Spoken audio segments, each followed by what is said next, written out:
Chapter 1705.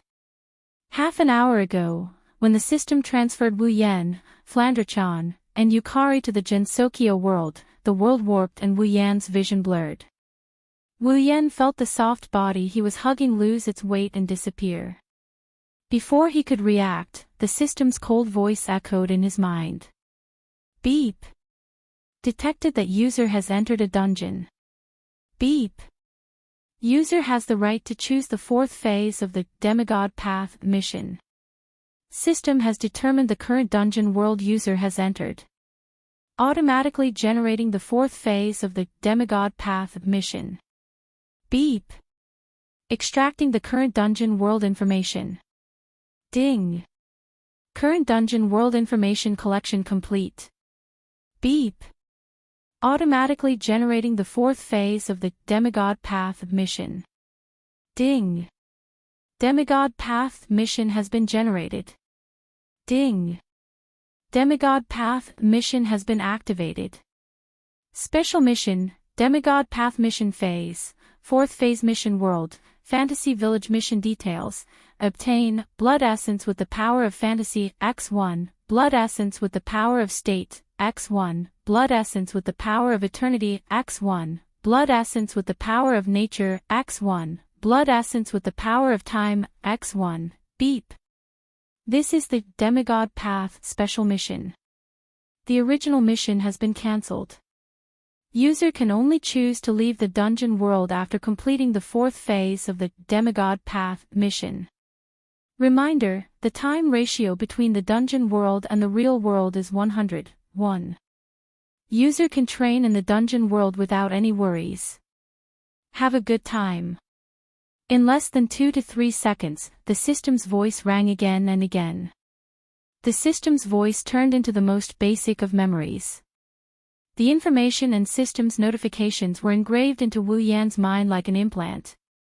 For a moment, Wu Yan felt a stabbing pain in his head.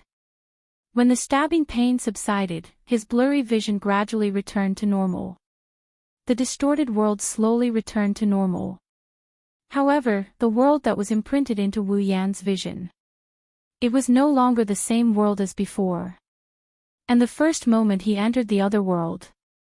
Before Wu Yan could get a clear look at the scene in front of him, a clear paw sound came from beneath his feet.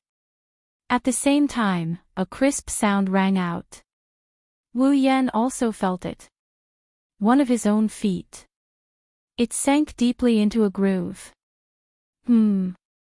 She felt her feet sink into a groove with a crisp sound. Wu Yan could not help but be stunned for a moment. He did not bother to observe where he was and subconsciously lowered his head. He looked at his feet. Then Wu Yan saw it. Under his feet, there was something that looked like a box. The lid of the box had been crushed by him, and one of his feet had sunk deep into the box. Not only did it crack the box, but it also broke through the bottom. Looking at the box that had basically turned into sawdust under his feet, Wu Yan was somewhat at a loss. What's going on? However, while Wu Yan was at a loss, in front of him, there was a figure that seemed to be entangled by a ferocious ghost. An extremely shrill scream resounded. No! In the shrill scream, Wu Yan was almost scared out of his wits. After quickly suppressing the faint instinct in his body, he raised his head and looked in front of him. It was not until then that Wu Yan saw the scene in front of him clearly. First, what was imprinted in Wu Yan's eyes was only a wooden building that seemed to have a bit of history. The building's area was not very vast. It was almost equivalent to the area of a family's house. There was not a single stone brick on the building. The entire building was made of wood, and the roof was made of rubble. In addition, whether it was the door, the windows, the corridor, or the floor, they were all made of wood. It was somewhat old and gave a rather historical feeling at a glance. This wooden building was an extremely typical shrine. At the entrance of the shrine, in front of the main gate, stood a young lady. In terms of appearance, she was definitely the top type of young lady. The young lady was about 16 or 17 years old. She had an extremely soft head of long black hair that was tied up with a huge bow on her head. The hair at her temples was also tied up with a hair band and fixed in front of her body. The young lady wore a costume that was very different from the traditional witch costume, but still had traces of the witch costume. However, unlike the traditional witch costume that was white at the top and red at the bottom, the young lady's witch costume was entirely red. Only the edges of the costume were white and pleated. It was extremely unique. Of course, the most unique thing about this witch costume was that not only did it reveal her shoulders, but it also revealed her armpits. It didn't seem to have any sleeves either. The girl was also wearing a pair of long glove-like sleeves and a necktie. With the addition of this unique witch costume, the young lady who was originally very beautiful was so beautiful that one could not bear to look away. It was a pity that such a perfect young lady in all aspects was currently holding her face with both hands. Her face was filled with despair, fear, and disbelief as if she had encountered the end of the world. Boli Ling Meng, level 79. Seeing the young lady named Boli Ling Meng's expression as if she had encountered the end of the world and her beautiful eyes stared straight at the crushed box under her feet with a face full of despair, Wu Yan could not help but have a bad feeling in his heart. Boli Ling Meng. In that case, the young lady in front of him was the manager of the Fantasy Paradise, the witch in charge of guarding the Boli Great Barrier of the Boli Shrine. Then, was he in the Boli Shrine now? Thinking up to here, then thinking of the original Boli Ling Meng's personality and his current situation, Wu Yan suddenly felt a chill in his heart.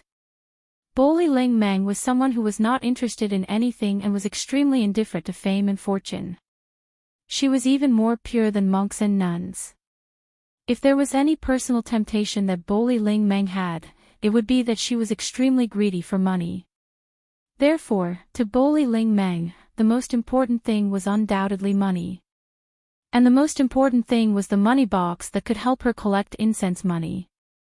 Now, the extremely indifferent Boli Ling Meng looked at the crushed box under her feet with an expression of despair. Then, the broken box under my feet, could it be?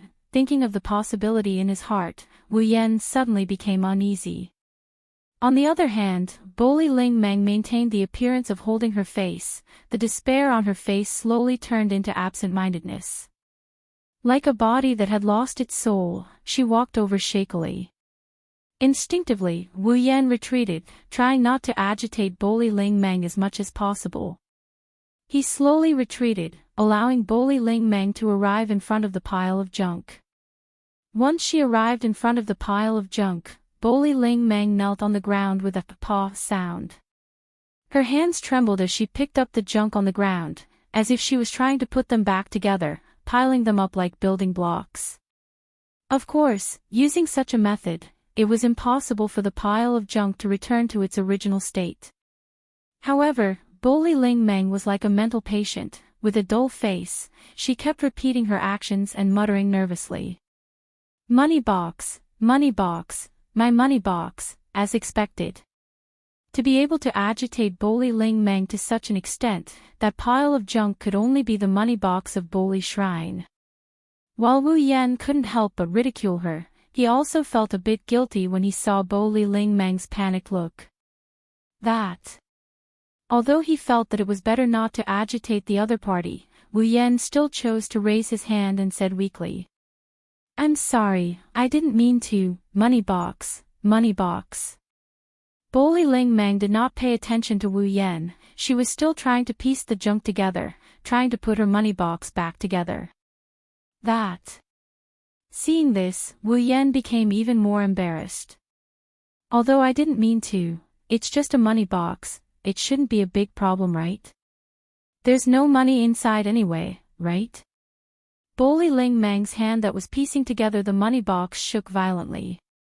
She lowered her head, and her body began to emit black gas. Obviously, the biggest pain in Boli Ling Meng's heart was beautifully stabbed by Wu Yan. Chapter 1706. Boli Ling Meng felt that today was definitely the most nightmarish day of her life in the past 10 years. Originally, as the manager of Fantasy Village and the guardian of the Great Boli Barrier, as long as nothing major happened in Fantasy Village, Bo Li Ling Meng would live a leisurely life. Today was the same. After waking up early in the morning and eating breakfast, Bo Li Ling Meng picked up the broom in Bo Li Shrine and leisurely swept the shrine to pass the time. However, in less than 10 minutes, the broom in Bo Li Ling Meng's hand suddenly broke for no reason. At first, Bo Li Ling Meng didn't think much of it. She thought that the broom had been used for too long and was too old, so it had died of old age. She went to the storehouse to get some tools to fix the broom and then continued to clean the shrine. However, the broom in her hand broke again and again for more than 10 times. Bo Li Ling Meng also fixed the broom for more than 10 times before she finally felt that something was wrong. No matter how old the broom was, it shouldn't have broken so many times, right? As a shrine's witch, Bo Li Ling Meng should have some faith. Unfortunately, Bo Li Ling Meng didn't believe in any gods. However, it wasn't hard to understand why she would associate some bad things with gods and supernatural forces. Because of this, Bo Li Ling Meng felt that her broom had been broken so many times. Could this be a bad omen? When the broom in her hand finally broke for the 11th time, Bo Li Ling Meng believed it. Today, something unfortunate will definitely happen. When this thought rose in Bo Li Ling Meng's mind, outside the shrine, a crisp shattering sound echoed in the silent space and entered Bo Li Ling Meng's ears. Hearing that crisp shattering sound, Bo Li Ling Meng's hand trembled. After shouting in her heart, she rushed out of the shrine and forcefully opened the shrine's door. Then, Bo Li Ling Meng saw a scene that was like a nightmare to her. Her most precious money box. By a man who didn't even look at it. Stepped on it. And it was the kind that was stepped on to pieces. Not only did he crush her, but he had also stepped on that strange man when she was heartbroken. He even mentioned the most painful truth for Bo Li and Ling Meng. This made Bo Li Ling Meng's heart go crazy. Could it be? Do I need you to remind me that no one comes to the Bori shrine to worship, so the money box is empty all day long? On the other side, Ling Meng lowered her head as she looked at Bo Li. Wu Yan's heart began to beat faster when he saw the black qi all over his body. Don't think that Bo Li Ling Meng was weak just because she was only level 79, the pinnacle of tier 8. She was definitely the most invincible existence in Fantasy Village. This was not a joke. It was the truth. As the name implied, as the manager of the Fantasy Village and the protector of the Great Bali Barrier, Bo Li Ling Meng was invincible in the Fantasy Village, or more accurately, in the Great Bali Barrier. As long as she was within the range of the Bori Great Barrier, Bo Li Ling Meng would enter an extremely magical state. If others attacked her, they would not be able to hit her at all. However, when she attacked others, not only would she be able to hit them, she could even increase the power of her attacks when necessary. Not only that, Bo Li Ling Meng also had an ability called God's Possession. She could use the same method as Spirit Descent to invite a god to possess her and display unimaginable combat strength. In other words, in Fantasy Village, not only would Bo Li Ling Meng not be injured, she could even cheat when necessary. Against such an opponent, even Violet, the creator of Fantasy Village, would not be able to do anything to her. Therefore, angering Bo Li Ling Meng in Fantasy Village was definitely a very irrational thing to do. This shameless red and white witch would not fly into a rage out of humiliation and directly go berserk, right? The more he thought about it, the more Wu Yan felt that it was possible. In order to not cause any trouble, Wu Yan sighed. Well, it is indeed my fault that I stepped on your things. Don't worry, I will be responsible for repairing them. When such a sentence came out, the black gas on Bo Li Ling Meng's body stagnated as if it did not exist in the first place and retreated back into Bo Li Ling Meng's body. Then, Bo Li Ling Meng raised her head and looked at Wu Yan with a doubtful gaze. Really? Seeing Bo Li Ling Meng's doubtful expression, Wu Yan could not help but roll his eyes. It's just a money box, do I have to lie to you? What do you mean by, just a money box? Bo Li Ling Meng raised her eyebrows. That is the most important godly item in the Bori shrine. Godly item. If I could stuff myself full of money every day, then it would be a godly item, but wouldn't it be empty all day? More like trash, right?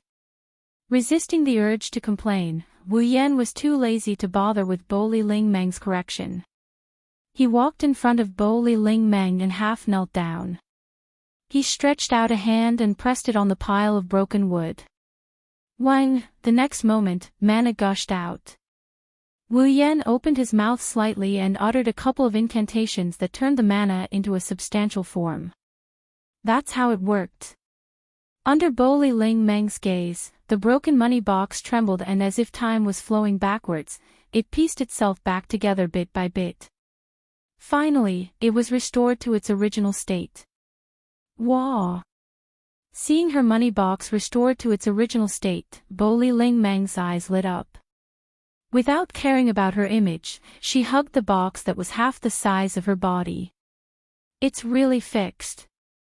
Looking at how Bori and Ray Meng are rubbing against his money box like it's a treasure, Wu Yan dryly laughed and choked on his words.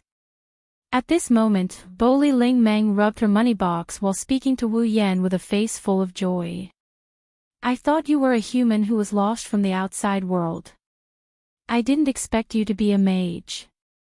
Although Fantasy Village could not be said to be a separate world and was still connected to the real world, due to the existence of the Bo Li barrier, and the realm of illusion and reality, it could be said to be isolated from the real world. The only point of intersection between Fantasy Village and the real world was this Bo Li shrine. In a certain place in the real world, there was also a Bo Li shrine. It was the same existence as the Bo Li shrine in Fantasy Village. Just like two sides of water, they were reflections of each other. If someone in the real world accidentally passed through the barrier of the Fantasy Village through the Bori shrine outside, then they would arrive at the Bori shrine in the Fantasy Village. Of course, not everyone could pass through the enchantment of the Fantasy Village. Those who could pass through the enchantment of the Fantasy Village and come to the Fantasy Village either had some special place or had been forgotten by the people in the real world and lost in here.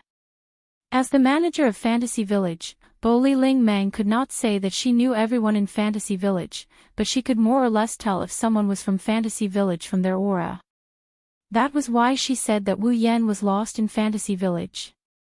After all, Bo Li Ling Meng could not feel the aura of someone who lived in Fantasy Village from Wu Yan. As for the mage that Bo Li Ling Meng mentioned, it was a magician. In Fantasy Village, there was no difference between magic and magic. As long as magic was used to create miracles, it was called magic. As for the existence that used magic, it was called a mage. Mage? Wu Yan scratched his cheek.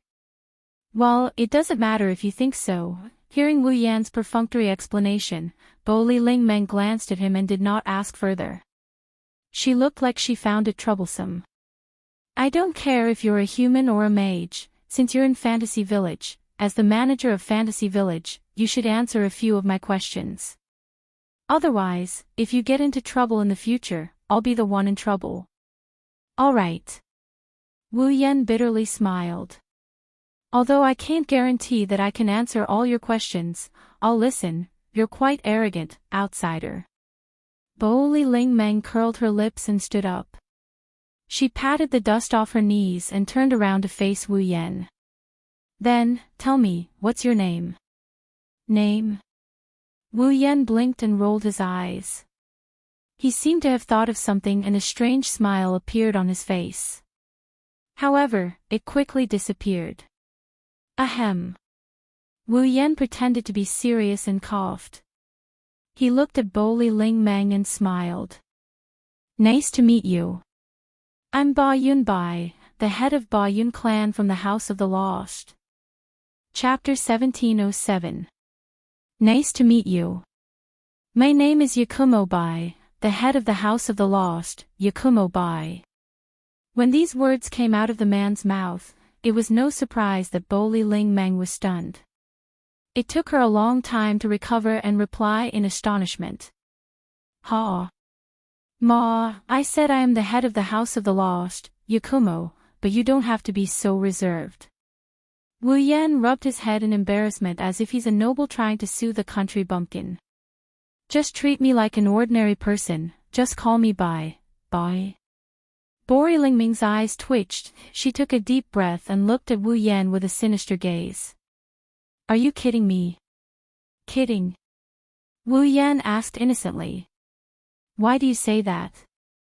I don't know how you know about the House of the Lost, and I don't know how you know the surname Yakumo, but I don't feel the aura of someone who lived in the fantasy village. So, you're from the outside world. Bori Lingmang said with displeasure. There's no way I wouldn't know about you in the House of the Lost, you don't think I'm that gullible, do you? I didn't lie to you. Wu Yan sighed with an innocent expression. If you don't believe me, you can ask Yukari, my relationship with Yukari isn't shallow. This time, Bori Lingmang was confused. It was just as Bori Lingmang said. If the House of the Lost had someone with the surname Yakumo, it's impossible for Yukari to not know. After all, the relationship between the Bori Shrine and the House of the Lost was not shallow. One was the manager of the fantasy village, the other was the creator of the fantasy village. Bori Lingmang and Yukari's relationship wasn't simple. If this Yakumo Bai was really from the House of the Lost, Yukari wouldn't hide it from Bori Lingmang. However, this person who didn't have the aura of someone who lived in the fantasy village knew about the House of the Lost and said the name Yukari. It was obvious that he wasn't an outsider. Could it be? Could it be that she was mistaken? Bori Lingmang knocked on her head in distress. She suddenly realized something and stared at Wu Yan. Even if you're from the House of the Lost, the head. Do you think I'll believe you? House of the Lost. Yakumo. To put it bluntly, it was just the place where Z lived. In other words, the House of the Lost. Yukari is the real master. Being the head of the House of the Lost was just a bunch of nonsense. Wu Yan seemed to have expected such a question from Bori Raimu. He grinned in response. It's natural for you to find it strange, but I am indeed the head of the House of the Lost. To be precise, I should be the future head of the House of the Lost. Because... Wu Yan grinned at Boli Lingmang. What he said made Boli Lingmang flabbergasted. Purple is my fiancé. What did you say? Boli Lingmang cried out. Yukari is your fiancé. That's it. Wu Yan humbly told Bori Lingmang. Please take care of my House of the Lost in the future. This is definitely a joke. Boli Lingmang seemed to have suffered a blow. She took 2 steps back and loudly shouted. How could anyone want that moldy old hag? Just as he said that, a black crack filled with eyeballs appeared above the shrine. Before Wu Yan and Lingmang could react, a black beam of light shot out. The black beam of light fell straight down. Wu Yan and Lingmang only saw a blur in front of their eyes. The black beam of light landed on the recently repaired cash box. Pang! The black beam of light blasted the cash box that Lingmang treated as her life into powder. Not even a piece of wood was left as it dissipated with the wind. Ah! Ah! Ah! Boli Lingmang stared blankly at the original spot where the money box had been. Looking at the empty spot, not even a single piece of wood was left behind, she once again let out a desperate scream. My cash box! Amidst her sorrowful cries, Boli Lingmang threw herself onto the ground where the money box had originally been. It was as if the money box had not disappeared, but had instead become invisible. Her delicate hands groped around the box, but of course, she could not find anything. It's gone. It's really gone. Tears gushed out of Bori Ray's eyes. She raised her head and looked at the gap in the sky above the Bori shrine as she screamed in rage. Yukari! Come out! Lingmang yelled. Yukari did not come out of the crack. Instead, the crack closed and disappeared. Seeing this, Bori Lingmeng was so angry that she wanted to die, but she couldn't do anything about it. Wu Yan, on the other hand, breathed a sigh of relief. Flandrachan and Yukari were not by his side when he first arrived at the fantasy village. Wu Yan was worried that something might have happened to them. Now, it seems like Yukari and Flandrachan have returned to the place where they were before they became Wu Yan's summons. Yukari, that be ** starred. Wu Yan grumbled as he looked at the empty sky. Since you've been paying attention to this place, you should at least come out and show your face. You made me worry for nothing, that's right. Tell her to come out. Bori Lingmeng leapt up from the ground and arrived in front of Wu Yan. She grabbed Wu Yan by the collar and started shaking him. Tell her to come out. Tell her to come out. With Yukari's personality, she won't come out even if you yell your lungs out. Wu Yan felt dizzy. If you want to see Yukari, why don't you go to the House of the Lost and look for her yourself? If I can find the House of the Lost, why would I need you to tell her to come out? Lingmeng hissed. In the fantasy village, everyone only knows about the existence of the House of the Lost, but no one knows its exact location. Oh? Wu Yan asked curiously. He really didn't know about it. Even you don't know? On the surface, the relationship between Yukari and Ray Dream seemed to be very bad. But seriously speaking, not only did the two manage the fantasy village together, but as the shaman of the Ray Shrine, Ray Dream definitely had a closer relationship with Yukari than others. Does that mean Lingmeng doesn't know where the House of the Lost is? Every time Violet invited someone to the House of the Lost, she would directly use her ability to bring them there. I'm afraid only Yu Yuzi knows the real location of the House of the Lost. Bo Li's spirit dream grimaced. Aren't you the head of the House of the Lost? Don't tell me you don't know where your house is. Ha! Wu Yan chuckled. You're right. I really don't know where the House of the Lost is, You. Lingming's hands trembled as she clenched her fist. She didn't hit Wu Yan's head with it. Instead, she let go of Wu Yan's collar. Forget it. If that's the case, you'll have to fix my money box again. I can't do it this time. Wu Yan raised his hands in surrender.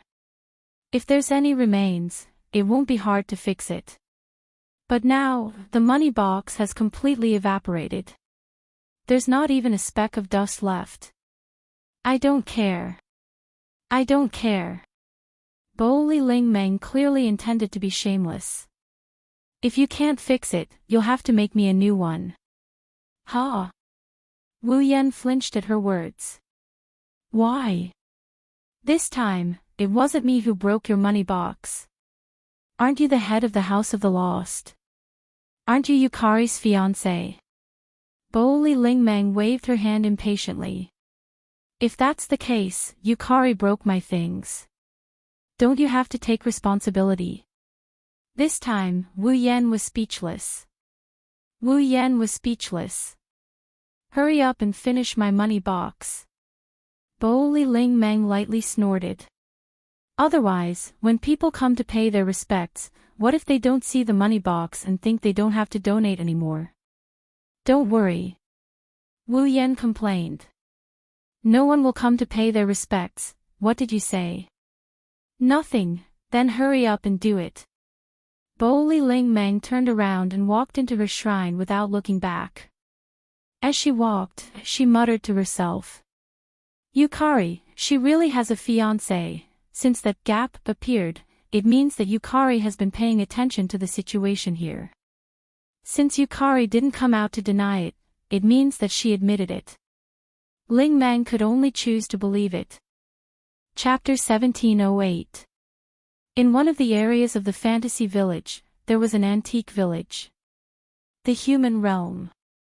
In the fantasy village, there were all kinds of non-human creatures such as monsters, fairies, and demon spirits. Even the gods lived in it. Although there were also humans, compared to those non-human creatures, humans were a weaker race.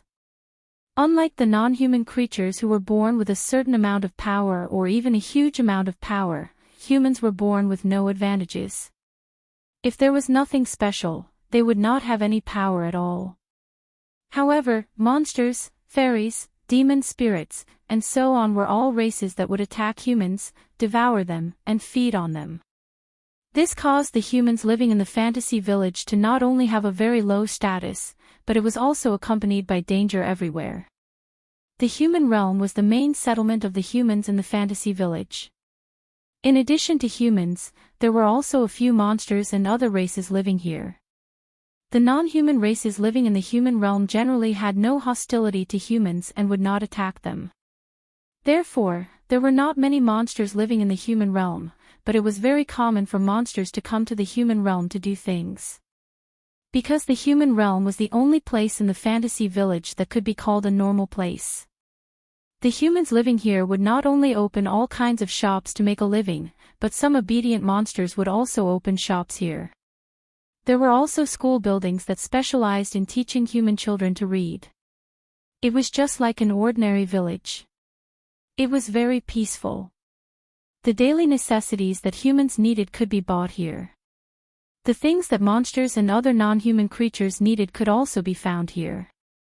Some shops would be open until late at night and become exclusive shops for monsters, so that the monsters who were active at night could be active during that time. So, during normal times, even the monsters and other races outside the human realm would come to the human realm to shop. In addition, there were people who specialized in repelling monsters living in the human realm. Bully Witch and the Monster Sage would also protect the human realm from behind. If one lived in the human realm, it was very safe and wouldn't be attacked by life forms of other races. Of course, it was another story if one went out. At this time, it was morning. There was still some time before noon, but the mortal world was very lively.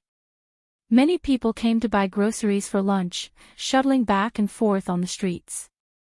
Some monsters also mingled in the crowd, patronizing some shops. The entire human realm was like an ancient market, bustling with noise and excitement. On this bustling street, there were many people. Amidst the flow of people, a cute little girl also came here. As she walked, she sucked on her finger and looked left and right as if she had no relatives. The newcomer. It was Flandre-chan who had escaped from the Scarlet Devil Mansion. After escaping from the Scarlet Devil Mansion, Flandre-chan flew at her fastest speed and ended up in the human world. Originally, Flandre-chan had been locked up in the basement by Remilia for 495 years. Other than the Scarlet Devil Mansion, basically, he had never taken a single step outside. Under such circumstances, Flandre-chan really wanted to find Wu Yan, but she didn't know where to look. She could only choose a random direction and search aimlessly. The reason she stopped at the human realm was because it was very lively. Not only did it attract Flandre-chan's attention, but it also made Flandre-chan think that her brother might be here as well. And so, Flandre-chan began to wander around the human realm. Of course, she was also aimless. Looking at the owners of the surrounding shops shouting and observing the people who walked past them, Zhang Xian thought to himself, what a pity. Flandre-chan carefully avoided the crowd while sucking on her finger like a lost child, mumbling pitifully.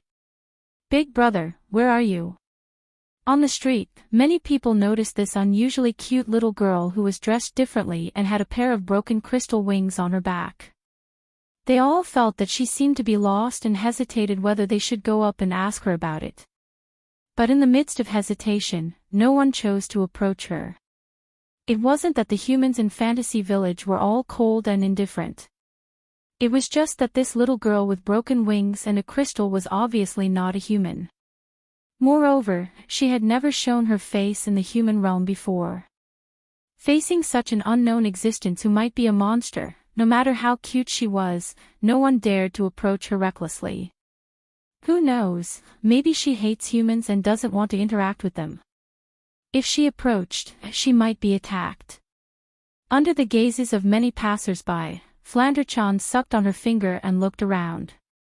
But not long after, Flandre-chan stopped in her tracks and fixed her gaze on a shop in front of her. It was a shop selling baked bread.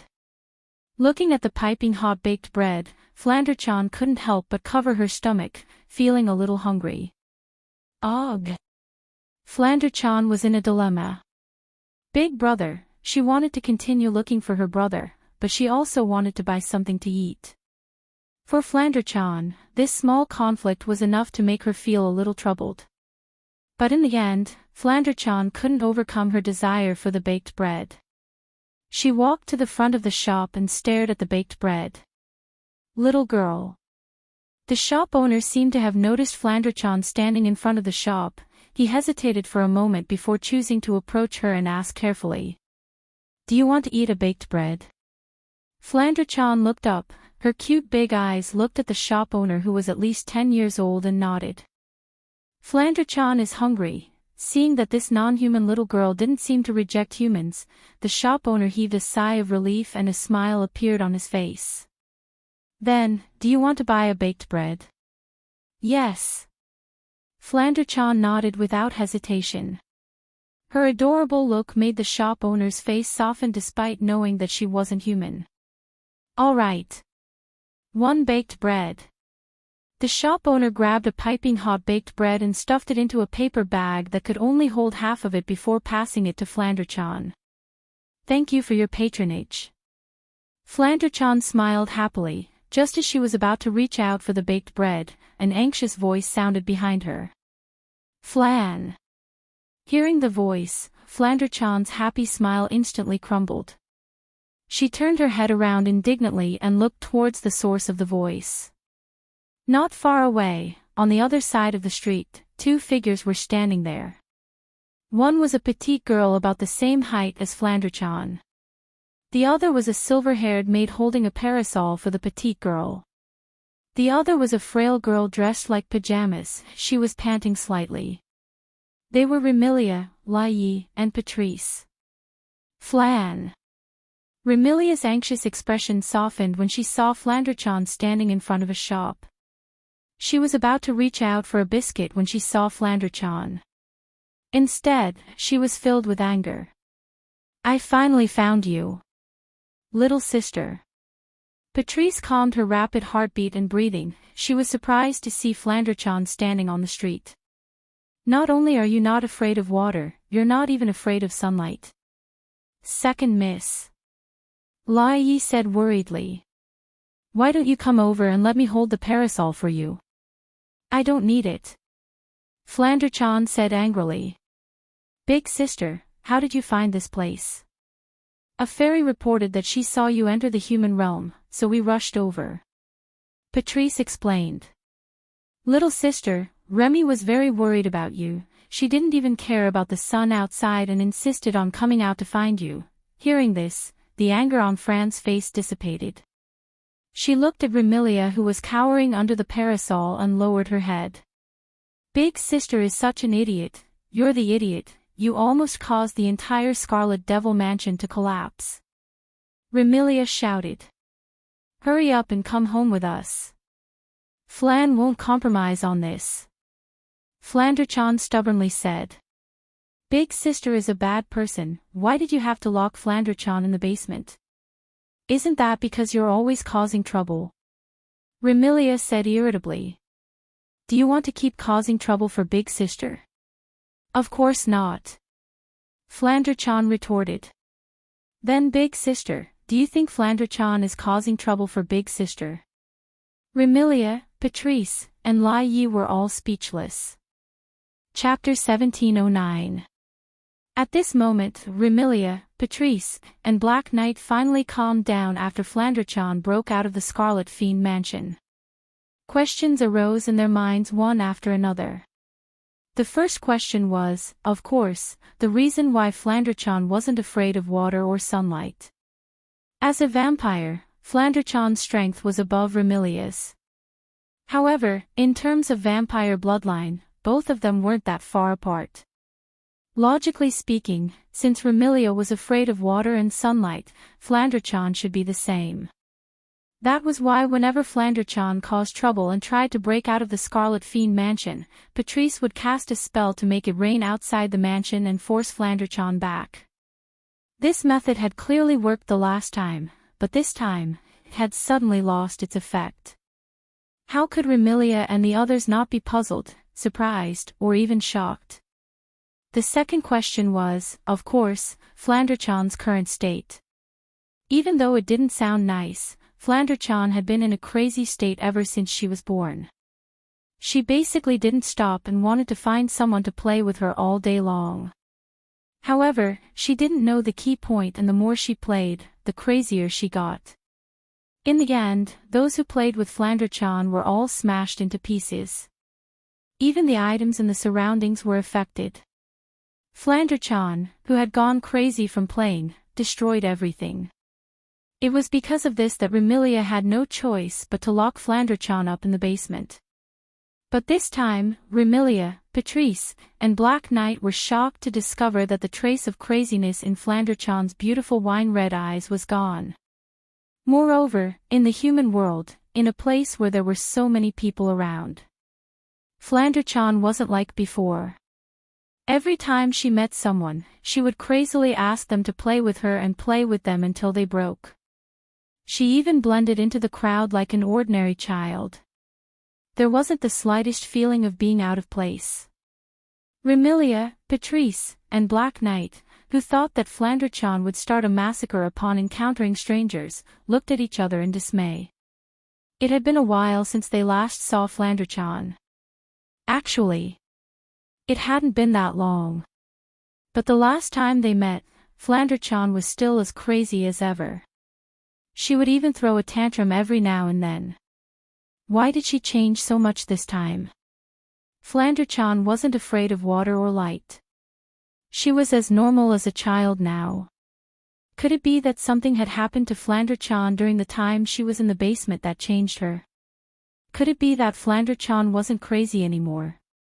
Remilia couldn't help but feel a little excited. If Flanderchan was really like a normal person, then wouldn't the two sisters be able to live a good life together and not have to imprison her? Suiyi seemed to have thought of the same thing, and a trace of surprise appeared on her pretty face.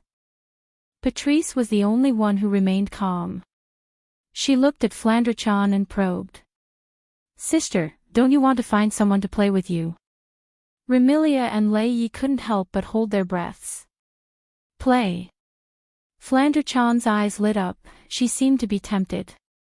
But when she remembered that she had other matters to attend to, she withered away like a frosted eggplant. "Flan wants to play too, but I have to find my brother. This time, Remilia, Patrice, and Night Eye were stunned. Brother? Since when did Flanderchan have a brother? That. The shop owner who was holding a sesame seed cake was troubled. "Sesame seed cake, do you want more?" "Yes."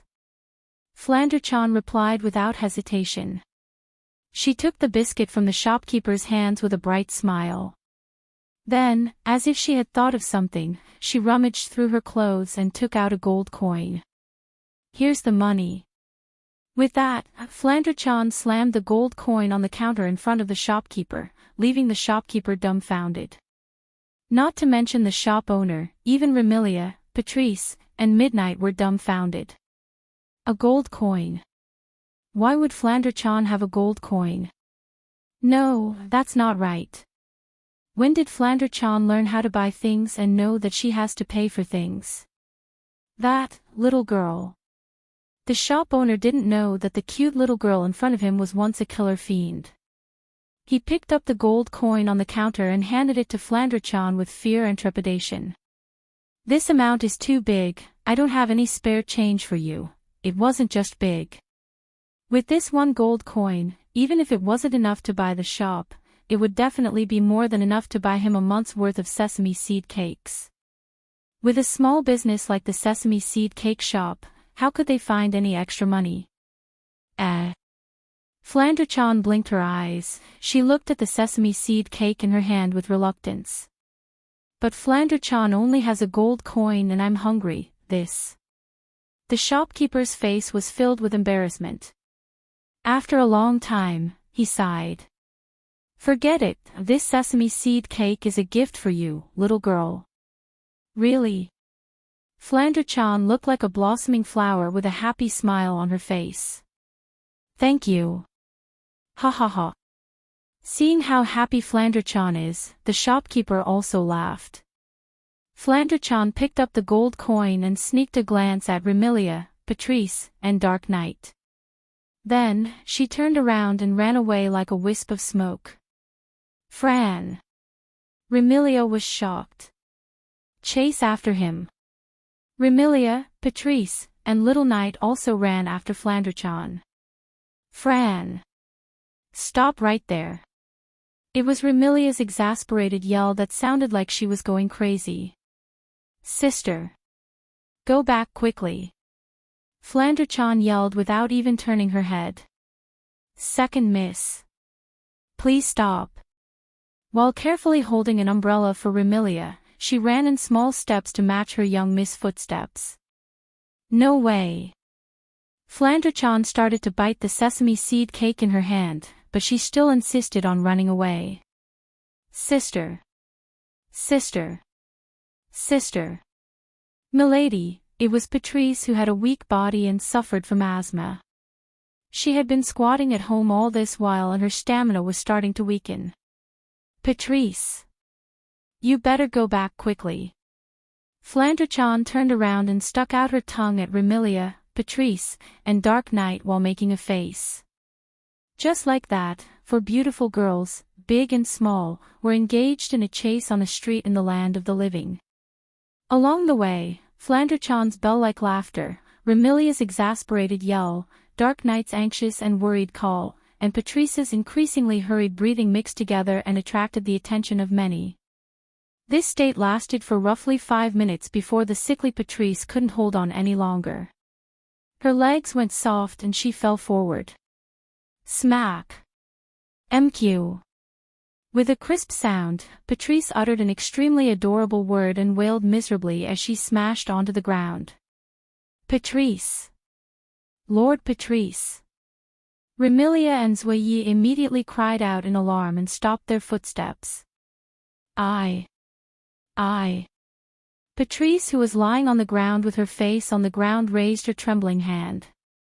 I am fine. After stammering out those words, Patrice's hand fell down as though she had fainted and didn't move an inch. Patrice, Lord Patrice. Remilia and Dark Knight's sorrowful cries echoed through the streets. Wah! Flandre-chan was chewing on a sesame seed cake in front of him. She exclaimed as she chewed. Flan seems to have gone overboard with her play, Flan. Remilia was furious at Flandre-chan's words. If you continue to fool around, Big Sister will really be angry. Flan isn't afraid. Flandre-chan snorted. Even if Big Sister is angry, Flan will still look for Big Brother. What Big Brother? Remilia shouted. When did you have a big brother? Why didn't I know about it? Flandre-chan's expression froze and her expression turned gloomy. Of course Big Sister doesn't know.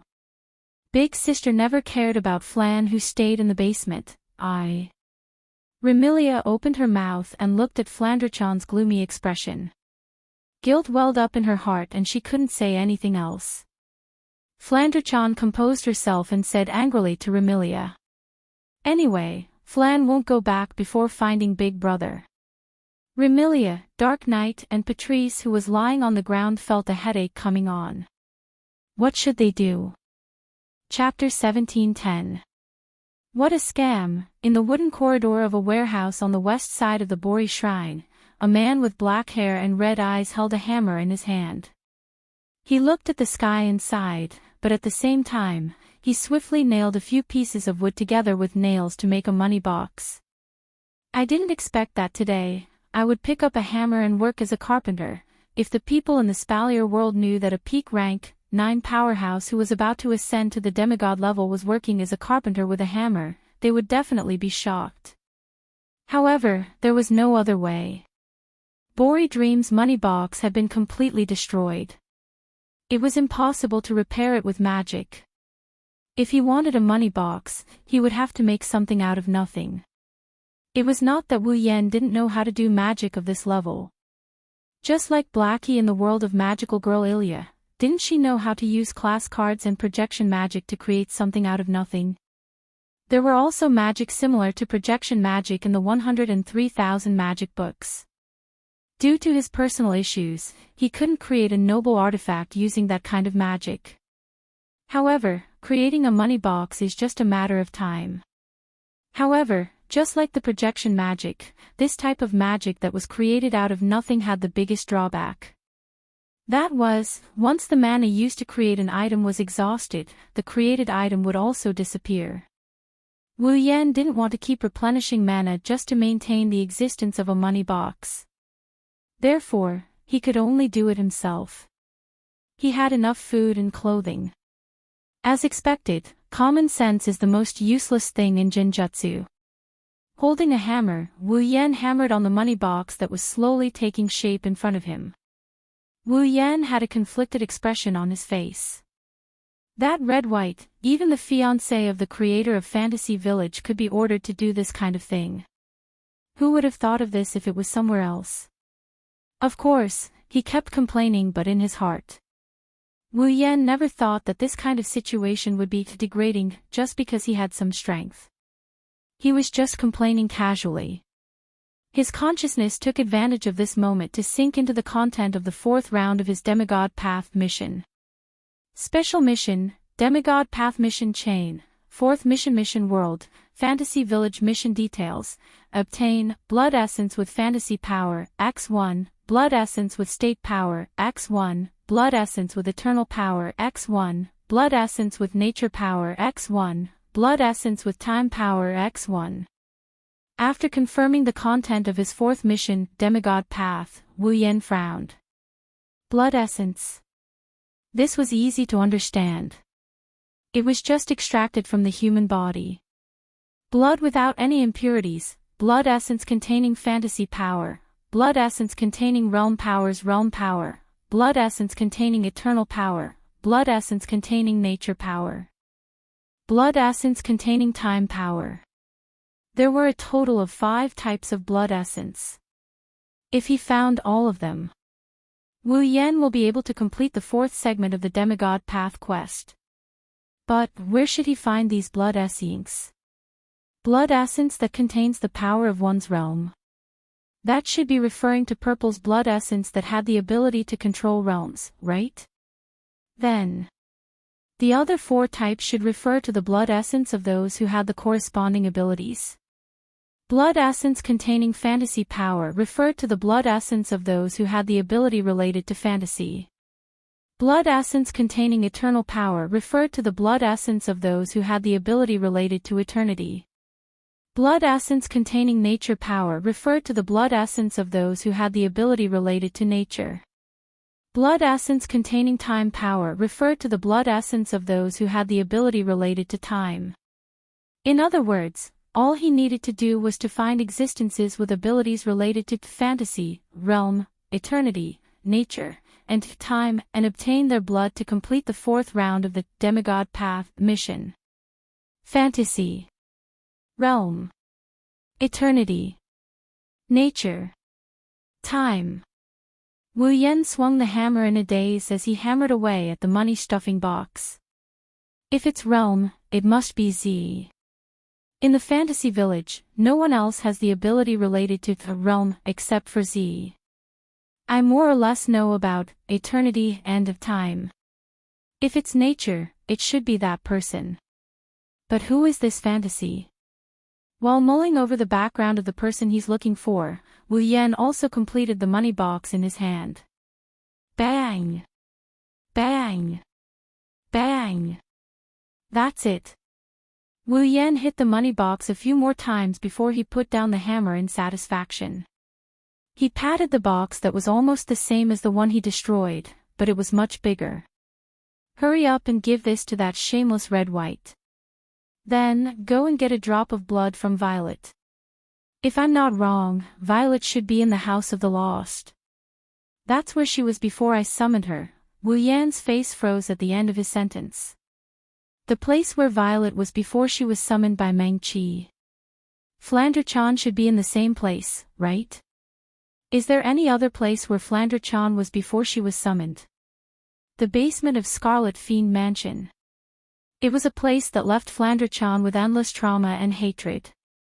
Given how much Flandre-chan hated the basement of the Scarlet Fiend Mansion, if she had returned to the basement the moment she returned to Fantasy Village, she would either be hiding there helplessly or she would have already caused a ruckus in the Scarlet Fiend Mansion. Wu Yan couldn't sit still any longer. He stood up and he rushed towards the shrine. When he arrived at the entrance of the shrine, he pushed the door open and he shouted without hesitation. Red White. Bo Li Ling Meng, who was leisurely sitting in front of a table and drinking tea, was startled by the sudden cry.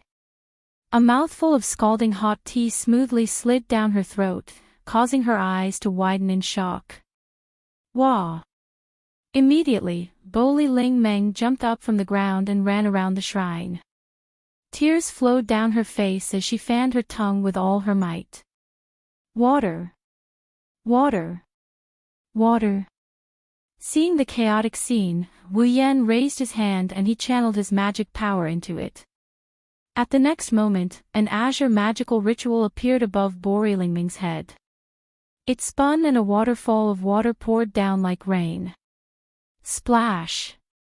Amidst the splashing sound of water, Bo Li Ling Meng's entire body was drenched by the water from the sky. She instantly turned into a drowned rat. Drip, water droplets slid down from Bo Li Ling Meng's body and dripped onto the soaked floor. Bo Li Ling Meng's robe clung tightly to her body, revealing the curves of her delicate body. Bo Li Ling Meng's tongue seems to have cooled down, but she didn't look happy at all. She stared at Wu Yan, who is standing at the door like she wants to poke a hole in his body with her gaze. The look in her eyes is extremely dangerous. Ha! Wu Yan smiled bitterly under Bo Li Ling Meng's murderous gaze. You asked for water, so I gave you water, thank you so much. Maybe it's too much of a hassle, so Ling Meng glanced at Wu Yan. She grabbed her skirt and started twirling the water. Wu Yan couldn't help but look at Bo Li Ling Meng's skirt that hiked up to her knees, looking at her fair thighs. Wu Yan retracted his gaze after a quick glance and he asked Ling Meng instead. Red White, where is Red Devil Mansion? My name is not Red White. My name is Ling Meng. Bo Li Ling Meng glared at Wu Yan. Red Devil Mansion. Why are you looking for Red Devil Mansion? I don't have time to explain. Tell me the location first. Wu Yan raised his voice. Otherwise, if things get out of hand, as the manager of Fantasy Town, you won't be able to relax. Things get out of hand. Bo Li Ling Meng's brows furrowed as well. What are you talking about? Didn't I tell you to tell me the location first? Anxious, Wu Yan jumped in front of Bo Li Ling Meng and grabbed her shoulder. Hurry up and tell me the location of Red Devil Mansion. Let me go. Bo Li Ling Meng's body trembled as it was the first time she was touched by someone of the opposite sex. An unnatural expression appeared on her face as she struggled. In the end, as she struggled, Bo Li Ling Meng was hit by the water dripping from her body. She let out a cry of surprise as she fell forward. Chapter 17:11. In the air not far from the Bo Li Shrine, a figure is flying towards the Bo Li Shrine at a leisurely pace. However, rather than saying that it is a figure flying towards the Bo Li Shrine, it would be more accurate to say that it is a figure riding on a broom. Like a witch, using the broom to fly towards the Bo Li Shrine. The one riding on the broom is a girl dressed as a witch, but she looks neither fish nor fowl. She had curly blonde hair that reached her waist and fluttered in the wind. There was a braid at the front of her bangs that hung in front of her body. There was a bow ornament on the braid that swayed along with her long hair. The young lady was dressed in a standard black sorceress outfit, but she had a white half-apron on the outside. She wore a wide black triangular sorcerer hat on her head. The hat was decorated with a large butterfly knot, and the color of the butterfly knot was white.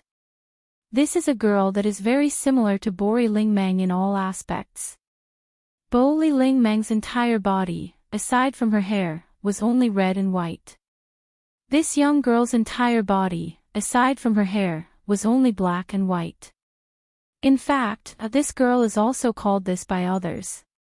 Unfortunate Black and White. Original name, Misty Rain Devil Lisa. In the fantasy land where monsters are everywhere and gods are also present, Misty Rain Devil Lisa is an extremely rare human who has the power to rival monsters. Her job is a mage. Moreover, she is also a human who is bored to death all day long and wants to find a person or monster to fight. She is a very lively human. It's so boring. Isn't there anything interesting happening?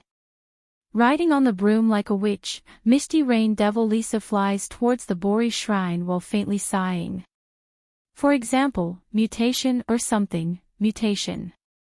That refers to something that can cause the fantasy land to fall into an abnormal state. It is a strange phenomenon caused by a certain existence or a certain number of existences. These strange phenomena that can cause the fantasy land to fall into an abnormal state, whether it is man-made or because of the environment, are all collectively known as mutation. And to solve the mutation, it is the manager of the fantasy land. It is the job of the witch of the Bori shrine. This black and white witch who is currently flying towards the Bori shrine can also be considered an expert in solving mutations. Of course, the so-called expert in solving mutations is just because Misty Rain Devil Lisa is too bored.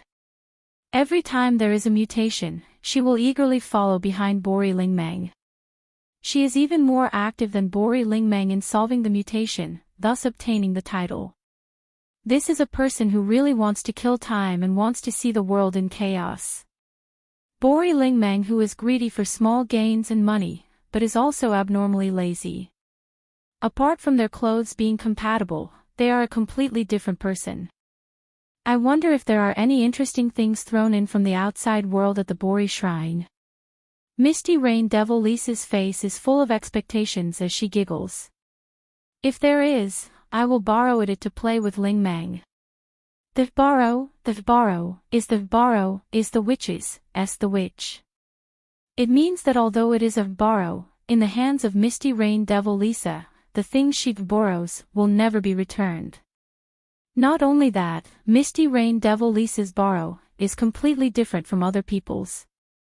Her borrow means that she doesn't need the owner's permission to take away the thing she wants. In other words, she is stealing. Very simple, understand? Thus, Misty Rain Devil Lisa, who is known as a mage but is actually a black and white bandit, arrived at the Bori shrine with the help of her own magic tools. She descended in front of the Bori shrine's entrance. Lingmang. After shouting loudly, Misty Rain Devil Lisa didn't have the intention to knock on the door and directly opened it. I came to see you, Misty Rain Devil Lisa's voice became weaker and weaker. Her expression also changed rapidly. In the end, it turned into an extremely shocked expression. Marissa. Inside the shrine, Bori Lingmang's panicked and shocked voice rang out. However, Bori Lingmang's voice came from the ground. In Misty Rain Devil Lisa's eyes, Bori Lingmang's body was drenched as she sat on the ground. No. More accurately, it should be said that Bori Lingmang was completely drenched, her fair skin exposed to the air through her red and white robe, appearing extremely alluring. Currently, she was sitting on top of a man lying on the ground, a man that Misty Rain Devil Lisa had never seen before. He raised his head and looked at her with a dazed expression. That's right. She is sitting on a man lying on the ground. A woman on top and a man on the bottom. A perfect example of a woman on top and a man on the bottom. It is because of this that Misty Rain Devil Lisa, who doesn't care about details, was so shocked that she couldn't react for a long time. Misty Rain Devil Lisa and Bori Lingmang are good friends. At least, that is what Misty Rain Devil Lisa thinks. Indeed, in the fantasy village, other than Yukari, the one who dares to say that she knows Bori Lingmeng the best is definitely Misty Rain Devil Lisa. In Misty Rain Devil Lisa's understanding, Bori Lingmeng is someone who is not interested in anything. She is not even interested in the things that her identity as a Bori Shrine Witch should do. She is a lazy person who is only interested in money. Such a person was now sitting on a man's body in a position where the woman was on top and the man was below. What would Misty Rain Devil Lisa think? She would think, Lingmeng. With a trembling finger, Misty Rain Devil Lisa pointed at Bori Lingmeng and shouted in shock. You finally found your duty as a woman. Do you plan to follow the steps of an adult and continue the Bori Shrine's legacy? Just as Misty Rain Devil Lisa's voice fell, a popped sound came from Bori Lingmeng's head.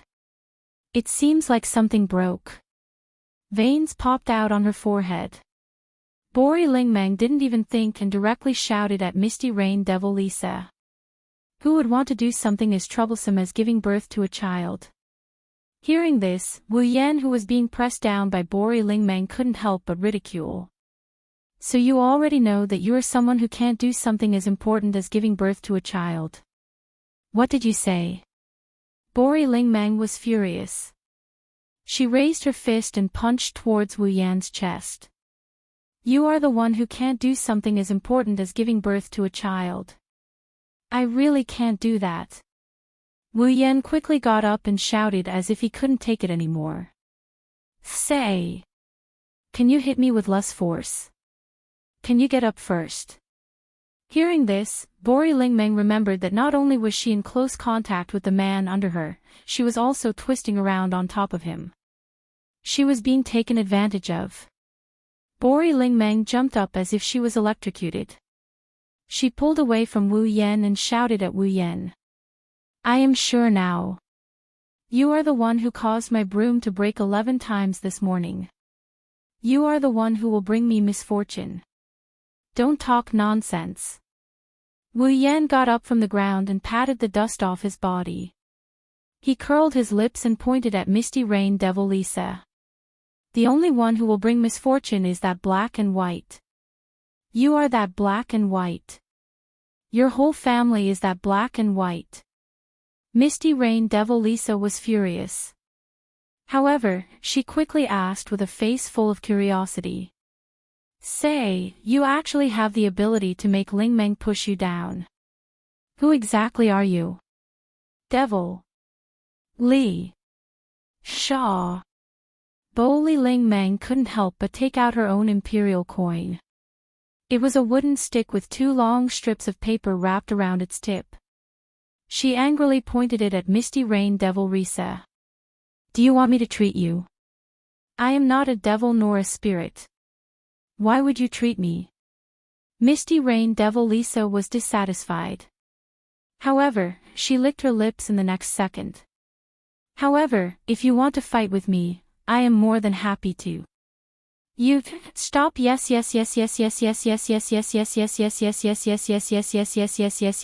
me. Tell me where Scarlet Devil Mansion is. Let go of me.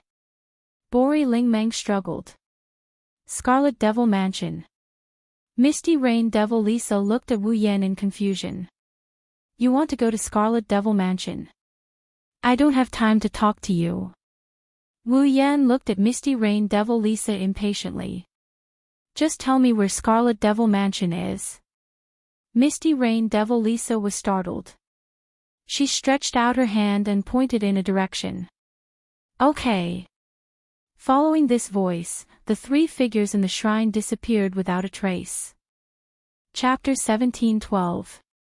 On the other hand, in the human realm. Excuse me. Flandre-chan stopped a middle-aged woman who was shopping for groceries. She tilted her head and asked in an innocent tone. Have you seen Fran's brother? Fran's brother. The middle-aged woman who was buying groceries was stunned. Who is Fran's brother? Fran's brother. Flandre-chan was stunned for a moment before she answered seriously. Fran's brother is Fran's brother. The middle-aged woman was at a loss. She smiled bitterly. I'm sorry, I don't think I can help you find Fran's brother. Oh. Flandre-chan lowered her head with a dejected expression, but she quickly pulled herself together and pulled on another passerby. Excuse me, have you seen Fran's brother? Fran. Who is Fran? Fran is Fran. Not far behind Flandre-chan, Remilia, Patrice, and Black Knight were left speechless as they watched Flandre-chan pull one person from the left and the right to question her so-called brother, and watched her answer others' questions with a godlike theory. Although Flandre-chan looked a lot more normal than before, and she wouldn't attack people or play with them anymore, Flandre-chan's mind was still very much intact. She's still like a child. With Flandre-chan's way of questioning, she wouldn't be able to find out where her brother was even if she asked for the year 495. Yee. Pyuki. Remilia clenched her fists, loosened them, clenched them, loosened them, and loosened them again. She kept repeating this action. Do you think Fran has become normal? Mississippi. Young mistress. Hearing Remilia's hopeful and nervous words, Remilia's voice was filled with hope. Kuei, who had never seen her mistress before, showed a gentle expression. Milady seems normal now. She looks normal. Really? Remilia's eyes never left Flandre-chan, but the joy in her eyes was obvious. Does that mean Fran can live with us from now on? She doesn't have to be locked up in the basement anymore. Then. Suiyi wanted to say something positive. By the side. Patrice interrupted. That may not be the case. Lady Patrice. Suiyi looked at Patrice in shock. Patrice. Remilia couldn't help but look at Patrice. He asked nervously. Do you see any problems? Isn't the problem obvious? Patrice calmly explained. Although my dear sister looks like a child and is no longer as crazy as she used to be, but something that we can't understand also happened to my sister. Right now, my dear sister isn't afraid of light or water. Her mind is like that of a child's, but her rationality is very complete. Can this be considered no problem? Patrice reminded him. Also, don't you think that there's something wrong with my sister's constant mention of a brother? Don't you think there's a problem? How was that possible? They clearly met not too long ago and Flandre-chan had always been locked up in the basement. After a period of time, she suddenly came out and not only did she become more normal, her weakness was also gone. Just like what Patrice said, apart from becoming normal and overcoming the weakness of being a vampire, Flandre-chan also gained a big brother. All these signs point to the fact that something must have happened to Flandre-chan. It was because of these things that Flandre-chan was able to become normal and overcome her weaknesses. Patrice, you mean? Remilia spoke with a gloomy expression. Someone snuck into the Red Devil Hall without us noticing at all and even made contact with Fran. It's not as simple as that. Patrice nodded heavily. The person who came into contact with my dear sister might be the reason why she returned to normal and overcame her weakness as a vampire. Lady Patrice, in Fantasy Village, there are people who can infiltrate Scarlet Devil Mansion without us noticing. Suiyi frowned. But, is there someone who can help the second young mistress return to normal and overcome her weakness as a vampire? Remilia and Patrice went silent. If such a person really exists, Remilia would have gone up to them and even kneeled down to invite them back. Naturally, she wouldn't have let Flandre-chan live a life of darkness for 495 years. There's no point in overthinking it. Patrice looked straight ahead at Flandre-chan, who's still questioning the passers-by. Remy, I think we should ask my dear sister. That's right, young mistress. Suiyi nodded in agreement. If the second young mistress really came into contact with someone while she was locked up in the basement, we should be able to get some information out of her. Remilia hesitated for a moment before nodding. That's true. After that, Remilia, Lai, Patrice, and Remilia trotted behind Flandre-chan and grabbed her hand. Flan. Big sis, what are you doing? Flandre-chan, who was about to ask more questions, turned around in dissatisfaction. Flan said she won't go back until she finds her brother. You. Remy. Patrice stepped forward and called out softly when Remilia was about to spit out another word of anger. Let me do it. Remilia took a deep breath and turned her head away with a displeased expression, silently expressing her agreement. Dear sister. Patrice squatted down and looked at Flandre-chan. Can you tell me who this brother you're talking about is? Didn't Flan say it already? Perhaps because she felt she was being obstructed, Flandre-chan's tone wasn't polite. Brother is brother. Even if you put it that way, we still don't understand. Patrice said patiently. You have to tell us so we can help you find your brother, right? Flandre-chan's eyes lit up and she spoke excitedly. Are you all going to help me find my brother? Seeing how happy Flandre-chan was, Remilia muttered in jealousy. Is that brother more important than big sister? Dear sister, you have to tell us what's so special about that brother of yours so we can help you find him, right? Patrice pondered for a moment. For example, what does your brother look like? My brother. Flandre-chan tilted her head and thought for a moment. My brother has the same eyes as Flan. Same eyes.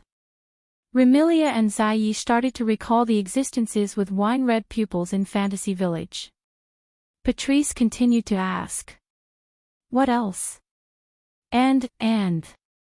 Flandre-chan bit on her thumbnail.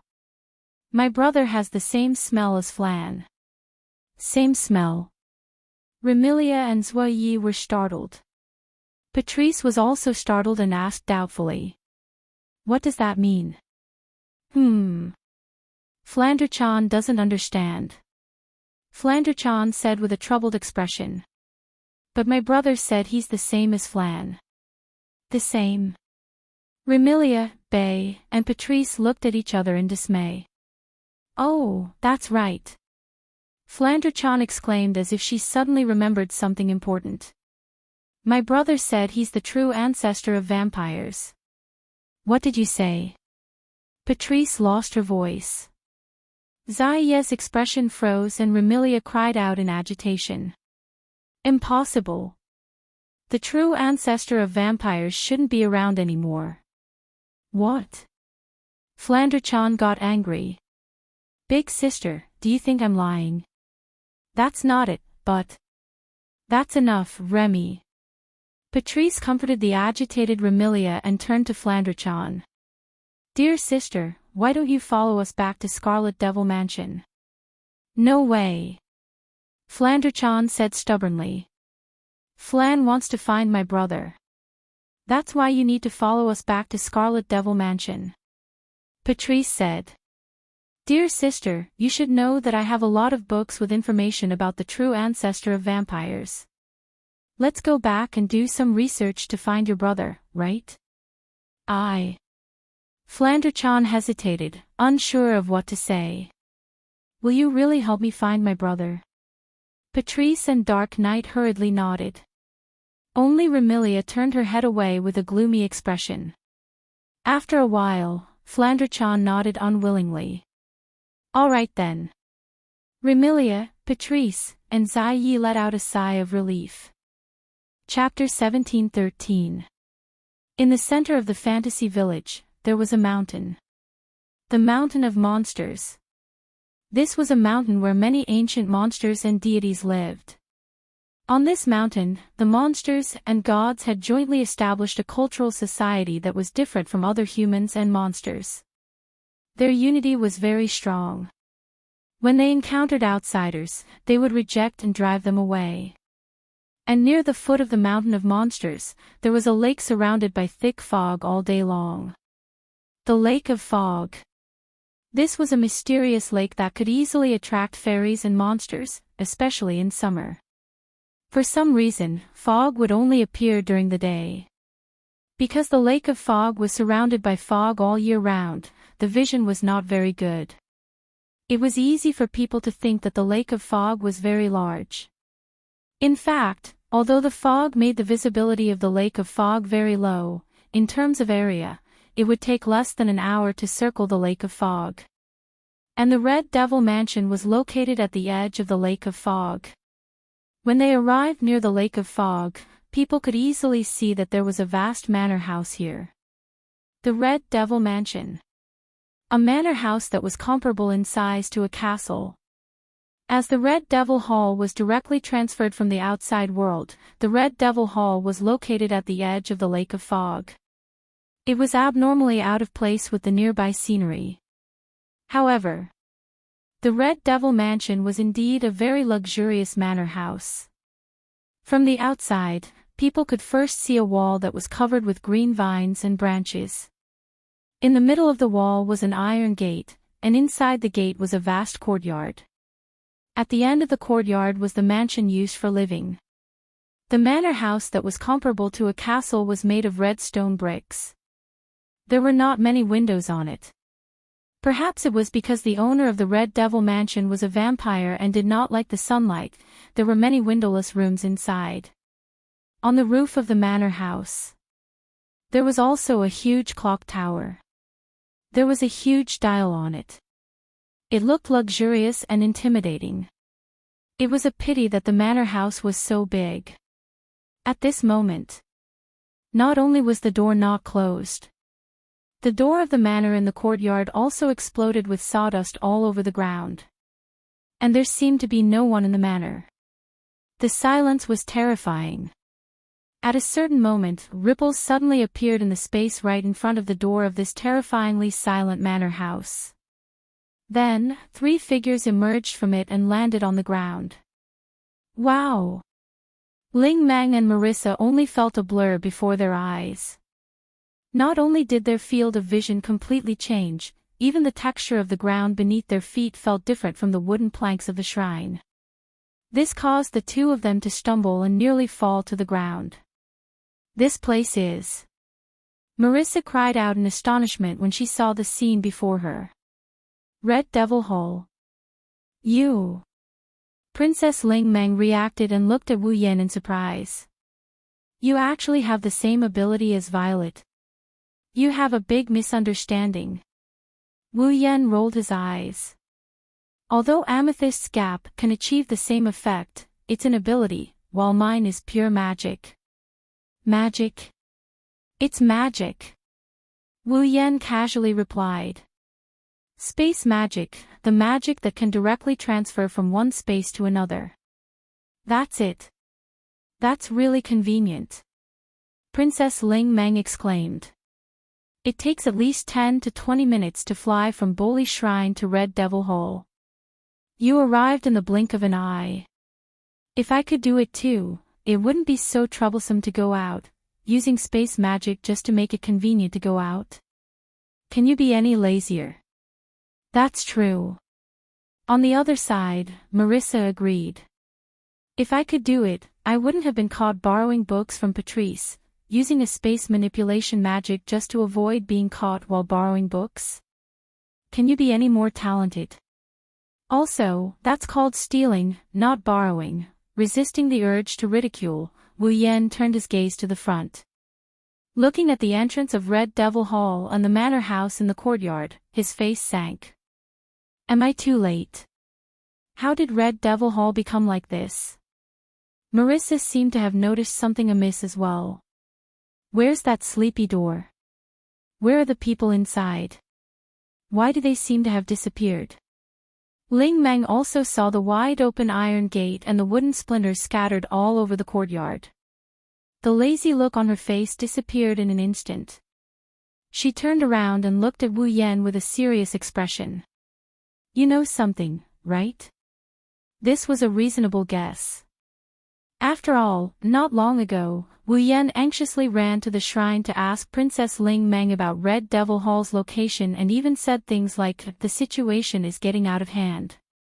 Obviously, Wu Yan knew what happened to Red Devil Hall. At the very least, he knew why Red Devil Hall was in such a state. Could it be Remilia's doing? Marissa grabbed her Magus hat with one hand and her broom with the other. Not only was there no worry on her face, she was instead excited. Princess Ling Meng, it's time for us to enter the stage. However, Princess Ling Meng did not even look at Marissa and spoke to Wu Yan with a look of annoyance. What do you know? Wu Yan glanced at Ling Meng and he didn't say anything. He passed through the gate and entered the Scarlet Devil Mansion. Hey! Wait! Seeing Wu Yan walk into Red Devil Hall, Marissa quickly chased after him. Even if you're Princess Ling Meng's husband, I can't let you deal with the situation. Who's my husband? Originally, Princess Ling Meng wanted to sneak away quietly, but upon hearing Marissa's words, anger appeared on her face and she chased after him. Marissa, if you continue to speak nonsense, I'll really have to treat you. That's right. Wu Yan nodded and agreed with Princess Ling Meng's words. If I become the husband of this lazy witch, won't my assets be in danger? Assets? Marissa was slightly taken aback. Assets? The laziness in Princess Ling Meng's eyes turned into light. How much assets do you have? I don't know, I didn't count them carefully. Wu Yan replied while walking into Red Devil Hall. However, even if you add up all the money in Fantasy Village, you shouldn't have as much as me, right? Alright then. Princess Ling Meng said without hesitation. I'll reluctantly let you be my husband before I spend all your assets. Wu Yan's legs went soft and he almost fell to the ground. Should I feel that your moral integrity and chastity is valuable? Or is it worthless? Moreover, is the validity period limited to spending all my assets? Isn't this nonsense? Princess Ling Meng looked at Wu Yan with disdain. Without money, you still want to be my husband. Wu Yan felt that it was better for him to remain silent. After passing through Red Devil Hall's courtyard, they arrived at Red Devil Hall's manor and entered the interior. A large hall that took up a lot of space was imprinted in everyone's eyes. It was a luxurious hall that seemed to be covered with a red carpet. Around the hall were corridors that led to unknown places. There was a luxurious chandelier on the ceiling and a flight of stairs at the front. At the top of the stairs was a platform with a round table and a tea set. However, there was not a single person in such a luxurious hall. In the middle of the hall, there was a large pool of water. Hey! Looking at this strange scene, Marissa called out. Is there anyone here? I, Marissa, am here. Marissa's voice spread far and wide, but in return, only echoes were heard. There was not even a single response. No one. Princess Ling Meng tilted her head. Don't tell me they all went out. Wu Yan took a step forward and looked at the large pool of water in the middle of the hall. His eyes flashed with a thoughtful light. There is a small amount of magic residue left in the space of this hall. Magic residue. Marissa blinked her eyes. Princess Ling Meng understood. You're saying that there was a battle here earlier? No, it shouldn't be as serious as a battle. Wu Yan waved his hand. There is only a small amount of magic residue left in the air. If it was a battle, there should be more magic residue left. Then what happened? Princess Ling Meng sighed. Really, why do I have so much trouble the moment you come? I'm sorry to trouble you. Wu Yan unhappily replied to Princess Ling Meng. All of a sudden, a voice filled with surprise and joy rang out from the entrance. Brother. Chapter 17:14. Big Brother. Following this tender and pleasant voice, Wu Yan, Ling Meng, and Marissa turned around and looked towards the door. Outside the door, 4 girls of different sizes were standing there. One of them had a ponytail on the left side of her head and a pair of broken wings with crystals hanging from her back. Another was petite but had a bluish-purple shoulder-length hair and a pair of canine teeth protruded from her mouth. Another was dressed in pajamas and had a head of long purple hair. She looked like a scholar. The last one was dressed in maid attire. From her appearance, one could see that she had a capable temperament. Four girls of various sizes are standing in front of the entrance of Scarlet Devil Mansion. The one leading the group with a ponytail is looking at Wu Yan with an expression of ecstasy. The other three girls on the other hand are looking at Wu Yan in a daze, a stark contrast to the one leading the group. Looking at the little girl who is looking at him with an expression of ecstasy, Wu Yan let out a sigh of relief and at the same time, he also revealed a relieved smile. "You really made me look for you, Flandre-chan's ecstatic expression slowly turned into one of grievance as if she was being bullied. She leaped towards Wu Yan and pounced on him. "Big brother." Wu Yan quickly stepped forward and caught Flandre-chan in his arms.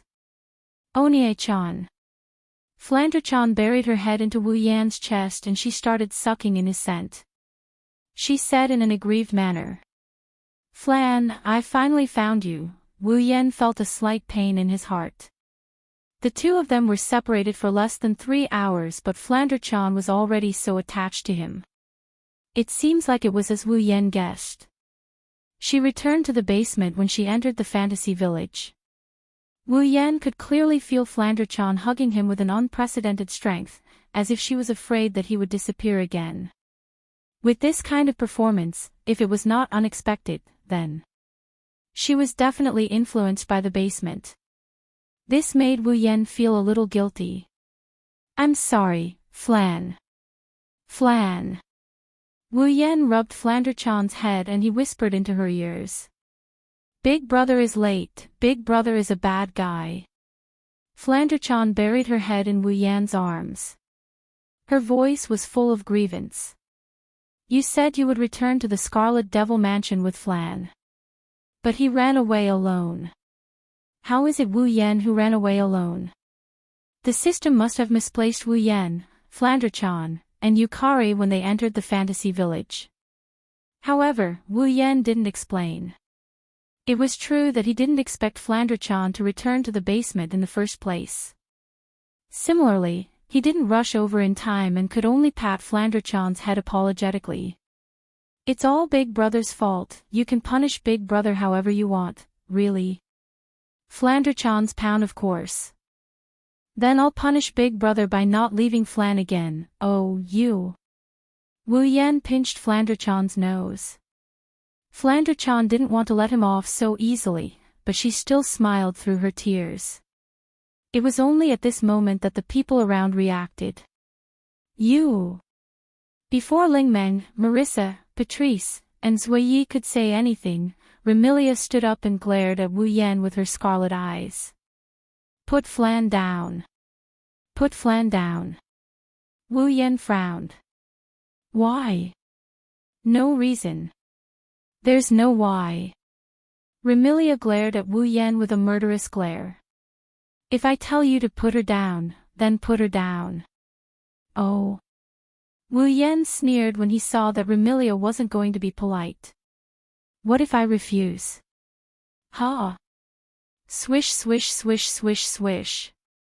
As soon as he finished speaking, a chaotic sound of breaking through the air echoed throughout the entire Red Devil Hole. He saw that a formation of flying knives, which seemed to be nailed to an invisible wall, was arranged neatly in rows. It happened to be a square formation of flying knives with a side length of more than 2 meters. Without any warning, it suddenly appeared in front of Wu Yan and fell on Wu Yan. Boom! Unfortunately, although the neatly arranged flying daggers seemed to have appeared out of thin air, and were extremely abrupt, a violent mana whirlwind suddenly shook and blasted out like an explosion when it was about to land on Wu Yan's body. Clang, clang, clang. All of a sudden, the flying daggers that formed a phalanx were all knocked away by the whirlwind formed by mana as if they had hit steel. The explosion caused Ling Meng and Marissa, who were the closest to Wu Yan, to cry out in surprise as they were pushed back, putting some distance between themselves and Wu Yan. At the entrance, Patrice gazed at Wu Yan who was engulfed in a whirlwind of mana and her expression turned solemn. What a powerful mana! Wu Yan gradually opened his eyes. His line of sight shot like an arrow toward a dashing female servant who stood before Remilia with a flying knife in her hand. Is this how the Red Devil Hall treats its guests? My apologies, my apologies. 16 Knights. Black Knight stood before Remilia and spoke in a neither servile nor overbearing tone. Although the Red Devil Hall is hospitable, we will never entertain someone who is rude to the Red Devil Hall's owner. I was the one who was provoked, but now I am the one who is being rude. I guess I got to see how overbearing Scarlet Devil Mansion can be. Wu Yan curled his lips and he looked at Sakuya with a look of contempt. But, in order to protect the authority of the first young miss, you actually disregarded the fact that the second young miss is in my hands and attacked me. Should I say that you are loyal? Or should I say that you are ignorant? Rest assured, Your Excellency. Black Knight said indifferently. With the second young miss's capabilities, it is impossible for her to be injured by an attack of this degree. Oh? Wu Yan's lips curled up slightly. In other words, as long as you are certain that your attack won't cause any harm, you will attack the first young miss and second young miss? Sakuya raised her head and looked straight at Wu Yan. She didn't say anything else. She probably realized that she couldn't win against Wu Yan, so she just gave up. Such a decisive attitude made Wu Yan have a whole new level of respect for Black Knight. Don't think that this girl is just an ordinary maid just because she is dressed in maid attire. If you really think so, you will die a horrible death. 16 Black Knight. Not only was this girl in charge of all the affairs in the Red Devil Hall, but she was also Remilia's most trusted and capable maid. She also had the ability to control time. Therefore, even Wu Yan didn't notice when the flying daggers appeared just now. He only noticed when they were within a certain range of him. Come to think of it, Sakuya must have used her ability to stop time before throwing her throwing knives. Only when the throwing knives got close to Wu Yan did time return to normal. With such an ability, it was not strange that Wu Yan didn't notice when the flying daggers were thrown. After all, they were thrown when time was still. How could he notice? I'll say it one more time. Remilia fixed her gaze on Wu Yan through Black Knight's back. Put Fran down. Wu Yan smiled at Remilia's words that sounded like a threat and a declaration. His smile was unusually thought-provoking. Don't treat me like you. No matter if Fran is normal or abnormal, crazy or not, destroying things or not, I won't put her down. This time, Remilia's expression changed and became incomparably ugly. Wasn't Wu Yan's words poking at Remilia's sore spot? Of course, it also poked at Remilia's anger. With a flip of her hand, a scarlet spear that was taller than Remilia abruptly appeared in her hand. The tip of the spear resembled a demon's tail. Swish! Remilia brandished the scarlet spear in her hand. Her eyes turned completely blood-red and her canine teeth protruded from her lips like the sharp teeth of a wolf. She slowly floated up into the air. She looked down at Wu Yan, who is still holding Flandre-chan. Her voice turned cold as she spoke to Wu Yan. I never repeat a sentence for the third time. That's unfortunate. I happen to be the type who likes to repeat myself. Wu Yan lifted his gaze and gazed at Remilia. So, no matter how many times you repeat yourself, my answer will always be the same. The conversation between the two of them caused the atmosphere of the scene to become intense. Chapter 17:15. Floating in the air, Remilia looked down at the person who was hugging Fran tightly. She appeared cold, but she was furious and envious. As Fran's sister, Remilia had hugged Fran before, but Fran had never shown her attachment like she did to that man. It wasn't that Remilia didn't want Fran to be attached to her, but with Fran's unstable mental state, she would only want to find someone to play with. Why would she find someone to rely on? Therefore, Remilia had never been relied on or attached to by Fran. To put it bluntly, as an elder sister, Remilia had never given Fran anything that an elder sister should give. That was why Remilia was so aggressive when she saw how much Fran relied on that man. Of course, this was Remilia's personality. As long as it was someone she didn't know well, she would show her slightly aggressive side. But this time, because of Fran, this slightly aggressive side became extremely aggressive. Wu Yan seemed to have seen through Remilia's thoughts under her cold expression. His gaze landed on the bright red spear in Remilia's hand. That gun was called Gungnir. In Norse mythology, Odin used a godly spear that never missed. As long as this spear was thrown by its owner, it would definitely hit the target. It was similar to the spear of thorns that had the effect of stabbing the heart. Unfortunately, the bright red spear in Remilia's hand wasn't the real Gungnir, and Remilia didn't actually possess the Gungnir.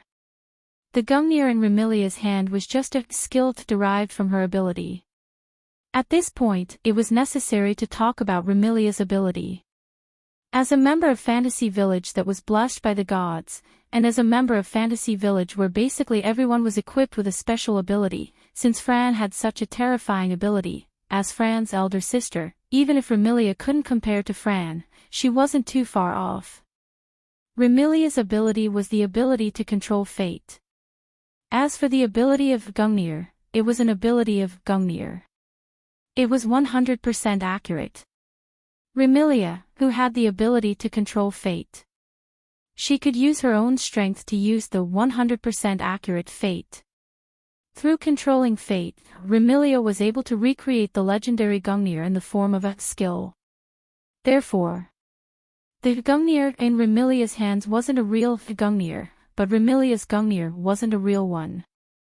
However, it had almost the same ability as Gungnir. If Remilia threw the spear in her hand. If Wu Yan has no way of reversing something as non-existent as fate, he might be able to do so. He would definitely be hit. Of course, he would only be hit after Remilia took out the Gungnir. Fran, who had been silent all this while, lifted her head and glanced at Remilia. Just as she opened her mouth and was about to say something, she was interrupted by a voice beside her. "Let's stop here."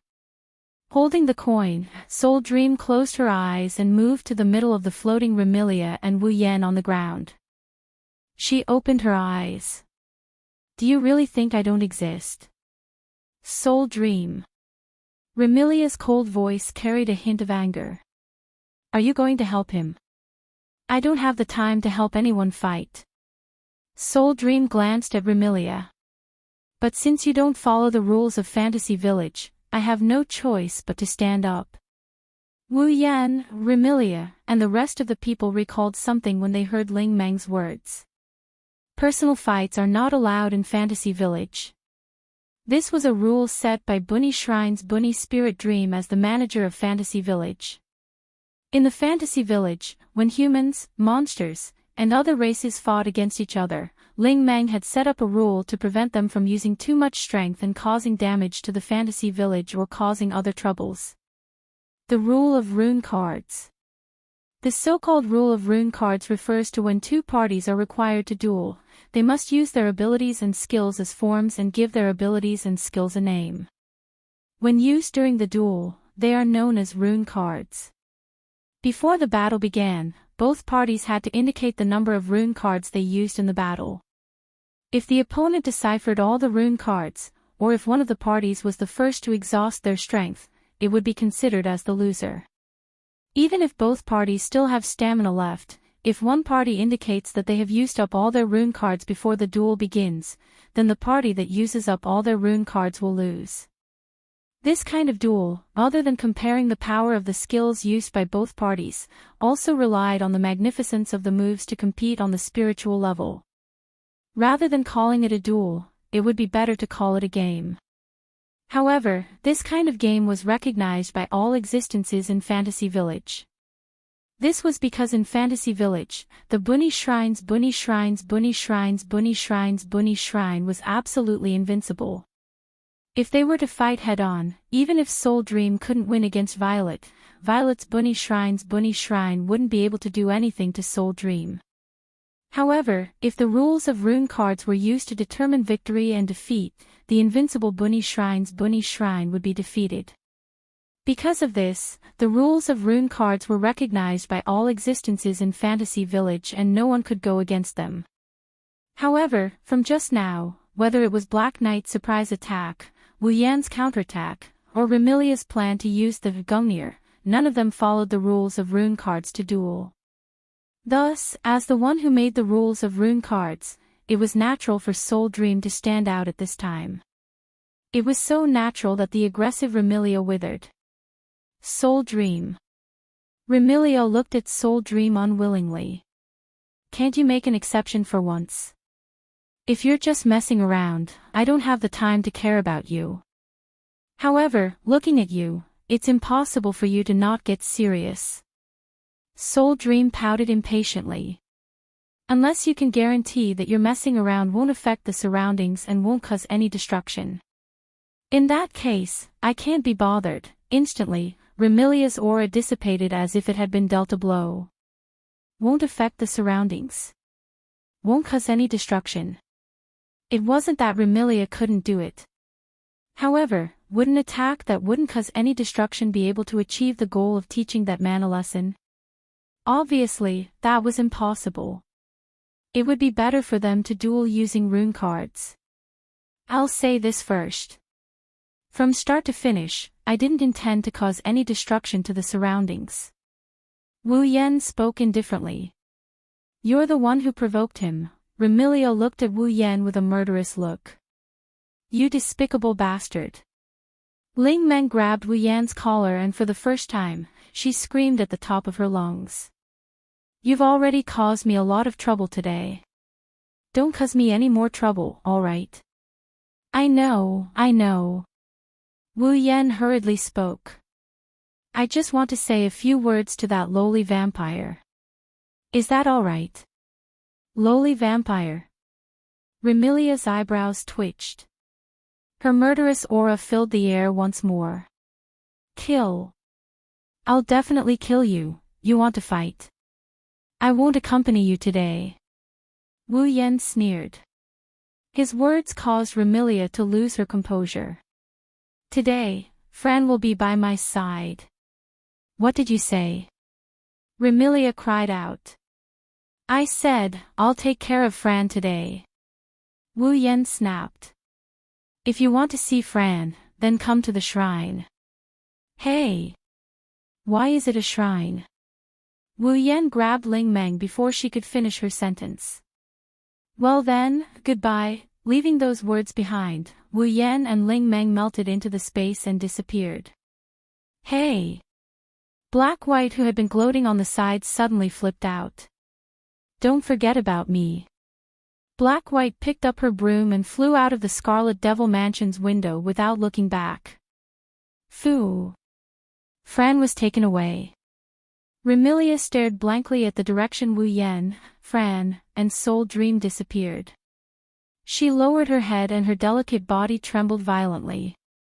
Eldest young miss. Seeing this scene, the nearby Sui Yi cautiously asked. Why don't I go and bring the second young mistress back? Bring back that bastard's head as well. Remilia didn't care about her image and screamed. I want to suck his blood dry.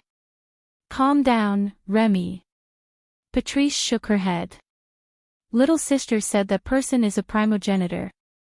Did you forget? How can that despicable fellow be the noble true ancestor of the vampires? Remilia glared at Patrice before speaking with a gloomy expression. No, now isn't the time to think about that. What's important is to bring Fran back. Let's go. We're going to the shrine. Yes. Chapter 17-16. Fantasy Village, Bowley Shrine.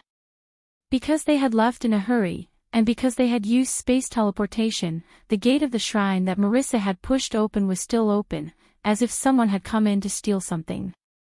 Don't think that there aren't any thieves in Fantasy Village.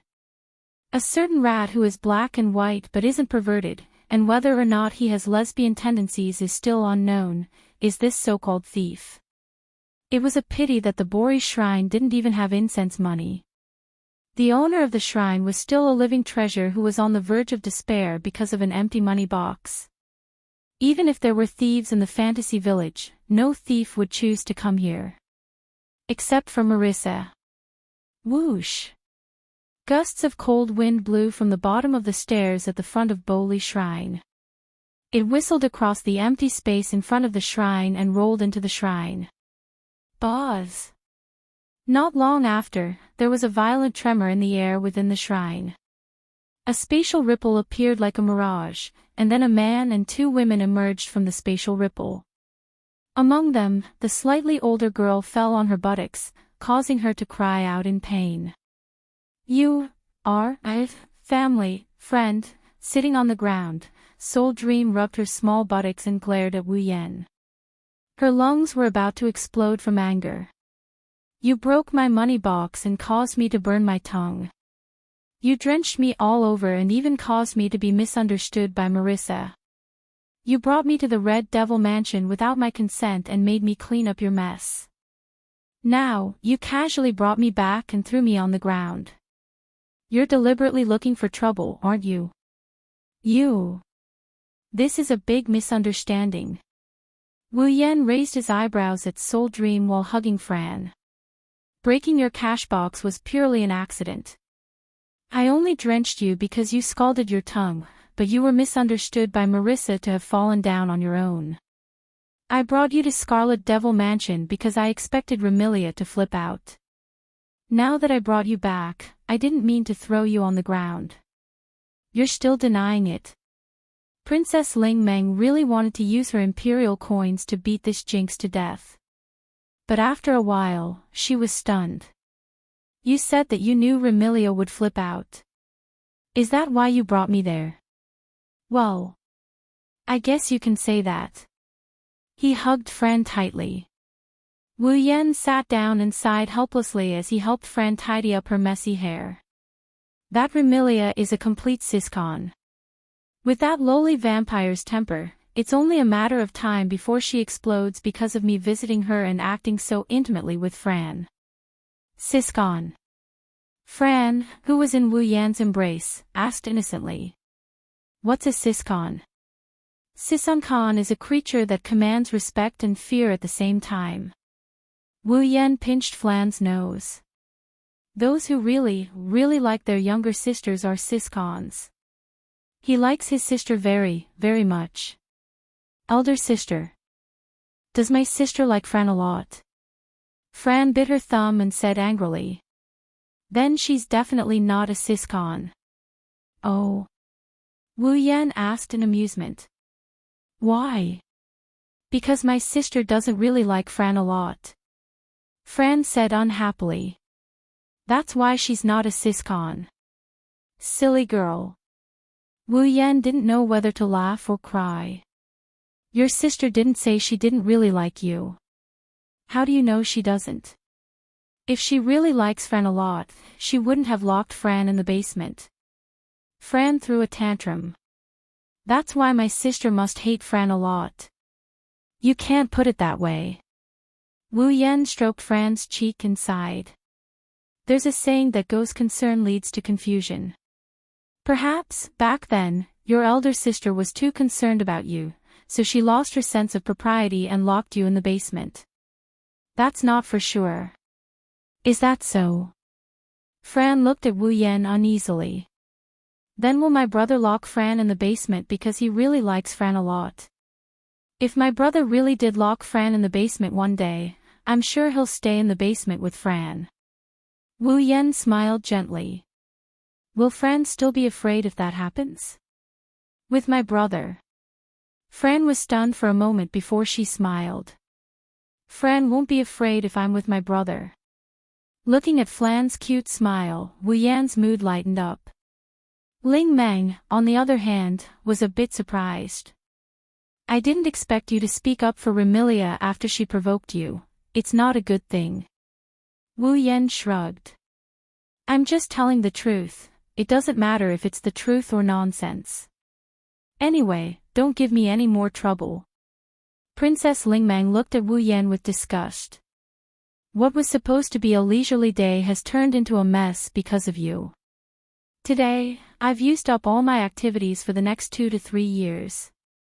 How do you expect me to find an excuse to spend the next 2 to 3 years leisurely? I don't know if you're joking or not, but if you are, I won't complain. Wu Yan's mouth twitched. You've used up all your activities for the next 2 to 3 years in one day. You've been very inactive for the past 2 to 3 years. How many days do you plan to be active for? None of your business. Princess Lingmang snorted and turned to look at Fran, who was rubbing her eyes sleepily. Is it okay for you to bring her out? Princess Lingmang knew that Fran's mental state had always been unstable. Even if Princess Lingmang didn't reject Fran, she was still worried that Fran would cause trouble. She really didn't want to do so many troublesome things. Don't worry about that. Wu Yan lowered his voice when he saw Fran's eyelids starting to close. He adjusted Fran in his arms and gently patted her back as if he was coaxing her to sleep. Fran's illness has been cured. She won't have any problems in the future, is that so? Flan bit her finger and fell into a deep sleep. Ling Meng glared at Wu Yan when she saw Flan biting her finger. Then why did you bring her to the shrine and have Remilia come here to take her away? What's going on? Can't help it. This girl isn't in a state where she can be ignored. Wu Yan smiled bitterly. I'll let her stay by my side for now. I'll bring her back to the Scarlet Devil Mansion when she's emotionally stable. I have some things I need to tell Remilia. Seriously, this is your first day in Fantasy Village. Why do you always cause trouble? Princess Lingmang looked at Wu Yan as if he was a troublemaker. She couldn't stop complaining. Marissa is already a headache. Now there's another one. Mama, don't make it sound so bad. Wu Yan chuckled. After all, we still have to spend some time together. Princess Lingming's eyelids twitched. She had a bad feeling. You. What do you mean by that? It's simple. Wu Yan looked straight at Princess Lingmang. I want to stay the night. Stay the night. Princess Lingmang was stunned. Her face was filled with disbelief.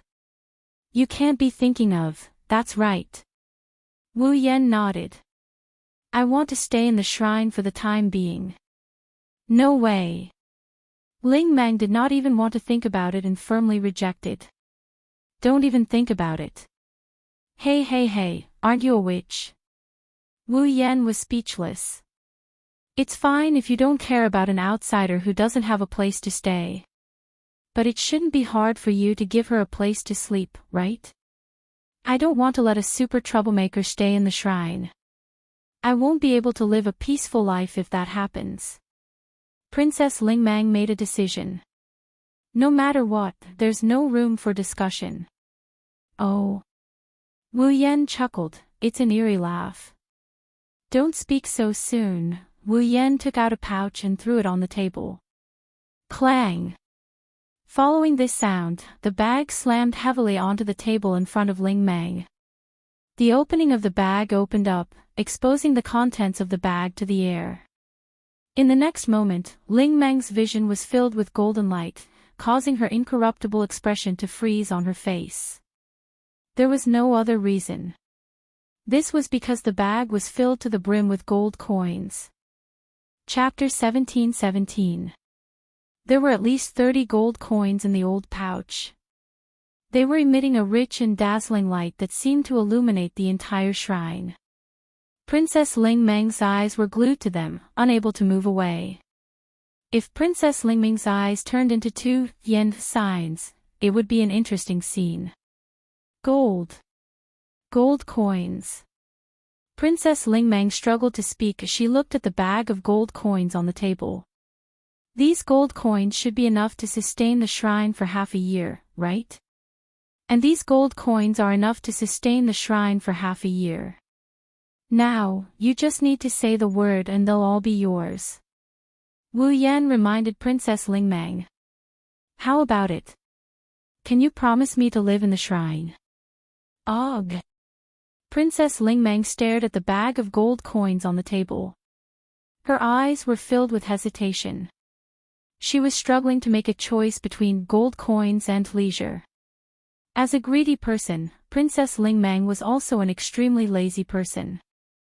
Now that money and leisure were placed on the table, and Ling Meng had to choose between the two.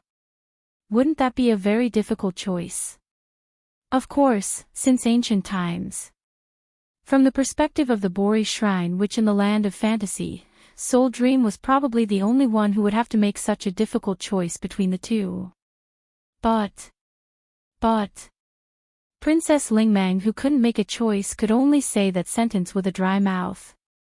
Aren't you the head of the House of the Lost? Isn't it better to live in the House of the Lost? Unfortunately, I don't know where the House of the Lost is. Princess Ling Meng, who claimed to be the head of the House of the Lost, was implying that she didn't know the way home. So, I can only choose to live in the shrine. Princess Ling Meng's eyes were filled with hesitation. She kept muttering to herself. What should I do? Choose gold coins. But if I let this troublemaker live here, I won't be able to live a peaceful life. Choose to refuse. Then I'll have to take the risk of offending Yukari and fight with this troublesome person. That seems to be very troublesome. Hearing Ling Meng's mumbling, Wu Yan's mouth twitched. Feelings. If this girl chose to refuse, he would even fight with him for the sake of gold coins. Wasn't that daylight robbery? As expected, someone who could mix with Marissa, who was good at borrowing things, also had the potential to become a great thief. No. They were bandits. After a series of difficult choices, Princess Ling Meng suddenly exhaled. He tapped his palm as if he had suddenly realized something. I think it's more reliable for you to be my husband. This way, I can accept your gold coins. I can even chase you out. Wu Yan's hand trembled, and he almost threw Fran, who was sleeping in his arms, out. His face twisted. I don't mind you selling your chastity for gold coins, but you let someone else be your husband, and you want to kick him out. Because it's too troublesome to have another husband. Princess Ling Meng said righteously. Anyway, there are many couples living separately in the human world. We just need to imitate them. Imitate your sister. Wu Yan couldn't help but want to slap the table. Just let me live here. Will it kill you to have some integrity? Integrity. Princess Ling Meng said with disdain. That kind of thing is too troublesome, I understand now. Your laziness is no longer a disease, but a realm. In order to not destroy his worldview, Wu Yan decisively chose to force her to abdicate. Now, you only have two choices. You can choose the gold coins and I'll live there, or you can choose to refuse. I can also go to the human realm. I believe that no one will refuse to provide a place for me to find a rich man. Ugh. Princess Ling Meng's delicate body trembled, and trembled again. You actually use money to force a girl to do something she doesn't want to do. How shameful. I just want to live in the shrine. I don't want to push you down. Wu Yan said weakly. Are you willing or not? Can't you just say it? Fine. Princess Ling Meng's face was resolute. Now that things have come to this, I can only. You want to rob me? Wu Yan said coldly. Then I'll kindly remind you that I won't feel bad even if I throw these gold coins into the gutter. If you want to take them for free, I don't mind giving them to you. But if you do, you'll offend a rich man like me. You won't have many chances to get rich in the future. Princess Ling Meng, who had just decided to choose between gold coins and leisure, was petrified on the spot. You really want to rob me? Seeing Princess Ling Meng frozen on the spot, Wu Yan's face was full of conflict. Then, he revealed a ruthless expression. Are you going to let me live here or not? If you don't, I'll go to the human world. The human world. Princess Ling Meng seemed to have just woken up. She waved her hand at Wu Yan in a daze. Go, just leave the gold coins behind. I beg you, can you give me a definite answer? Wu Yan forced a smile. If this goes on, I'm afraid I won't be able to resist burying you, sigh. Princess Ling Meng seemed to have accepted her fate. Why do I have to get into trouble with you? Although she said that, Ling Meng seemed to have made a decision in her heart. With lightning speed, her hand turned into an afterimage as it flashed across the table in front of her. When the afterimage disappeared, the money pouch on the table had also disappeared.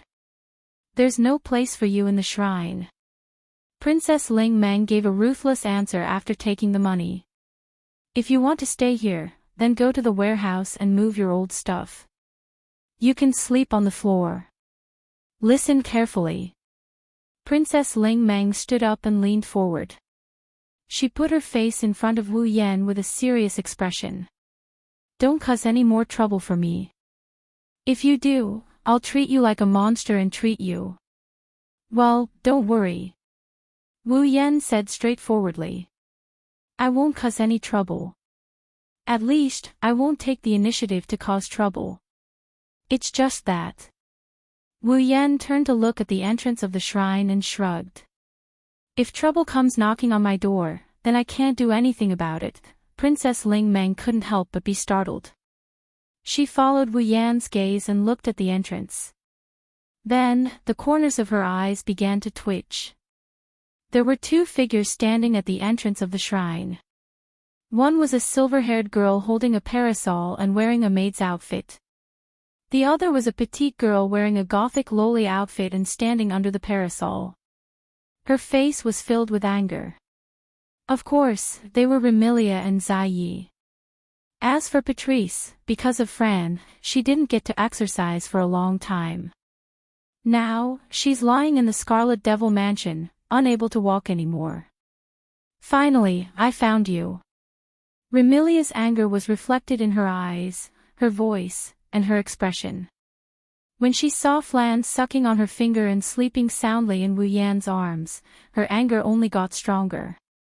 You actually dared to kidnap my sister, you've got guts, don't blame me for reminding you. Wu Yan didn't even look at Remilia. He picked up a cup of tea from the table and casually took a sip. Firstly, Fran willingly followed me. I didn't kidnap her. Secondly, Fran is also my sister.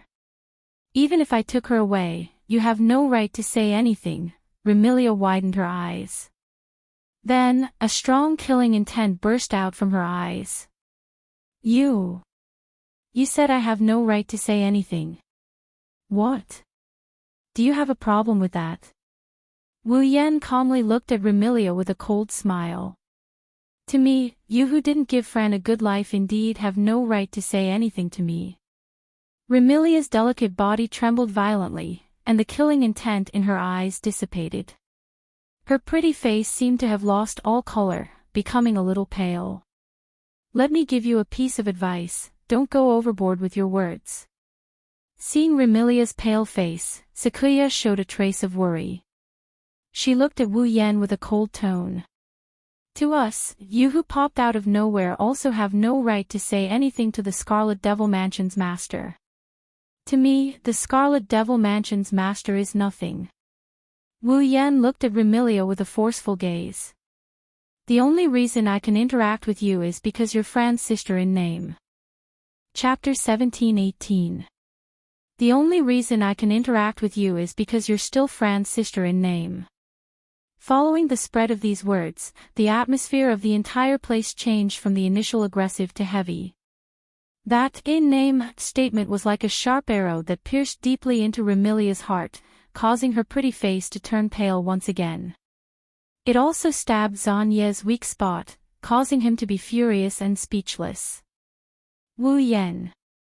Although it was said ruthlessly, everyone present, except for Ling Meng, Remilia and Ziyi, understood that this nominal statement was, to put it bluntly, true. Remilia doted on her sister very much, and Fran was indeed Remilia's biological sister. No matter what, it couldn't be considered as just in name. However, just as Wu Yan said before, Remilia didn't give Fran a good day at all. She even gave Fran a very traumatic life. But that couldn't be considered Remilia's fault. The main problem was still Fran's problem. For a person who could go crazy at any time and want to kill everyone around her, even if that person was the person closest to her and the person she loved the most, who could think of a way to solve the problem without hurting her. If this person could be easily suppressed, then it wasn't impossible. The key was, to a certain extent, this person had an existence that surpassed everyone around her.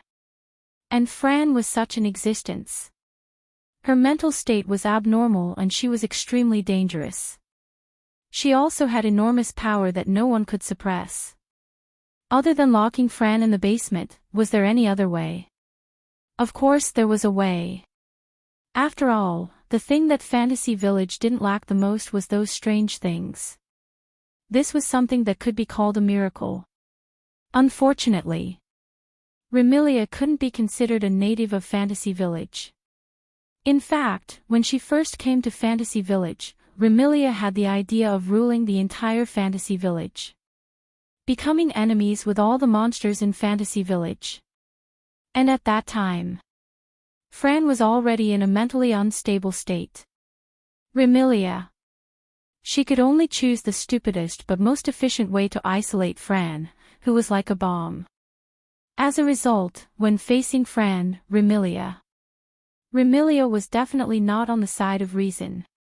"You're an outsider, you don't understand Miss at all," Zanyi said coldly as if he was standing up for Remilia. "Miss cares more about second Miss than anyone else. That's something an outsider like you can't understand at all. You still want to be stubborn. Don't you understand that you're in the wrong from the beginning?" Wu Yan responded to Zanye's words with a somewhat pitiful look. "Indeed, I might really not understand Miss because I'm an outsider. Then, as Fran's closest people, let me ask you, do you understand Fran?" Remilia and Zanyi were stunned at the same time. Understand Fran, understand Fran. Perhaps this was something that Remilia and Jia had not considered until now. The reason was very simple. It was because Fran's mental state was very unstable and crazy. Why would anyone want to understand a crazy person?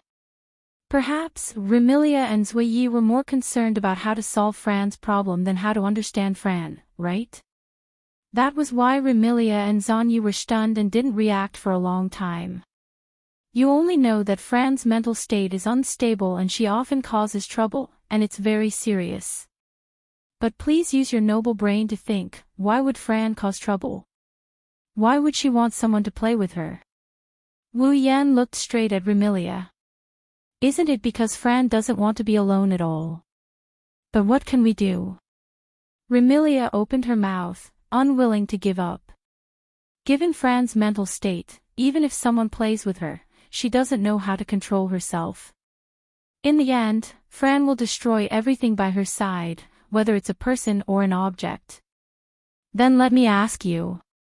Wu Yan's eyes carried a calmness that made Remilia's heart palpitate. Did Fran ever hit you hard when she was making trouble for you? Attacked?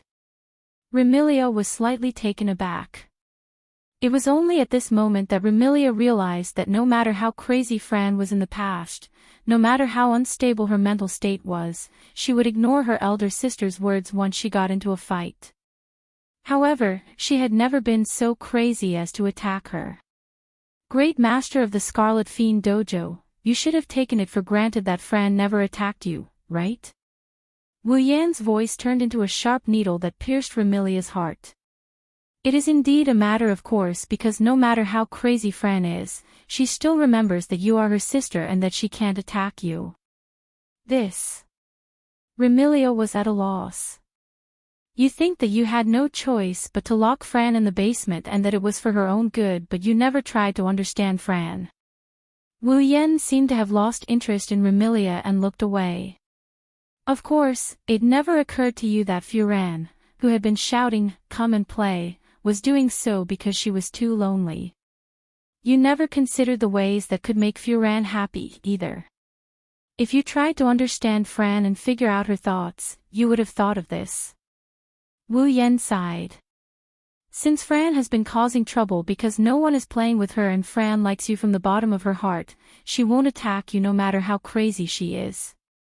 Then, as long as you take some time out of your day to accompany Fran in the basement, won't the problem be solved?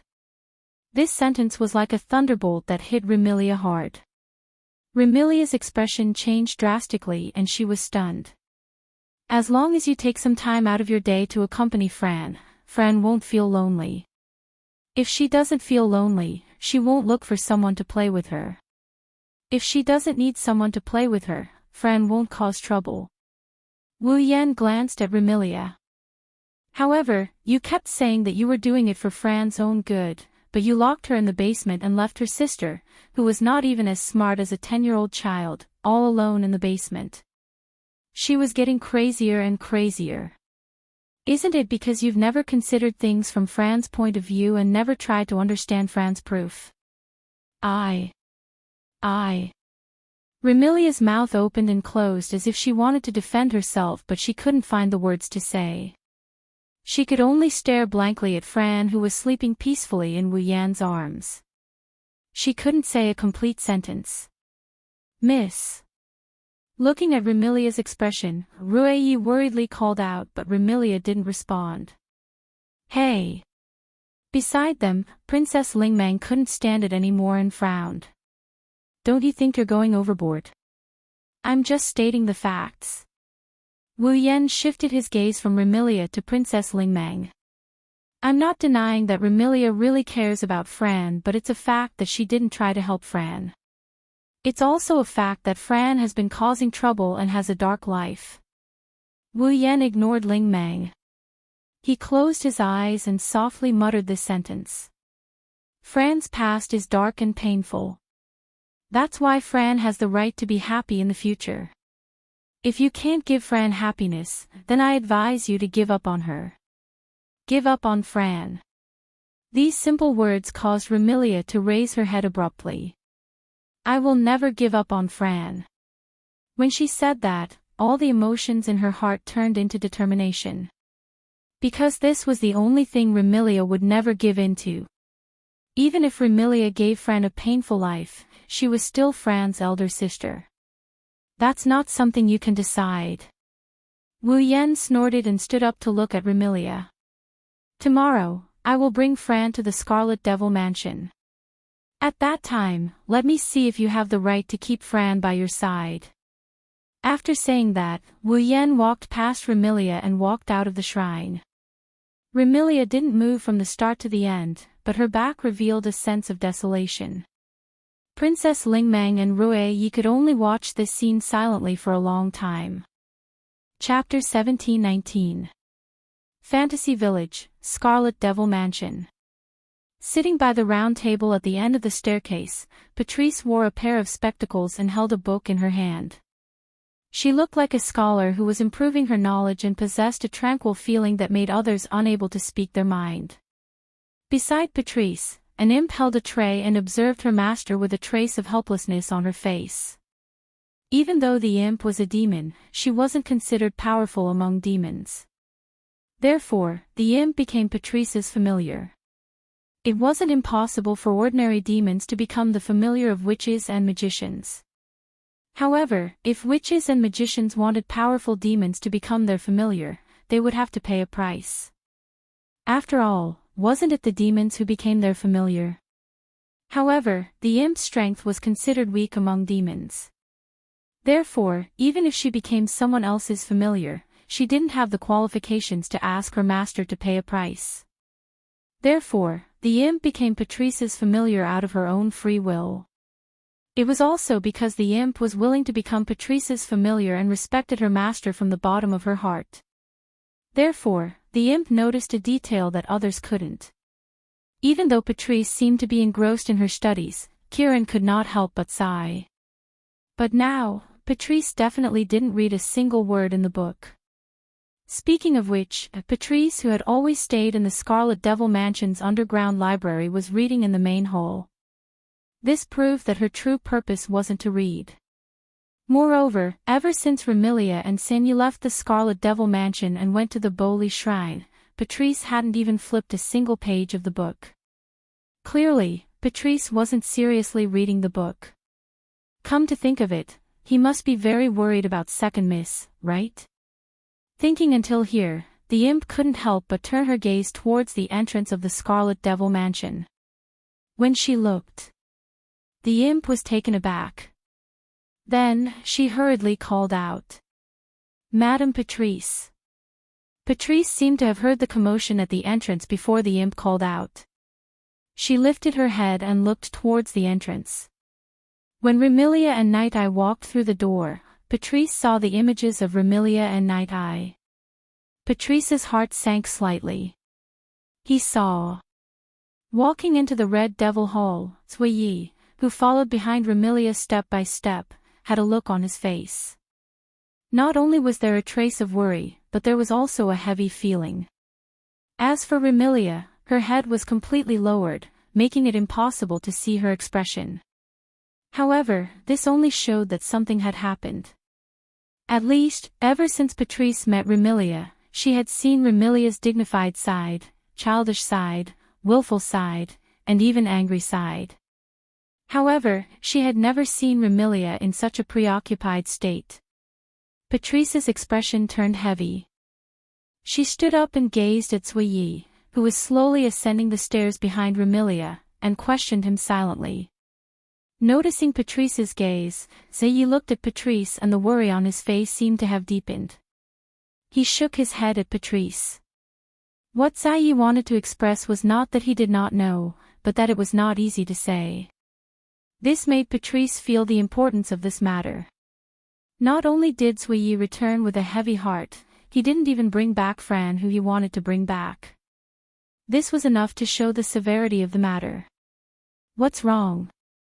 In the end, Patrice chose to ask Remilia. What happened? Remilia didn't answer Patrice's question. Instead, she sat at the head of the table and lifted her head, revealing a helpless expression that Patrice had never seen before. Patrice? Remilia asked in a daze. Tell me, did I do something wrong? Looking at Remilia who had never displayed such a weak side, Patrice more or less sensed that something was amiss. She asked in a probing tone. Are you referring to little sister's matter? He said that I never tried to understand Fran and never gave her happiness. Remilia's expression became more and more confused and helpless. In the end, she even showed a trace of depression. Also, he wanted me to give up on Fran. Hearing till here, Patrice gradually connected the dots and understood the gist of the matter. Remilia had always felt guilty about what happened to Fran. Even though she didn't think that she was the one who caused Fran to become insane, she still hated the fact that she was the one who locked Fran up in the basement. Therefore, Patrice guessed that the person who took Fran away must have exposed Remilia's guilt towards Fran. Otherwise, Patrice found it hard to imagine that Remilia would show such a weak side to anyone other than Fran, the little sister she cared about the most. One must know that when she was defeated in the battle to conquer Fantasy Village, Remilia didn't show such a weak side even when she didn't realize her dream of becoming the ruler of Fantasy Village. I don't know what that person said to you. After deliberating over her words, Patrice spoke indifferently. But, Remilia, no matter what you did, your concern for Fran is something no one can deny. I am certain of this. Remilia's expression didn't turn for the better and she even bitterly smiled. That man also said he didn't deny my concern for Fran but he felt that I couldn't give her happiness. Did that person say that? Patrice knitted her brows as though she was surprised that Wu Yan would say something like that. Her expression tensed up. That's true, but in the past, there was no other way. My dear sister was mentally unstable, but it's different now. Different? Remilia's spirit jolted as though she had found a life-saving straw. She stood up from her chair and placed her hand on the table as she leaned towards Patrice. How is it different? I think you're confused because of your concern, Remilia. Patrice shook her head with a smile. Before, little sister was in that state and you couldn't give her happiness. But now, little sister seems to have returned to normal, right? Remilia stared blankly for a moment before her scarlet eyes lit up. That's right. Just because I couldn't give Fran happiness in the past doesn't mean I can't in the future, right? Now that Fran had returned to normal, he didn't need to worry about Fran losing control anymore. He could live with Fran without any worries. Then, couldn't he just give Fran the happiness that he couldn't give her in the past? Like a blow to the head, Remilia's heart that had been immersed in guilt towards Fran all this time suddenly brightened up. The haze that had been shrouding her heart was also swept away. Phew. Remilio let out a long sigh and her expression returned to her usual confident and arrogant self. Her voice also carried a hint of pressure. Thank you, Patrice. Lady Patrice. Yi seemed to be very happy that Remilia had returned to her original state and looked at Patrice gratefully. It seems like all of you are fine. Patrice felt relieved and asked. Then, what about little sister? At the shrine. Remilia's tone became displeased at this point. She should be with that fellow right now. What? Patrice said in astonishment. Oh. You all couldn't take little sister back from him. No. No. Remilia replied unhappily. Moreover, if we really fought back then, I wouldn't have a say in Fran's matter anymore. Patrice revealed a puzzled expression and turned to look at Suyi. That. Kuei smiled helplessly. He said that he will bring Second Miss to Scarlet Devil Mansion tomorrow and decide if he wants to return Second Mississippi. I see. Patrice nodded. Understood, I will be there tomorrow as well. Kuei let out a sigh of relief. With the knowledgeable Patrice, he would have the confidence to negotiate with the other party tomorrow. After all, Zhongyi had personally experienced the extent of the other party's eloquence. Chapter 17:20. The next morning. In his dreams, Wu Yan felt something furry poking his nose. It tickled the bridge of his nose and he couldn't resist the urge to sneeze. In a daze, Wu Yan wrinkled his nose. He even reached out to touch his nose until the furry thing that stuck in his nose seems to be gone. Only then did he go back to sleep.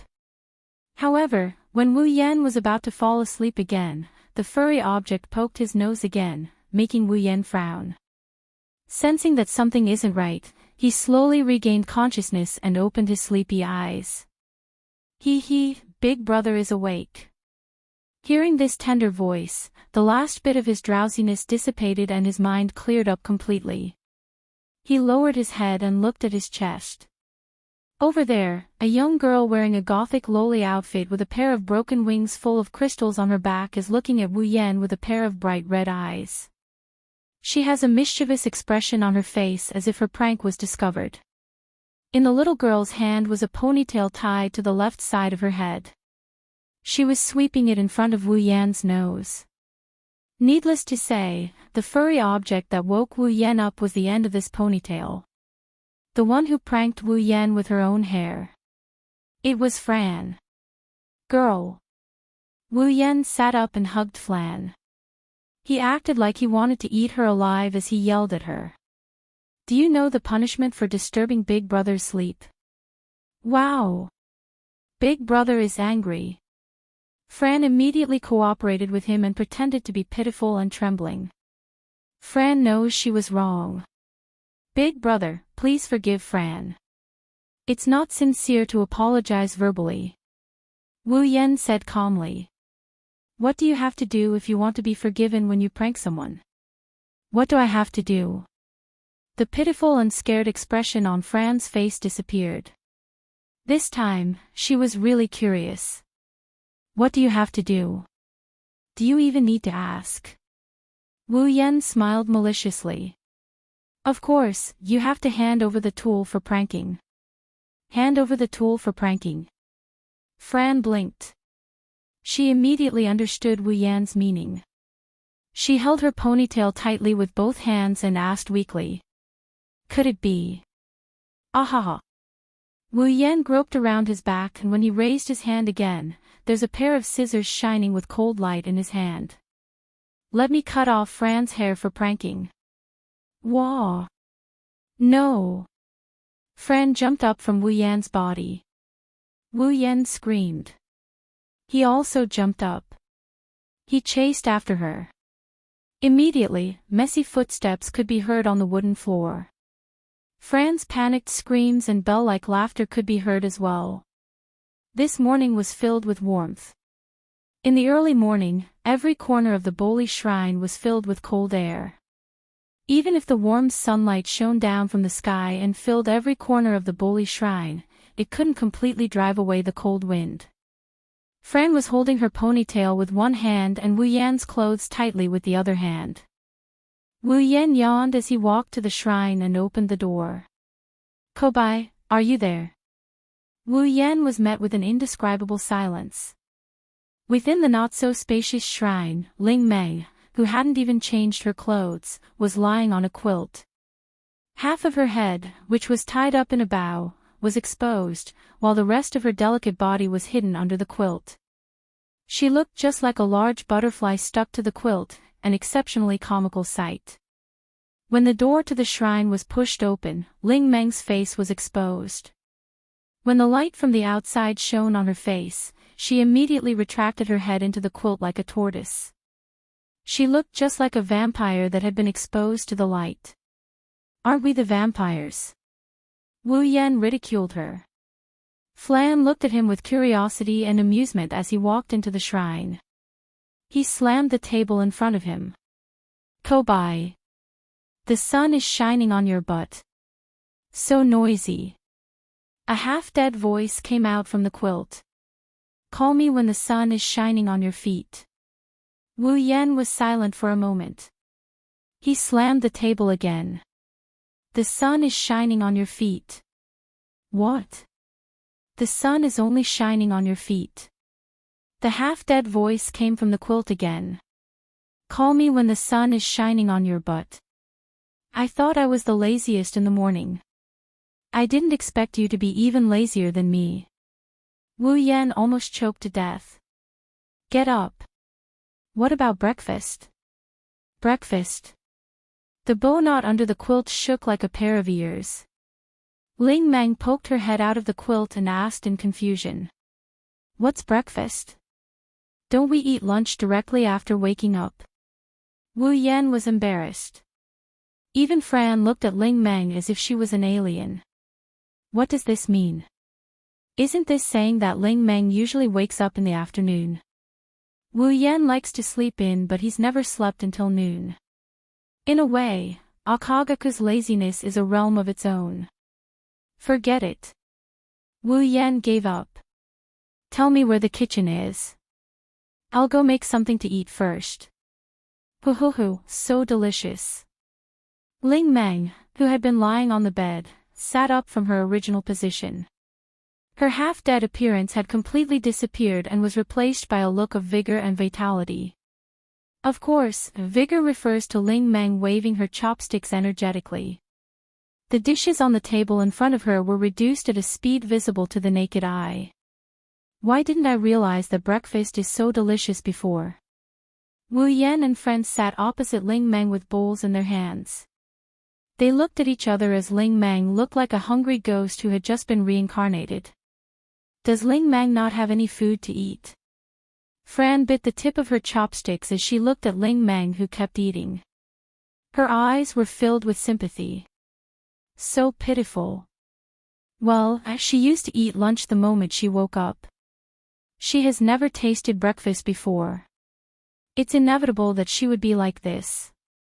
Wu Yan said. So, let's be considerate of her. Got it. Brother. After choosing to ignore Ling Meng, Wu Yan and Fran began to eat their breakfast in silence. By the way, Wu Yan and Flan secretly hid the dishes after seeing how fast Ling Meng ate. They didn't want Ling Meng to clean up all the dishes on the table. Therefore, if someone were to come here, they would see the Miko of Bori Shrine eating and drinking without any care for her image. The other two Mikos sat opposite each other, took out a few dishes hidden in the stove, put them on the ground, and started eating. Not long after, whether it was the plates on the table or on the floor, all of them were cleared. Oh. Ling Meng lay down on the floor and narrowed her eyes in satisfaction. I haven't eaten so much in a long time. I can see that. Wu Yan put away the dishes and handed them to Fran, who was happily cleaning up. He then glanced at Ling Meng. Looking at the way you eat, we are almost full. Don't tell me you are so poor that you don't have money to eat. Don't have money to eat? Princess Ling Meng asked curiously. Do I need money to eat? Ha! Wu Yan was shocked. If you don't need money to eat, where did the ingredients come from? Who knows? Ling Meng pouted. Every time the inventory runs out, the ingredients will appear out of nowhere. Appear out of nowhere. Wu Yan was stunned for a moment before he understood. It must be a 17-year-old girl who was used to peeping through the gaps. When she saw that Ling Meng did not even have money for incense, she naturally did not have money to eat. In order to keep the life of the manager of Fantasy Town alive, she must have secretly brought the ingredients over. Wu Yan did not know whether to laugh or cry as he shook his head. He put all the cutlery aside and reached out to Fran. Fran, come here. What is it? Fran asked, but she was already in Wu Yan's arms. Are you going out? Yes. Where are you going? Scarlet Devil Mansion. Chapter 1721. Fantasy Village, Red Devil Mansion. In the early morning, the fog around the fog lake at the foot of the Demon Mountain seemed to have thickened. The Red Devil Mansion, which was right next to the fog lake, was shrouded in a layer of white fog. It looked somewhat illusory. The cold wind howled in the space, taking away the fog that filled the surroundings. It also brought back the new fog from the Lake of Fog, causing the surroundings of the Red Devil Hall to be hazy. Coupled with the fact that the Red Devil Hall did not fit in with its surroundings, people could not help but think of it as a mirage. Buzz, at a certain moment, in front of the Red Devil Mansion, a space near the fog lake quietly distorted. The air vibrated, dispersing all the fog in the surroundings. Like boiling water, it was neither intense nor slow, gradually forming circles of ripples. In the spatial ripples that others could not see, two figures, one big and one small, appeared out of thin air and appeared in this space. Ta! An extremely soft sound of landing was like a thin needle falling in the silent world. Although the sound was extremely soft, it echoed clearly in the surroundings. Holding Fran, Wu Yan raised his head and looked at the somewhat illusory huge building in front of him. He sighed in his heart. It's called the Red Devil Mansion, but it looks like it's more like a ghost's castle than a devil's mansion. There was nothing he could do about it. Under the fog of the fog lake, the Red Devil Mansion, which already had an evil atmosphere, became completely gloomy. He couldn't help but worry that if he walked in, when the fog dissipated, he would also disappear from the world along with the building. It was not an exaggeration to say that the Red Devil Mansion was a haunted house. On the other side, Fran, who was hugging Wu Yan's neck, looked a little unhappy. Do we really have to go back to the Red Devil Mansion? Fran did not reject the Red Devil Mansion as much as she did her basement. However, it was not easy for her to be with Wu Yan. Fran thought that she could play around in the fantasy village with Wu Yan. Who knew? After only a day, Wu Yan was going to send her back. How could Fran not be unhappy? If it wasn't for Wu Yan's repeated assurances, if Remilia still insisted on locking Fran in the basement, he would definitely take her away. Fran did not want to go back to the Red Devil Mansion. He clearly understood Fran's feelings. Wu Yan said softly. No matter what, the Red Devil Mansion is Fran's home. Fran can't always follow brother everywhere. You don't want to go home. What does it matter? Fran's face was puzzled. Even if you don't go home, Fran, hearing these extremely willful words, Wu Yan was helpless. If you say that, your sister will be very hurt, that's better. Fran puffed up her cheeks. Big sister is so bad. Bad children should be punished, right? You. Wu Yan shook his head. Do you really? Fran doesn't want Flan. Fran was speechless. Even though you say you don't want to go home, Fran actually wants to live with her sister, right?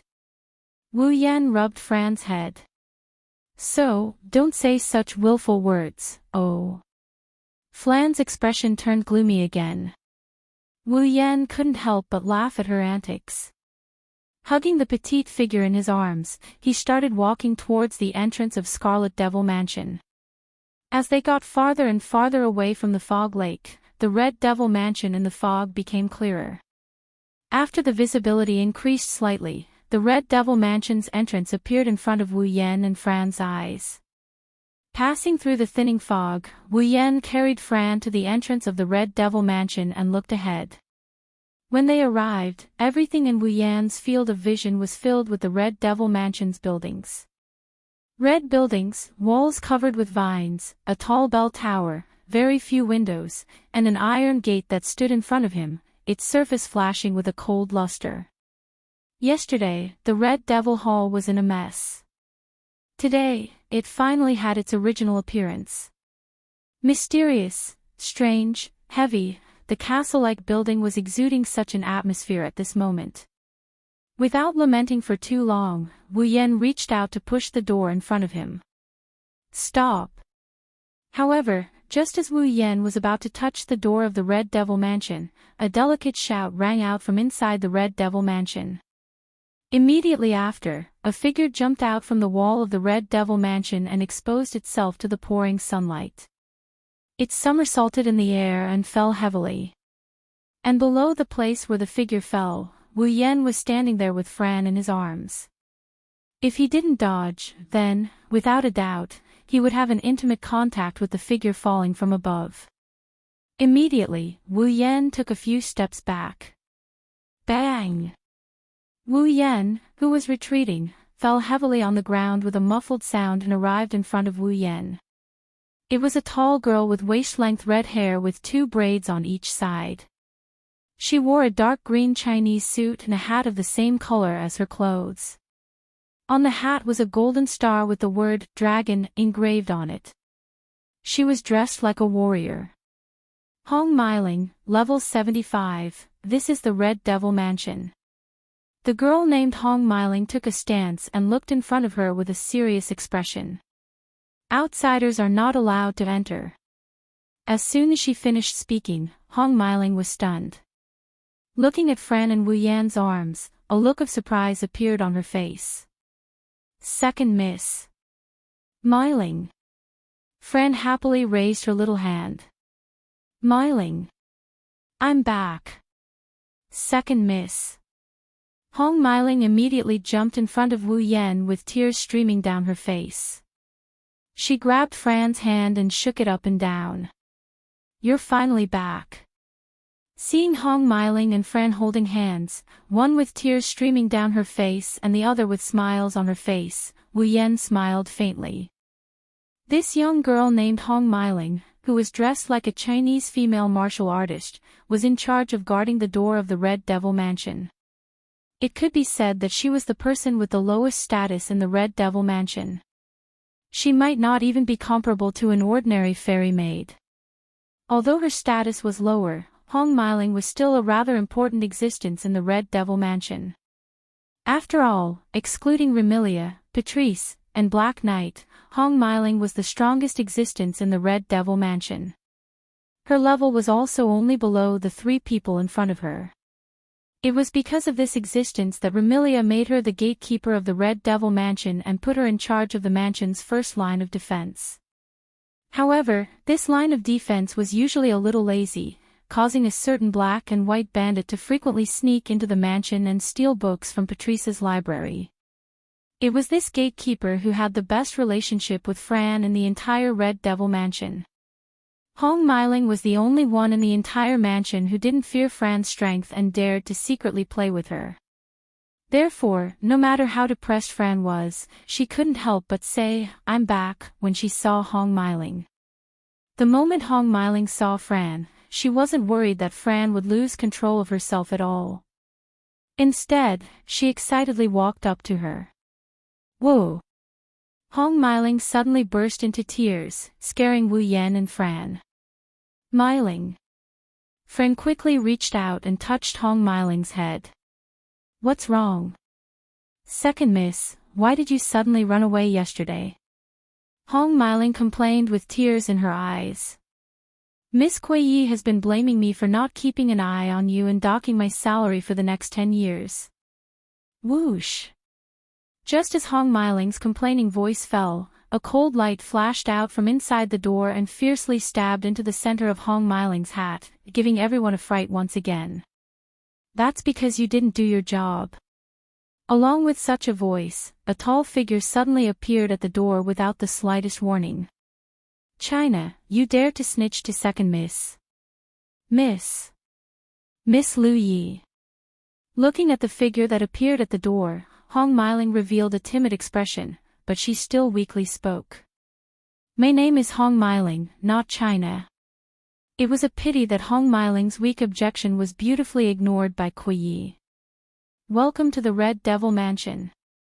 Like a proper servant, Kuei was respectful and neither servile nor overbearing. She bowed slightly to Wu Yan with an etiquette that no one could find fault with. Young miss has been waiting for a long time, please follow me. Chapter 1722. Under the lead of Zui Yi, and under Hong Meiling's aggrieved and pitiful eyes, Wu Yan carried Fran and walked into the territory of the Red Devil Mansion. The structure of the Red Devil Mansion was a bit similar to that of an ordinary city. The most important residence of the Red Devil Mansion was in the center, surrounded by 4 walls. Between the walls and the mansion was a vast outer courtyard with some flowers and trees planted. It was extremely luxurious. At first glance, it was located in the center of the Red Devil Mansion, surrounded by 4 walls. The mansion used for living didn't seem very big, but in fact, the interior of the Red Devil Mansion was much bigger than it looked from the outside. The reason was naturally because of the handsome maid leading the way in front of him. Although Zui Yi was just an ordinary human, he had the ability to control time. That kind of time ability wasn't like Kurumi's, who could only choose a target through bullets and let the time ability act on the target hit by the bullet. Zui Yi's time ability couldn't act on himself like Kurumi's, but it could act on his surroundings. For example, Kurumi could stop the opponent's time and then attack the opponent who had stopped time. Zui Yi could stop the time within a certain range and then let the only person who could move in time attack. The difference between the two was that one could only act on an individual, while the other could act on a certain range of space. Because of this, Kurumi's and Zui Yi's time abilities more or less had their own advantages and disadvantages. Like Kurumi. Although he could only use the power of time on an individual, he could freely turn back time on himself. No matter how serious his injuries were, he could still recover. Zui Yi's ability had a large range of effect, but even if he could turn back time within this range, the things that had changed couldn't be restored to their original state. That was to say, Zui Yi couldn't do something like recovering from his injuries.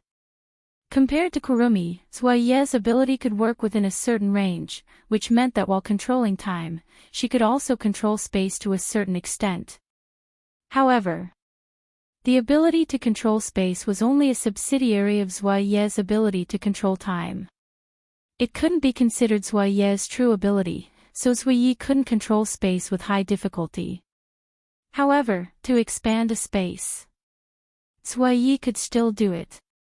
In between, the space in the Red Devil Mansion had also been expanded a lot by Zui Yi. It was much bigger than it looked from the outside. Just in the hall alone, Wu Yan walked quite a distance before arriving at the front of a flight of stairs. Welcome to the Red Devil Mansion. Up ahead. At the end of the stairs, Remilia was floating in the air with her bat-like wings on her back. She had one hand on her waist and the other on her back casually. Her scarlet eyes looked down at Wu Yan, who was standing at the bottom of the stairs. Her face was brimming with confidence, pride, and a noble smile. He looked just like a real aristocrat. At this moment, Remilia no longer had that blank and helpless expression she had when facing Wu Yan in the shrine yesterday. It went without saying that Remilia had already overcome the confusion in her heart and was beginning to take Wu Yan seriously. This Remilia was the real Remilia. Seeing Remilia like this, Xiao Yi, who was standing at the edge of the stairs, was full of pride. Even Fran couldn't help but feel happy for such an elder sister. Unfortunately, Remilia didn't maintain this appearance for long. Fran. Seeing Fran in Wu Yan's arms, Remilia's confident, proud, and self-reliant smile immediately collapsed and turned into a trace of anger. How long do you want to stay in someone else's arms? Hurry up and get down. No. Fran didn't even think about it and refused to make a sound. Moreover, as if she was deliberately disobeying Remilia, her arms around Wu Yan's neck tightened. Fran wants Big Brother to hug her. You've been hugging her since yesterday, haven't you hugged her enough? The more she said, the angrier Remilia became. No matter what, get down first. No way, Fran likes to hug Big Brother. Why does Big Sister keep going against Fran? Fran snorted and turned her head away. Big Sister like this is the most annoying. Annoying? Remilia seemed to have suffered a huge blow. Her charming face was shaken. Remilia truly dotes on her sister and Fran, to the extent that she doesn't want any man to touch Fran. This kind of overly protective love is seen as a sister complex in the eyes of others. In other words, at the scene, a Siscon suffered a blow because of his younger sister's unintentional words. Wu Yan didn't know whether to laugh or cry. He could only carry Fran and walk up the stairs to the platform at the end of the stairs. When he reached the platform, Wu Yan discovered that Remilia wasn't the only one here. Other than Remilia, there is another person who is sitting at a seat near the round table. He is looking at Wu Yan with a judgmental gaze. He had long, straight purple hair, pajama-like accessories, and a pair of purple gem-like eyes that were filled with intellectual light. He looked just like a scholar. It's Patrice. He exchanged glances with Patrice. Both of them could see each other sizing them up, but they tacitly remained silent and continued to observe. After a long time, Patrice broke the silence. I heard that you are a vampire ancestor. As soon as these words came out, the air in the audience seemed to have frozen, and the atmosphere became heavy. Vampire ancestor. The king of vampires. That's the noblest and most powerful existence of the vampire race. In terms of bloodline, the vampire ancestor is comparable to the legendary gods. In this world, there are also vampires. Naturally, as the ancestor of vampires, the ancestor of vampires also exists.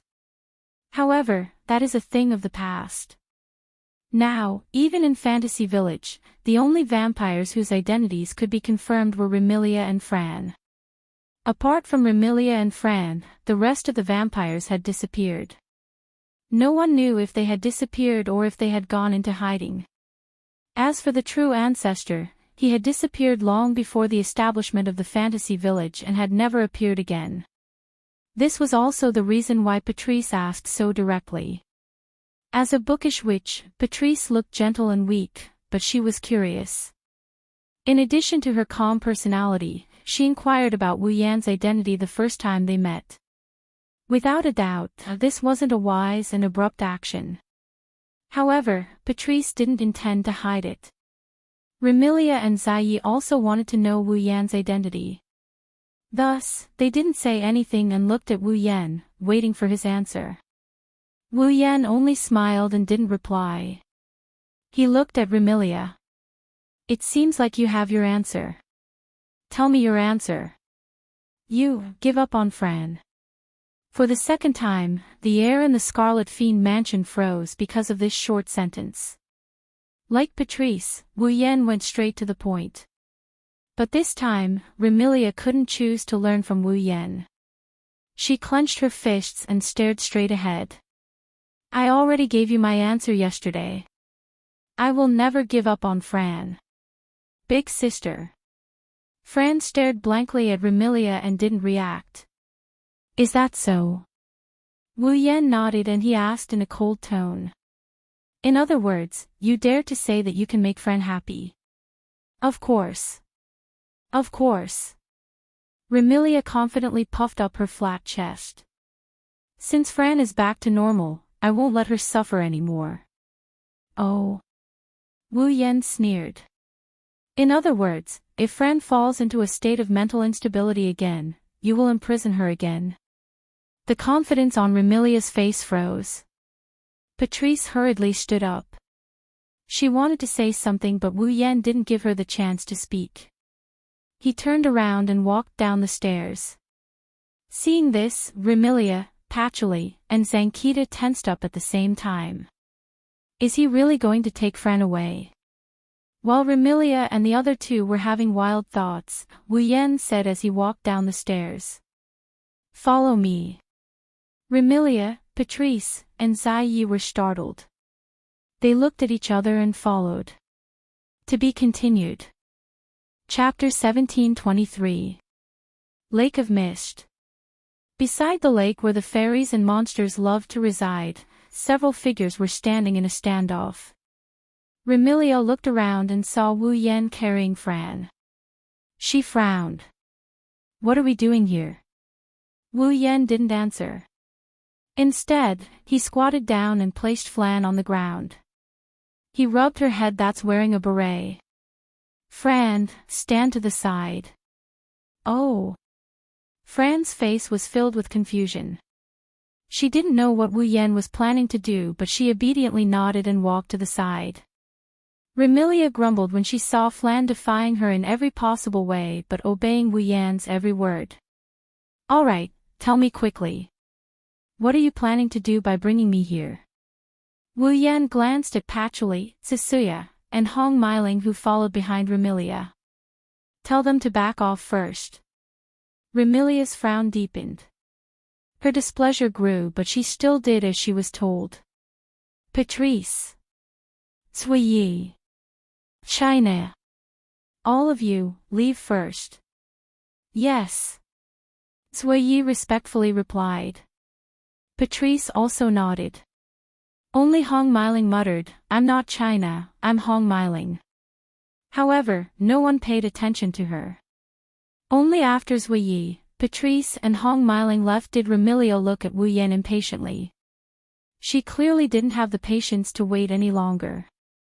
However, Wu Yan's next sentence completely dispelled Remilia's impatience. Ziyi, Patrice and Hong Meiling were shocked. Looking at the stunned Remilia, Wu Yan suddenly said, Defeat me. Defeat me. Fran will return to Scarlet Devil Mansion. Bro. Big brother. Fran didn't know what to do after hearing Wu Yan's words. As for Remilia, after being stunned for a moment, she smiled. Her smile was abnormally joyful. What? So this is the method. Indeed, this can save a lot of trouble. I also like this method. With that, Remilia's petite body floated into the air. She stretched out her slender palms, and her fingernails suddenly turned red and elongated, looking like the claws of a wild beast. It was extremely ferocious. Remilia's smile was equally ferocious. If that's the case, then disappear. Remilia roared out these words with a tone full of satisfaction and grievance. It had to be said that with Remilia's violent temper, she had indeed endured Wu Yan for a long time. Now, with Wu Yan's words, they finally exploded. A crimson mist suddenly swirled around Remilia's body, transforming into crimson bats that spiraled into the air. Red bats. In the next moment, Remilia's delicate voice rang out from the bloody mist. VPI Day-Night, Night of Bats. The crimson bats that soared into the air instantly lined up and faced Wu Yan below. They widened their mouths and shot out red flying daggers. Swish. Swish. Swish. The red throwing knives fell from the sky like raindrops, filling Wu Yan's field of vision. Amidst the sound of breaking air, they landed on Wu Yan's body. Boom. As the flying daggers rained down, the place where Wu Yan stood was covered in a thick cloud of dust from the impact of the flying daggers, making it hard for others to see what's going on inside. Looking at the place where the dust rose, Remilia revealed a smile. With a wave of her hand, a powerful gust of wind swept out, blowing away all the dust that rose into the air. When all the smoke and dust had dissipated, the uneven pits on the ground were exposed to the eyes of everyone present. However, Wu Yan's figure had disappeared without a trace. "Come out," Remilia said coldly. "If you die so easily, who am I supposed to vent my anger on these past few days?" "Don't be so anxious." As soon as Remilia's voice fell, a voice sounded from behind her. "The show has just begun." Remilia was startled. She quickly turned around and looked behind her. Wu Yan, who was obediently waiting for Remilia's attack, had appeared less than 5 meters away from her. He floated there with a relaxed expression. "You?" Remilia stared at the smiling Wu Yan in shock. "When did that's?" Patrice's eyes glinted as she gazed at Wu Yan, who suddenly appeared behind Remilia. "That's a spell. A spatial teleportation spell." "Humph." Remilia seemed to have heard Patrice's voice. She coldly snorted and didn't say anything else. She raised her hand and a dense blood mist appeared once more. But this time, Wu Yan had disappeared before Remilia could attack. When he reappeared, he was behind Remilia. "You're too slow." As soon as she finished speaking, a tremendous amount of mana soared into the sky from Remilia's back, transforming into the purest of shockwaves that spread out. Boom! The powerful impact smashed into Remilia's body, causing her petite body to fly backwards with a muffled groan.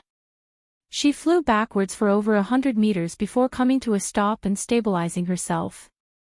"Young mistress, Remy." Bu Yi and Patrice couldn't help but step forward. "Big sister." Fran revealed a worried expression. "Damn it." Remilia's pretty face was filled with anger. She glared at Wu Yan with bloodshot eyes. Her body started glowing with a dark red light. Remilia's cataclysmic killing formation. The dark red halo covering Remilia suddenly burst apart, turning into countless red beams that shot out in all directions. Swish! Swish! Swish! Amidst the whistling sounds in the air, the crimson beams of light were like meteors, cutting through the space like blooming fireworks, shooting at the surroundings in all directions. Wu Yan curled his lips in disdain when he saw such a magnificent and earth-shattering amount of light shooting towards him. But it's a pity that the power is scattered into so many light beams and the might of each light beam is much weaker. At most, it can only threaten a low-level or mid-level 8th-stage being. Wu Yan said something only he could hear. He raised his hand and pure mana surged out of his hand. It turned into a circle of light that rippled outwards. When the crimson beam of light landed on the solidified mana halo, it didn't make any sound, nor did it stop abruptly without any warning. Upon closer inspection, one would discover that the surface of the light beams was covered in a layer of faint radiance. It was the advanced magic technique from the Nimble Maiden Won't Get Hurt world, telekinesis. Remilia bit her lip when she saw her rune card was blocked so easily. "Let's see how long you can hold on for." With a flip of her hand, a bright red spear appeared in Remilia's hand. Streaks of red lightning flowed on the surface of the spear and crackled with electrical sounds. "Kill him."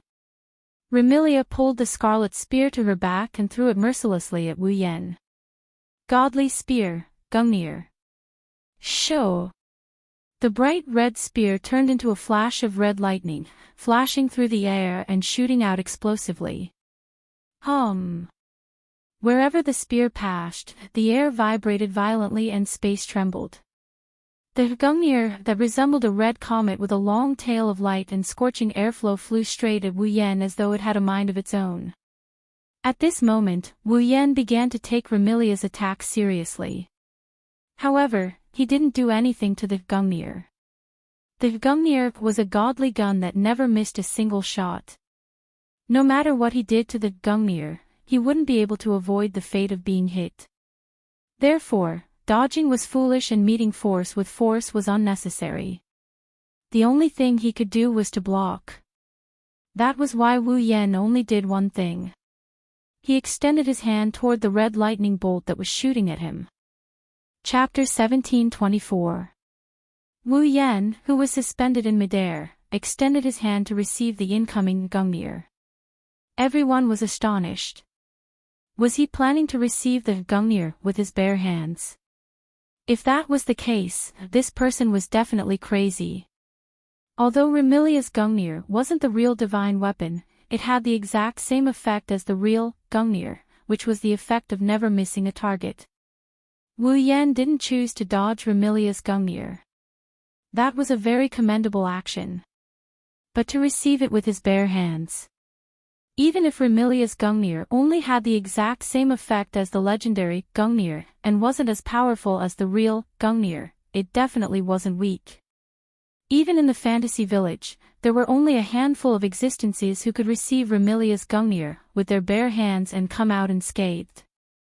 Could it be that Wu Yan also possessed strength on the same level as those existences?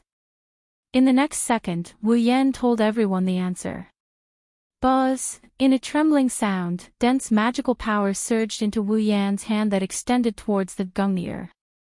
It covered the hand that was abnormally thin compared to the Gungnir that had transformed into a red lightning bolt. Beep beep beep. Then, traces of black electric arcs burst forth from Wu Yan's palm like tiny pitch-black pythons that revolved around Wu Yan's hand and flowed continuously. As the pitch-black electric arcs flowed, the space around the hand emitting black electric arcs actually emitted tiny cracking sounds and began to crack open. With such a powerful pitch-black electric arc in his hand, Wu Yan fiercely grasped the Gungnir that was shooting towards him. Bam! Bam! Bam! Bam! Bam!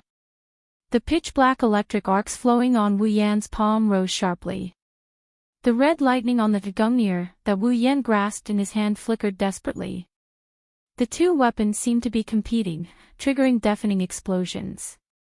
In an instant, sparks flew from the surface of the Gungnir that Wu Yan grasped in his hand. The electric currents collided with each other and turned into small explosions. Around the Gungnir, a strong gust of wind was stirred up. Until a certain moment. Wu Yan lifted his head and a cold glint flashed in his eyes. Break! Wu Yan shouted and clenched his hand that was flickering with pitch-black electric arcs. Bang! The red lightning on the surface of Remilia's Gungnir dimmed. Then, the Gungnir exploded into red dots that filled the sky. What? Remilia sucked in a mouthful of cold air. He actually... Xiao Ye's charming face was filled with astonishment. He actually managed to block the First Lady's Gungnir with his bare hands. Those pitch-black electric arcs. Patrice stared at the pitch-black electric arcs flickering on Wu Yan's palm and revealed a grave expression. Dangerous. Extremely dangerous. Fran, who was standing far away from the crowd, looked at the two people fighting in the sky. Her wine-red eyes kept fluctuating, and no one knew what she was thinking. What's wrong? Is it over? While everyone was astonished by Wu Yan's strength, Wu Yan let out a disappointed sigh. Since that's the case, it's my turn to attack. Hearing this, Remilia's heart frantically rang with warning signs, causing her expression to change and her movements to become sluggish. Following the warning signs in her heart, she decisively chose to retreat. Buzz! At the same time, a fiery red vortex spun above her head and gushed out a vast amount of magical power. I shall follow the rules of Fantasy Town and give you a gorgeous rune card. As soon as he finished speaking, the fiery red whirlpool above him trembled violently. Then, a hand that was 10 meters long and completely red like a giant's arm reached out from the fiery red whirlpool. The 5 fingers of the hand spread apart, making cracking sounds that even the space couldn't bear the weight of the hand. Giant strike, reverse Titan's hand. The fiery red arm flipped over and stirred up a violent airflow. Remilia's expression changed abruptly. It was as though an enormous mountain had crashed down from the sky. Boom! Remilia couldn't dodge in time. With a muffled sound, her petite body exploded like a peanut that had been hit by a hammer, exploding into a bloody mist that filled the sky. Young mistress, Remy.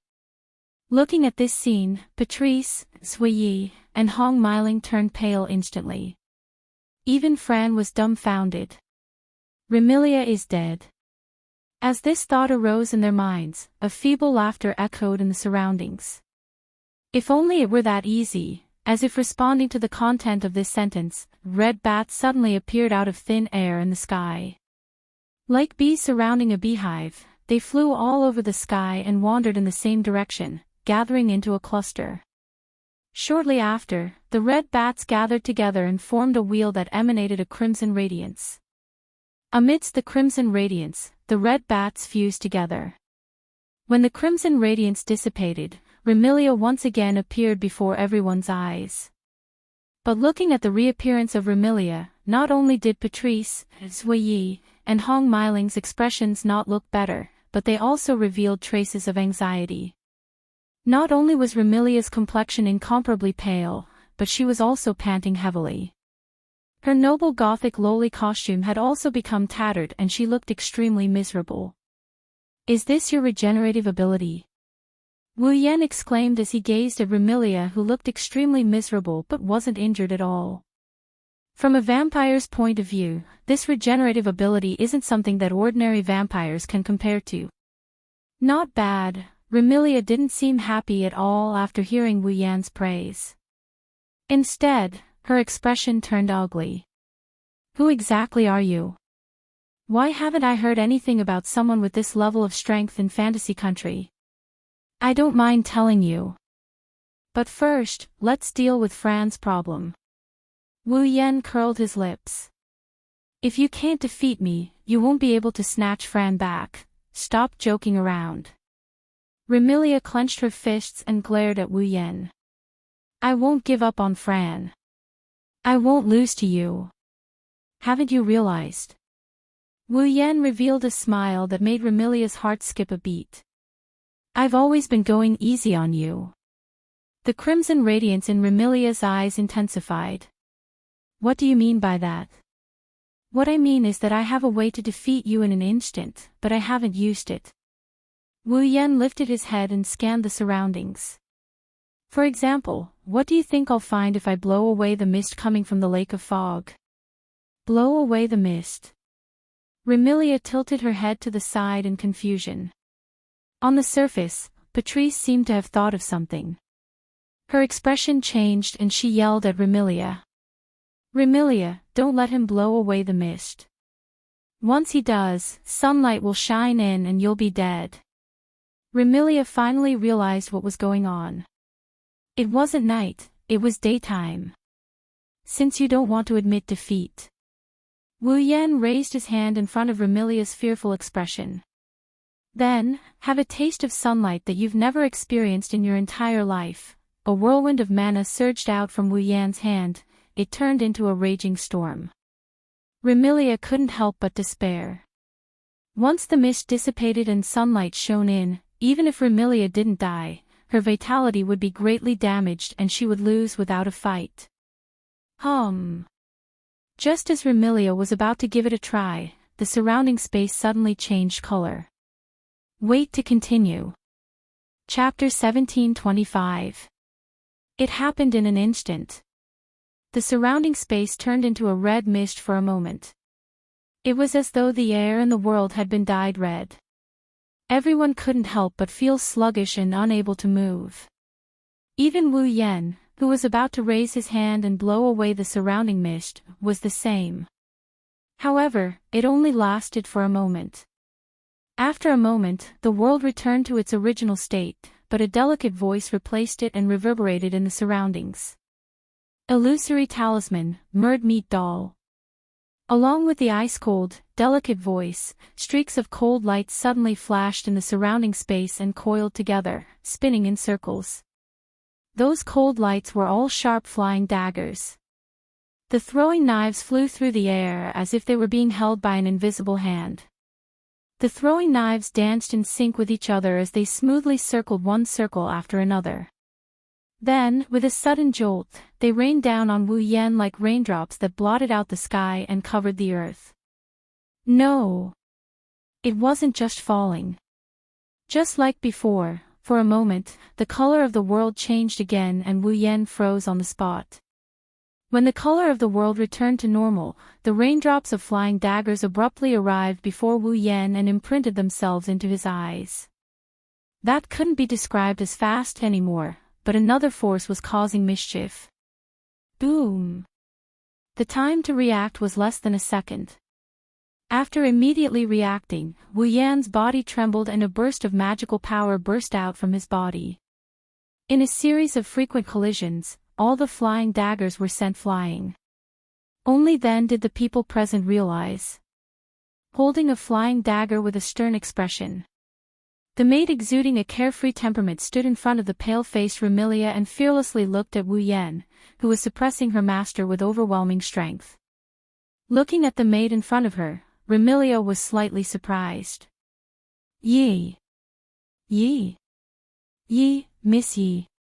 Patrice and Hong Meiling were unable to react in time as well. On the other hand, Wu Yan, who was floating in front of Yi, revealed a meaningful smile and spread his hands. I said. This is a battle between me and your missy. If you interfere, I could treat it as your missy asking for help. Are you trying to cheat? Hearing this, Remilia's expression became slightly excited. Just as she was about to say something, she was interrupted by Luo Ye's words. This is just my own decision. It has nothing to do with eldest miss. Sui Yi said coldly in an indifferent tone. Please forgive Yi for acting on my own initiative, Missy. No matter what, I can't watch Missy get hurt. Yi. Remilia was moved and helpless, but more so, she felt sullen. In the fantasy village, there were existences stronger than Remilia, perhaps even stronger. But which one? Did Remilia need her own maid to help her? Thus, Remilia didn't know how to describe her feelings towards Ye's intervention. For a moment, her eyes were filled with a complicated expression. Wu Yan, on the other hand, didn't comment much on Sakuya's explanation. He just said this in a dull manner. In other words, you want to replace your missy to fight me. Take back Fran. Although young lady will definitely be angry if I say this, and if others see this, they might think that we're too despicable to deal with the opponent by taking turns to fight. Sui Yi sighed. However, in the blink of an eye, killing intent appeared in his eyes. But no matter if it's missy or second missy, it's my duty to protect them. As soon as he said this, Yi Zichen's expression changed. The space around Ye's body rippled with distorted illusions. In the illusions, glittering throwing knives appeared out of thin air and neatly arranged themselves into concentric circles. They danced around Yi. Mystical art, K, eternal gentleness. The throwing knives that followed the trajectory of the circles suddenly stopped and turned into streaks of silver light. They cut through space like lightning and seemed to pass through time. In a blurry illusion, they suddenly flashed in front of Wu Yan. Using his ability to control time and space, he seemed to have turned into a magician. His throwing knives danced wildly and distorted time and space, shooting directly in front of Wu Yan. It had to be said that the ability to control time was not only powerful, but also very strange. If Ye's level wasn't only at the advanced 8th rank, but the 9th rank, perhaps Wu Yan wouldn't be able to face such a powerful and strange time ability so easily. Unfortunately, no matter how powerful and strange this ability was, in the end, Ye's level was lower than Wu Yan's. He was still far from Wu Yan. This was something that couldn't be changed. After all, this time, the system didn't impose any restrictions on Wu Yan's use of Fantasy Village. In other words, not only could the current Wu Yan perfectly display his peak 9th rank strength, he could also use all the trump cards in his hands. Facing Wu Yan in his 100% state, let alone Yi, even if all the members of the Red Devil Hall except Fran attacked together, they still wouldn't be a match for Wu Yan. Therefore, Remilia, Patrice, and Hong Miling all saw this scene. Sakuya, who is surrounded by flying daggers, moved his hand and the flying daggers suddenly disappeared. When they reappeared, they were already in front of Wu Yan. When the throwing knives that could pierce thousands of holes were about to pierce Wu Yan's body like nails, this time, it was Wu Yan who suddenly disappeared. Throwing knives flashing with cold light pierced through the air and scattered the faint afterimage left behind by Wu Yan, who disappeared into thin air. The throwing knives didn't slow down in the slightest as they continued to shoot forward. At this time, a crimson space reverberated in the space in front of the flying daggers, swallowing the flying daggers one by one into the crimson space in bursts of ripples. In the next moment, another crimson space ripple appeared above Ye's head. Feeling the abnormality above her head, Yi suddenly raised her head and saw the crimson space ripple. Her charming face turned cold and her slender hands suddenly spread open. Illusion, K. Moon God's Bell. With just a movement, a voice, and a few words, brand new flying daggers appeared around Zui Yi without any movement. They suddenly soared into the sky, pierced through the space, and shot out. Almost at the same time, in the crimson space above Black Knight's head, the flying daggers that had just been swallowed by the space rippled and shot out as well. In this second, the whole world seemed to be filled with flying daggers. In less than 1,000th of a second, the two teams of flying daggers collided head-on with each other, accompanied by air-piercing sounds. Clang! Clang! Clang! Clang! The densely packed flying daggers suddenly seemed to be targeting each other. They collided one-on-one without giving way to each other. Amidst the sounds of metal colliding, they all bounced off each other. Smack! Just as the throwing knives collided fiercely, the space behind Zui Yi twisted and spat out a figure. The figure extended a hand and placed it on Zui Yi's shoulder with a clear sound that sounded as if it was transmitted directly into Zui Yi's mind. Ye's delicate body trembled violently and her expression sank. She gritted her teeth and circles of strange, invisible waves flickered abruptly. Time stop, Ye's world. Heaven and earth turned into a world of dead silence wherever the strange, invisible waves passed by. The air seemed to carry weight and the space seemed to carry color. The wind stopped blowing and the flowers and trees stopped swaying. Remilia, Patrice, Hong Miling, and the others seemed to have frozen as well. Their movements and expressions were all frozen. Everything came to a standstill. In this world of absolute stillness, only Yi could move. However, at this moment, Zui Yi only did one thing. Her pupils shrunk to the size of a needle tip. In this absolutely still world, a white flame slowly burned in front of Zui Yi. In Zui Yi's silver eyes, it slowly grew bigger and bigger. Chapter 1726. The pure white flame was only the size of a palm, but it became the only thing in this world that was still burning as if it was alive. In Zui Yi's silver eyes, the white flame burned slowly and became more and more vigorous.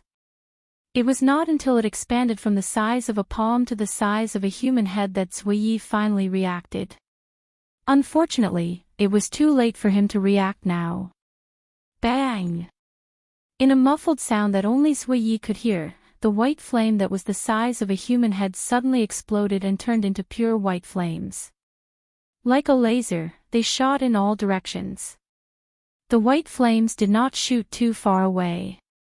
They only shot out within a 10-meter radius around Zan Yi. Some of them landed on the ground and continued to burn. Some of them directly stopped in the air.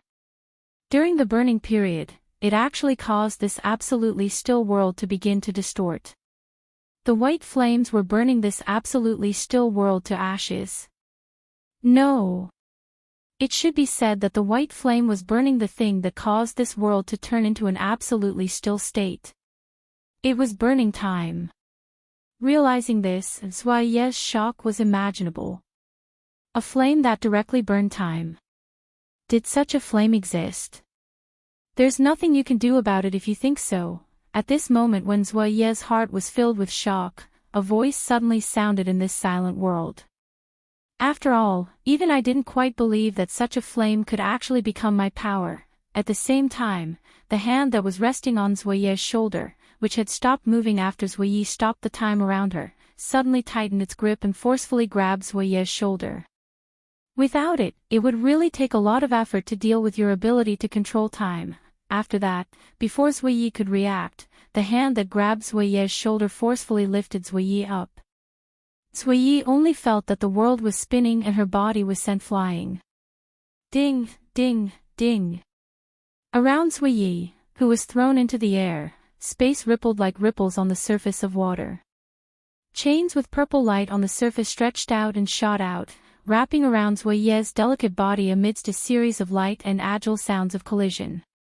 Immediately afterward, the chain wrapped around Zhuye's body tightened. In Zhuye's extremely soft exclamation, he was tied up tightly and hung in the air. Bam! At the same time, the absolutely still world around them shattered like a mirror. Remilia, Patrice, and Hong Miling only saw Wu Yan suddenly appearing behind Buyi and placing his hand on Buye's shoulder. Then, in the blink of an eye, Zhuye, who was standing in front of Wu Yan with her back towards him, disappeared. She was tied up tightly by chains that extended out from the space and hung in midair.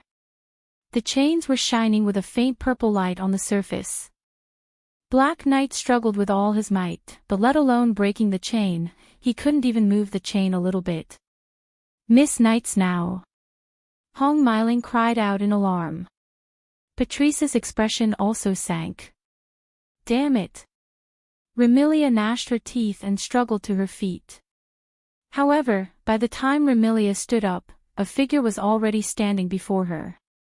Don't waste your energy. Wu Yan looked down at Remilia and said calmly. Even if you stand up, you won't be a match for me with your current strength. Not to mention, you still have the fatal weakness of a vampire, heh. Remilia lifted her still pale face.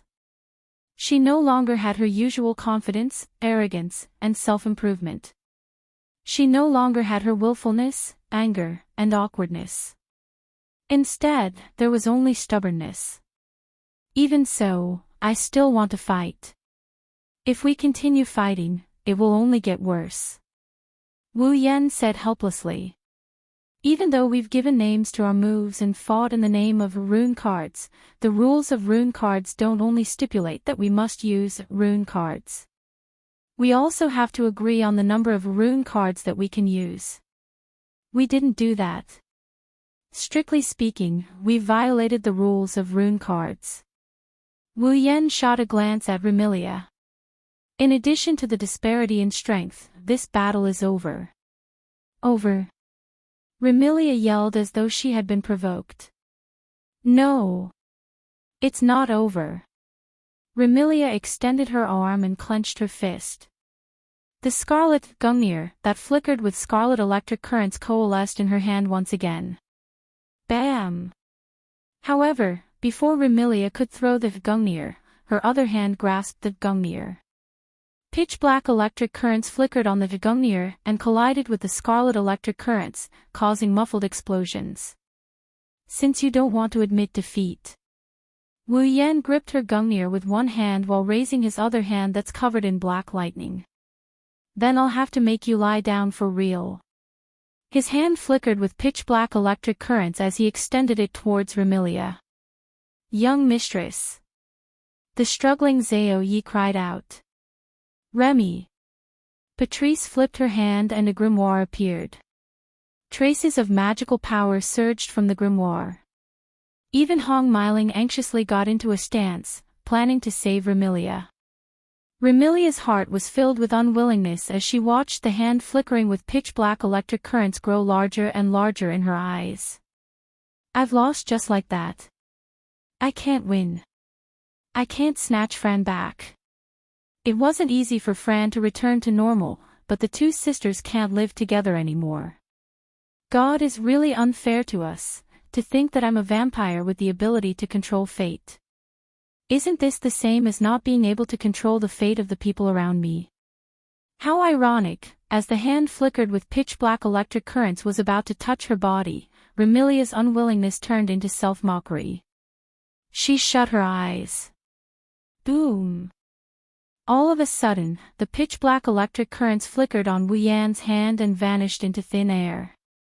This scene not only caused Remilia to open her eyes in astonishment, but it also stunned the struggling Zui Yi, Patrice, Hong Meiling, and the others who were about to intervene. Wu Yan was the only one who turned around after a brief pause. He looked at the corner of the ground. Over there, Fran lowered her head and extended her hand toward Wu Yan and Remilia. Furthermore, at this moment, that hand was still tightly clenched. It was apparent that Fran had transferred the pitch-black electric currents from Wu Yan's hand to her hand and crushed them. But that was to be expected. Apart from Fran, who could destroy everything, even in the fantasy village, it was extremely difficult to find an existence that could destroy pitch-black electric arcs that could shatter space. Fran. Remilia also noticed Fran's actions, and the astonishment on her face turned into astonishment. Flan. Wu Yan retracted his expression and he looked at Flan. He didn't say anything, as if he was waiting for an explanation from Flan. Don't fight anymore. Fran squeezed out a sentence and lifted her head slowly. Her burgundy eyes were filled with reluctance. Fran doesn't want to see big brother and big sister fight, Fran. Remilia's lips trembled and her eyes were filled with complicated emotions. Why? Wu Yan continued to look at Fran with a smile. Doesn't Fran hate big sister the most? That's right. Fran hates big sister, who locked Fran in the basement and never came to see Fran, play with Fran, or eat with Fran. Fran's voice sounded as though she was sobbing, but her face was filled with a smile. However, what Fran hates the most is still seeing her sister get hurt. R1152 said. Chapter 1727. But what Fran hates the most is seeing my sister hurt. These words not only caused Remilia's scarlet eyes to be filled with emotions and guilt, but also caused Ruo Yi, Patrice, Hong Meiling, and the others to turn silent. In the past, everyone here had treated Flan as a crazy little girl. Although they valued Flan a lot, they had never tried to figure out Flan's thoughts from her perspective. Only now did Remilia, Zui Yi, Patrice, Hong Meiling, and the others know that it's not that Fran didn't have any thoughts, it's just that they thought she wouldn't have any. Now, a single sentence from Fran had caused them to feel extremely complicated emotions in their hearts. After all, Remilia's status in Fran's heart was clear from her words. It was Fran's words that made Remilia loosen her grip on the Gungnir, causing it to turn into bright red particles and gradually dissipate. Wu Yan raised an eyebrow. What? You're not fighting anymore? Giving up? Remilia didn't react to the three questions that came out of his mouth. Instead, a bitter smile appeared on her face. How can I give up? Then why did you stop? Wu Yan looked at Remilia. You don't want to defeat me. You want to take Fran back. But, Fran said. Remilia looked at Fran, who was standing on the ground, and the bitterness on her face intensified. She doesn't want to see us fight. In other words, even though Remilia didn't want to give up, she had to take Fran's feelings into consideration. This was the choice that Remilia, who had never respected Fran's opinion before, had made. This choice made Ruo Yi, Bakialu, and Hong Meiling fall silent. It also made Fran turn her gaze towards Remilia. She never looked away again. Wu Yan smiled helplessly. Do you finally understand that Fran's thoughts are the most important? Remilia thought that Wu Yan was mocking her. He glared at Wu Yan. Don't stare at me. I'm just telling the truth. Remilia glared at him. Wu Yan curled his lips in disbelief. However, if you still don't understand what I mean, then you're really stupid. What do you mean? Remilio was slightly taken aback. He frowned. What do you mean? Do you really not understand? Wu Yan sighed. As I said, Flan's opinion is the most important. Naturally, it should be Flan's decision whether to return to the Red Devil Mansion or not. It's not up to me, her brother, to make the decision, and it's not up to Flan to go back just because you say so. This. Remilio was stunned. Let alone Remilia, even Buyi, Patrice, and Hong Miling were stunned. After glancing at Remilia, Zuiyi, Patrice, and Hong Miling, Wu Yan flew towards Fran. He slowly landed in front of Fran. Brother. Fran immediately stepped forward and grabbed Wu Yan's clothes. Flan. Wu Yan squatted down and he rubbed Flan's head while smiling. Do you want to return to the Red Devil Mansion? All of a sudden, Remilia, Lai Yi, Patrice, Hong Miling, and the others became nervous. Especially Remilia, her eyes were filled with anticipation and hope. She even looked at Fran as if she was asking for help. You saw how hard your sister worked to get you to return to the Red Devil Mansion. Wu Yan softened his tone and looked at Fran's apologetic eyes. Even so, you still think that sister is annoying. Sister doesn't care about you. Sister locked you in the basement to prevent you from causing trouble. She doesn't want to be with you. Remilia, Lai Yi, Patrice, and Hong Miling were at a loss for words. What does that mean? Is he speaking up for Remilia and helping Fran to return to the Red Devil Mansion?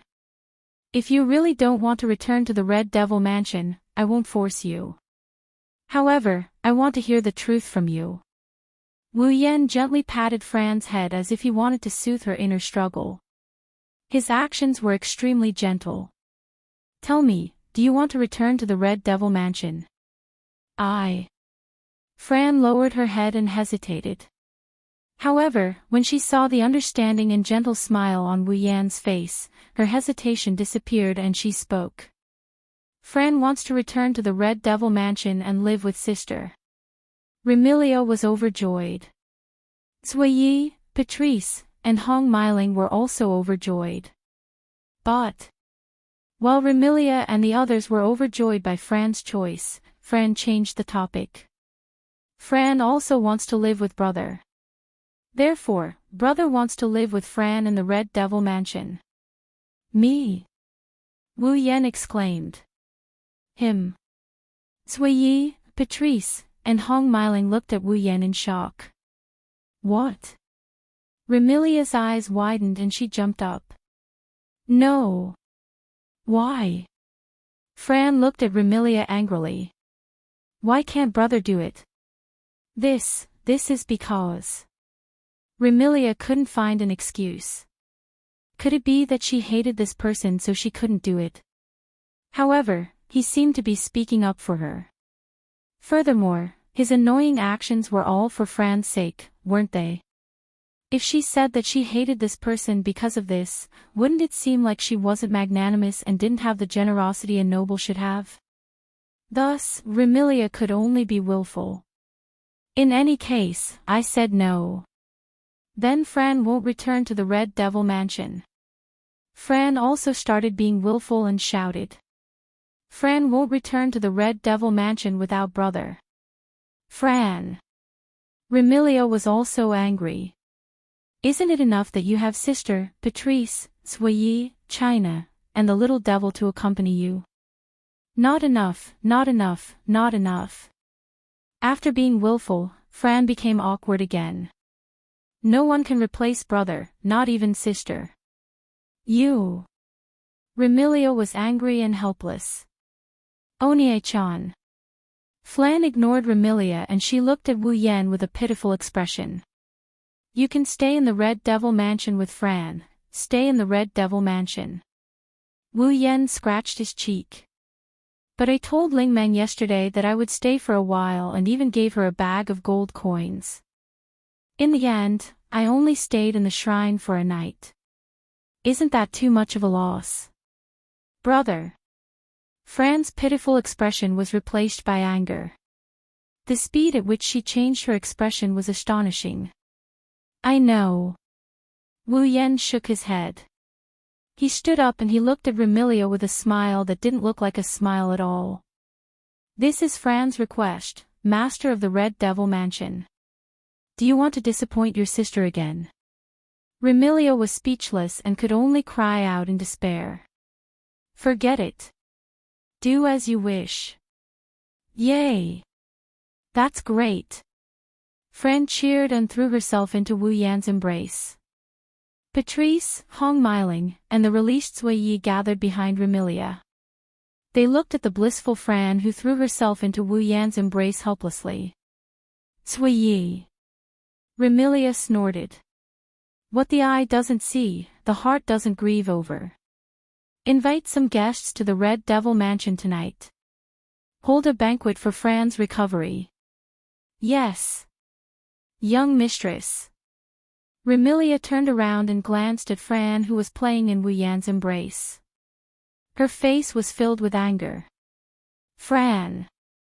Let's go home. Coming.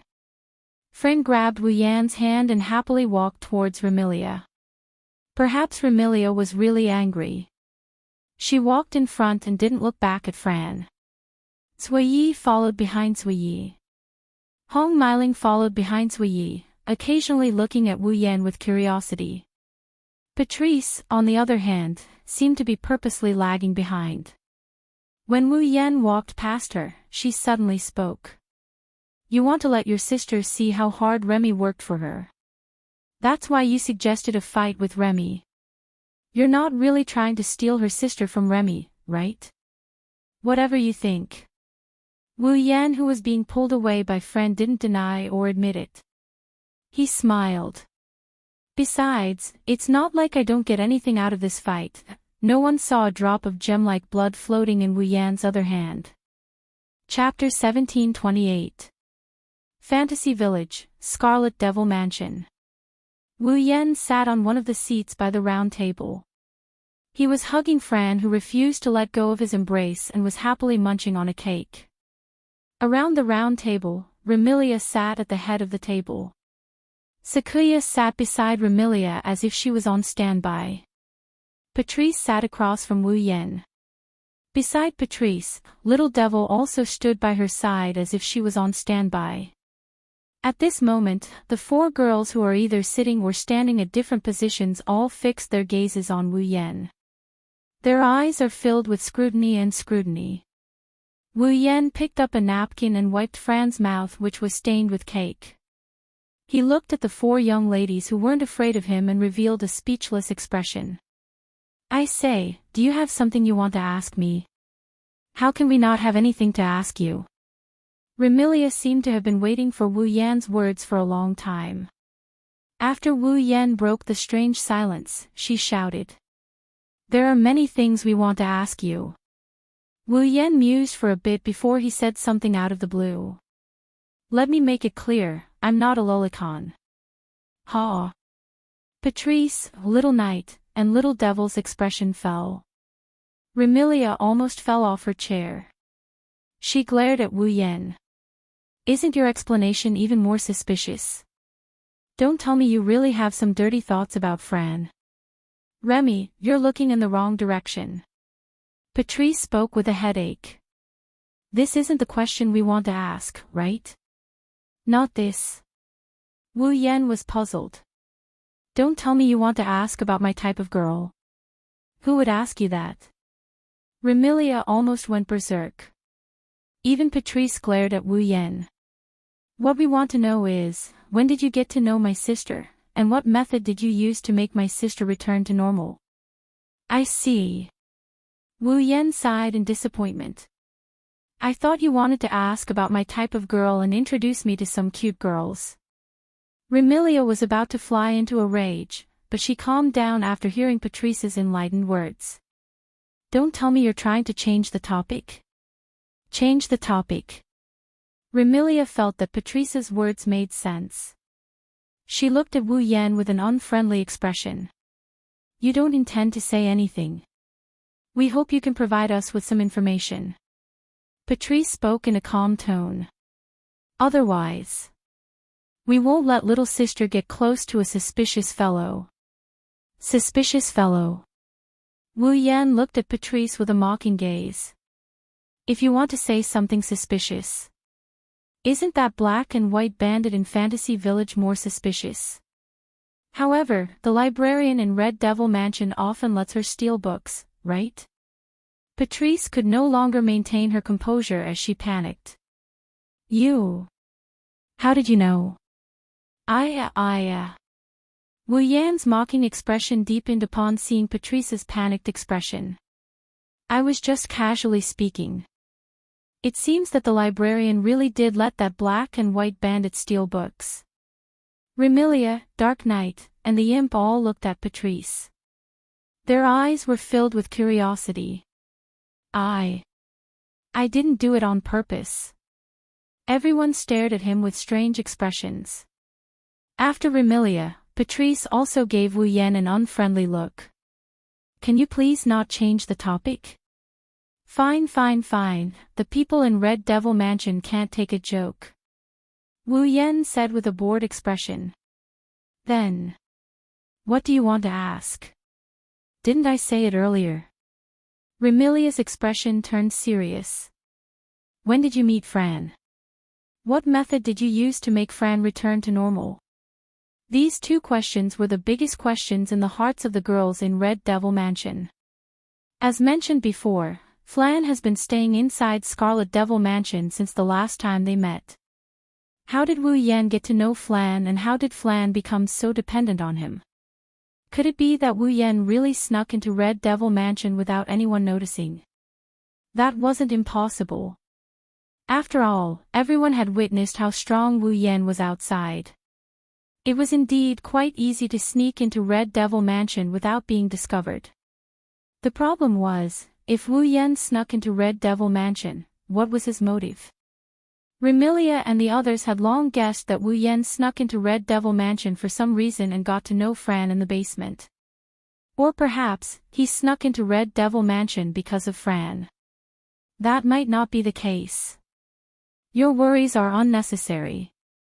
Wu Yan could tell what Remilia, Patrice, and the others were thinking and pursed his lips. I didn't sneak into Red Devil Mansion, nor did I come for Fran. It was purely an accident that I got to know Fran. It was indeed an accident. Back then, Wu Yan summoned Fran because he was shocked by someone and summoned the wrong person. Originally, Wu Yan wanted to summon 16 Knight's Black Knight, who was standing respectfully beside Remilia and playing the role of his head maid. Unfortunately, ever since that accident, Wu Yan didn't recall his original intention. Accident? Patrice grasped the crux of the matter. What accident? It's too much of a hassle to explain to you guys. Despite saying that, Wu Yan had an impatient look on his face. All you need to know is that I have no ulterior motives towards Fran or Red Devil Mansion. No ulterior motives. Remilia sneered. If you don't have ulterior motives, would you help someone you don't know for no reason? These words were not wrong. Logically speaking, Wu Yan and Flan have nothing to do with each other. So, why did Wu Yan want to cure Flan of her mental illness? Because he saw it, so he helped her. Who would believe that? You don't need to doubt my relationship with Fran. Wu Yan frowned when he saw Remilia and the others refusing to let him go. There are no impurities in my relationship with Fran. After all, we even share our lives. Even our lives. Patrice, Little Knight, Little Devil, and the others were stunned. What do you mean? Remilia had a bad premonition as she stared at Wu Yan. What did you do to Fran? Sigh. Knowing that Remilia and the others won't let this matter go if he doesn't give them an explanation, Wu Yan could only speak the truth. Simply put, you can think of it as me and Fran forming some sort of contract. Right now, Fran and I share our lives. If I die, Fran will die with me. What did you say? Remilia cried out involuntarily. A life-sharing contract? Patrice gritted her teeth as well. You actually formed such a contract with little sister? You bastard. Remilia abruptly stood up. Dense killing intent emanated from her body. She looked at Wu Yan with eyes filled with anger and hostility. Forming such a contract with Fran, what are your intentions? I already said that it was an accident. He turned a blind eye to the murderous aura emanating from Remilia that could cause a normal person to have a mental breakdown.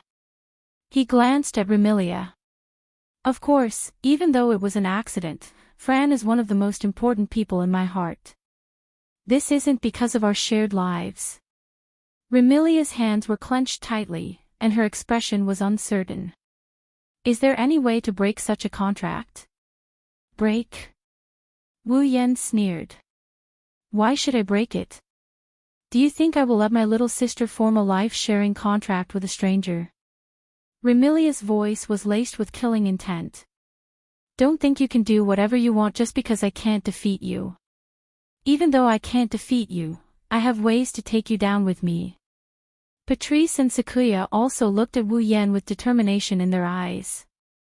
If Remilia decided to take Wu Yan down with her, Patrice and Little Knight wouldn't mind doing the same. Chapter 1729. For a moment, the entire hall of the Red Devil Mansion was covered in a tense atmosphere and hostility, causing the surrounding fairy maids to retreat with faces full of fear. It also caused Fran, who was eating the cake, to stop. With Fran's intellect that wasn't even comparable to a 10-year-old child, she naturally couldn't understand why Wu Yan and Remilia were at daggers drawn. However, she could sense the disharmonious atmosphere between them. Thus, Fran could only tug at Wu Yan's clothes with an uneasy expression. Wu Yan rubbed Fran's head and comforted her. Then, he looked at Remilia with a non-committal look. In other words, rather than letting your sister form a life-sharing contract with someone you hate, you would rather let your sister die with the person you hate. Remilia, Patrice, Bei, and the others finally reacted. If he were to perish together with this mysterious being, wouldn't Fran, who had formed a life-sharing contract with him, die as well? This caused Remilia's expression to become rather unsightly. You? Are you threatening me with Nafra? You don't need me to use someone else to threaten you. Wu Yan sneered. I'm just reminding you. Even though I know that you care a lot about Fran and it's natural for you to lose your sense of propriety because of your concern, you're still a vampire who has lived for 5 years. There are some words that you'd better consider carefully before. The fury in Remilia's heart surged, but she suppressed it and turned her gaze to Patrice. Patrice, do you have a way to dissolve the contract? Patrice was a demoness. Moreover, she was a witch who had lived for a year and studied magic. She was a knowledgeable witch. Not only was Patrice's magic level the highest in the entire fantasy village, but she had also researched magic for many years. Her knowledge of magic was exceptionally profound. Basically, anything that could be found in books couldn't be hidden from her. Furthermore, Patrice was the librarian of the Scarlet Devil Mansion's underground library, which had the most books in the entire fantasy village. In magic, contracts were an extremely important field. With Patrice's attainments in magic, it was impossible for her to not know about contracts. Naturally, it was impossible for her to not know the most effective method to dissolve a contract. However, facing Remilia's question, Patrice revealed a rare expression of difficulty. There are indeed many ways to cancel a contract, but Remy, there are many different ways to cancel a contract. If you don't understand the structure of a contract and cancel it casually, it will be harmful to both parties, not to mention a contract related to life and death. What Patrice meant was that if she didn't properly understand the structure of the life-sharing contract, even she wouldn't dare to dissolve the contract. I advise you not to waste your time. Wu Yan replied with an indifferent tone. I'm not afraid to tell you that Fantasy Village's Sage Yakumo and House of the Lost Yakumo also formed a similar contract with me. Back then, even she couldn't interfere with the contract. Even now, she is still vexed over this matter. With your words, you won't be able to find a way to dissolve the contract. Yakumo also formed a contract with you. Remilia, Sakuya, and the others looked at Wu Yan in shock. A contract that even Sage Yakumo couldn't interfere with. Patrice's expression was grave. It seems like the level of this contract has reached a level that I can't comprehend. Also, if you want to tamper with my contract with Fran, don't blame me for not warning you. Wu Yan shrugged. Fran was able to overcome all her weaknesses as a vampire because she formed a contract with me. If the contract is broken, I can't guarantee that these weaknesses won't return to Fran again. This is the truth. After becoming Wu Yan's summon, Fran's life force fused with Wu Yan's body. Because of this, the system removed all of Fran's weakness as a vampire. If Fran really broke the life-sharing contract with Wu Yan, would the removal fail? To be honest, even Wu Yan didn't know. However, he couldn't rule out this possibility. It seems like Remilia, Patrice, and the others won't be able to find a way to dissolve the life-sharing contract. First of all, it's a mystery that even Yukari can't resist. Even if Remilia and the others find a way to dissolve the life-sharing contract, it's impossible. After all, Fran's life force has already fused with Wu Yan's body. If they want to dissolve the life-sharing contract, they must first separate Fran's life force from Wu Yan's and have it return to Fran's body. Otherwise, once the life-sharing contract is dissolved, Fran's life force that is still in Wu Yan's body might lose her own life force. It wouldn't be strange if she died. After telling this to Remilia and Patrice, their expressions were filled with helplessness and helplessness. They didn't know what to do. Who are you? Patrice looked straight at Wu Yan. Her beautiful eyes were filled with sharpness. How can you form such a high-level and tyrannical contract? Who am I? Wu Yan met Patrice's gaze and revealed a smile that wasn't a smile. Didn't you already know who I am? Didn't you ask me about it when I visited you? Hearing those words, Patrice's expression froze. Are you really the missing true ancestor of vampires? Remilia, Patrice, Demon, and the others looked at Wu Yan without uttering a word. Wu Yan still didn't answer Patrice's question. But this time, Wu Yan didn't do nothing. He closed his eyes. Roughly 2 seconds later, he opened his eyes and revealed himself to Remilia and the others. But when they saw Wu Yan's eyes, Remilia, Patrice, Black Knight, and the others narrowed their eyes. The pair of deep, wine-red eyes that were like aged wine had suddenly disappeared. In its place was a pair of cold golden eyes that seemed to look down on everything in the world. There wasn't a single trace of emotion in them. They were exceptionally noble and pure. Looking at that pair of noble golden eyes, the young ladies of the Red Devil Dojo trembled and felt a sense of oppression. As a vampire, Remilia, whose bloodline level was not high, paled and felt a sense of panic that made her want to kneel. The true ancestor was the king of vampires. This wasn't just in terms of strength, but also in terms of bloodline. Facing the king of vampires, as a vampire, it was already commendable for Remilia to be able to endure the pressure from her bloodline and not kneel down. By the time the girls from Scarlet Fiend Mansion felt their pressure disappear, Wu Yan's eyes had returned to their usual wine-red color. His expression also became undisciplined. Don't ask me why I appeared when the true ancestor disappeared. Before the girls could react, Wu Yan waved his hand and said, because, even if you ask me, I probably won't be able to answer. At least, I won't be able to answer for now. Remilia and Patrice, the two people with authority in the Red Devil Mansion, fell silent. In the end, not only did Remilia, Patrice, and the others' doubts weren't resolved. Instead, more questions arose.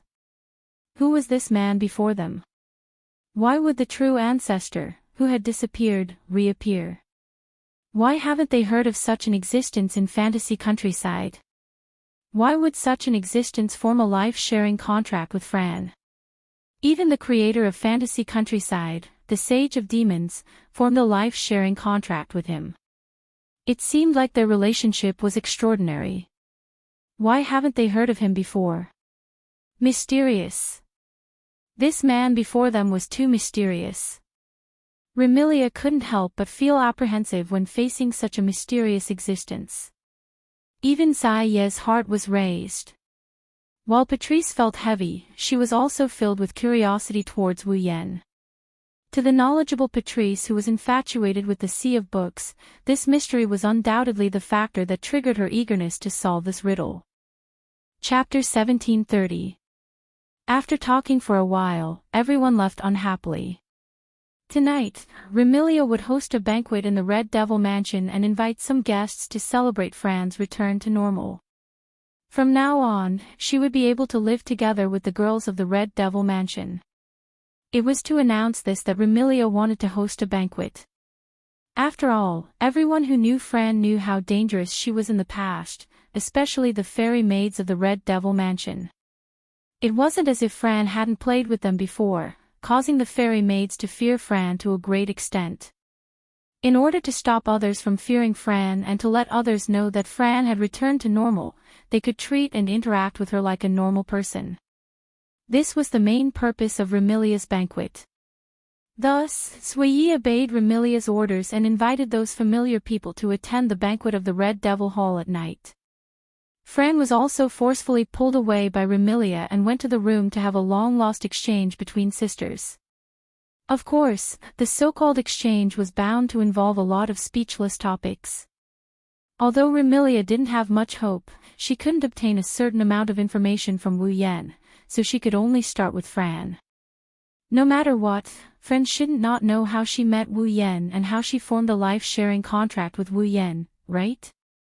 Remilia was destined to be disappointed. Every time Wu Yan summoned a character, the system would store a certain amount of information into memory.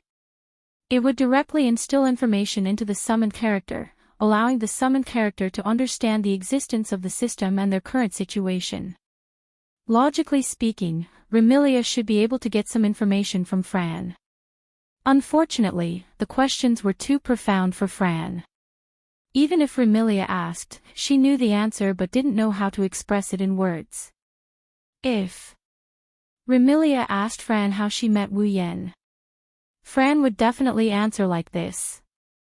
Fran suddenly met Big Brother. If Remilia asked Fran how she formed a life-sharing contract, Fran would definitely answer like this. What is life-sharing? If Remilia asked Fran why she was so close to Wu Yan, that's what Fran would say. Because Big Brother treats Fran the best. If Remilia asked Fran if Wu Yan was a bad guy, that's what Fran would say. Big Brother is not a bad guy. Sister is the bad guy. Therefore, this long-awaited exchange between sisters would definitely end with Remilia going crazy. Everyone in the Red Devil Hall had their own things to do. Only Patrice and the imp returned to the underground library with nothing to do. In the Scarlet Devil Mansion, Patrice had a unique identity. She was neither a guest nor a servant, but a rare friend of Remilia. Therefore, in the entire Scarlet Devil Mansion, apart from Remilia, the one with the most authority was Patrice. Naturally, apart from Remilia, the most leisurely person in the Scarlet Devil Mansion was Patrice. Patrice's daily routine was to hide in the library and read books. The imp was Patrice's familiar. While Patrice was reading, she was in charge of organizing the library. While everyone in the Scarlet Devil Mansion was busy with their own work and Remilia had brought Fran away, Wu Yan followed Patrice to the underground library. It was an underground library that was very close to Fran's previous residence. It was a very spacious library. The area was comparable to 3 or 4 large sports fields. The surrounding area was filled with bookshelves that were at least 10 to 20 meters tall. There were at least a few dozen or even 100 bookshelves. On the bookshelves that were comparable to buildings, old and thick books were neatly arranged. Some were scattered around, some were crooked and unorganized. Some even fell to the ground and piled up into small mountains. Standing at the entrance of the library and looking at the current state of the library, even someone like Wu Yan who has seen a lot of things couldn't help but be stunned for a moment. How many books are there? 100,000. 1,000,000. Or 10 million. No matter what, it wasn't an amount that could be counted. It could be said to be endless. But that wasn't the most important thing. The most important thing was that Wu Yan sensed traces of obscure mana fluctuations from some of the old and thick books. A book with its own magical powers? Isn't that a book of magic? Not to mention, there aren't just 1, 2, 10, 20 books in this library. Wu Yan sensed that there are at least a few hundred of these books in this library. After calculating the area of the library and the number of magic books he sensed, Wu Yan was shocked to discover that there were at least 10,000 or even 100,000 magic books in this library. 100,000 magic books. Isn't that equivalent to 103,000 magic books? Thinking of this, Wu Yan couldn't help but feel excited. Nah, muck. Wu Yan asked Patrice with an itch in his heart. Can I take a look at the magic books here? My name is Patrice. Patrice didn't know how Wu Yan knew about her unique nickname, but that didn't stop her from feeling dissatisfied. She knitted her brows and asked in astonishment. How did you know about the existence of magic books here? Isn't that obvious? Wu Yan rolled his eyes at Patrice. Although the mana fluctuations of the grimoire here are very obscure, my perception isn't that weak. I can still sense those obscure mana fluctuations. But the magic waves from the magic books can only be sensed by those with a certain degree of understanding in magic. Those with sharp senses can only sense that there's something wrong with the magic books. Patrice's furrowed brows relaxed. But seeing how proficient you were in using spatial magic, your understanding of magic shouldn't be weak. It's not strange that you can sense it. Then, do you agree? Wu Yan's eyes lit up. Then, let me take a look. Hearing this, Patrice felt a trace of resistance in her heart. Patrice wasn't interested in many things, but she had a unique obsession with books. Under normal circumstances, she wouldn't allow others to touch her books, not even those close to her. Let alone Wu Yan. But from Wu Yan's eyes, Patrice saw the same glint as when she was reading.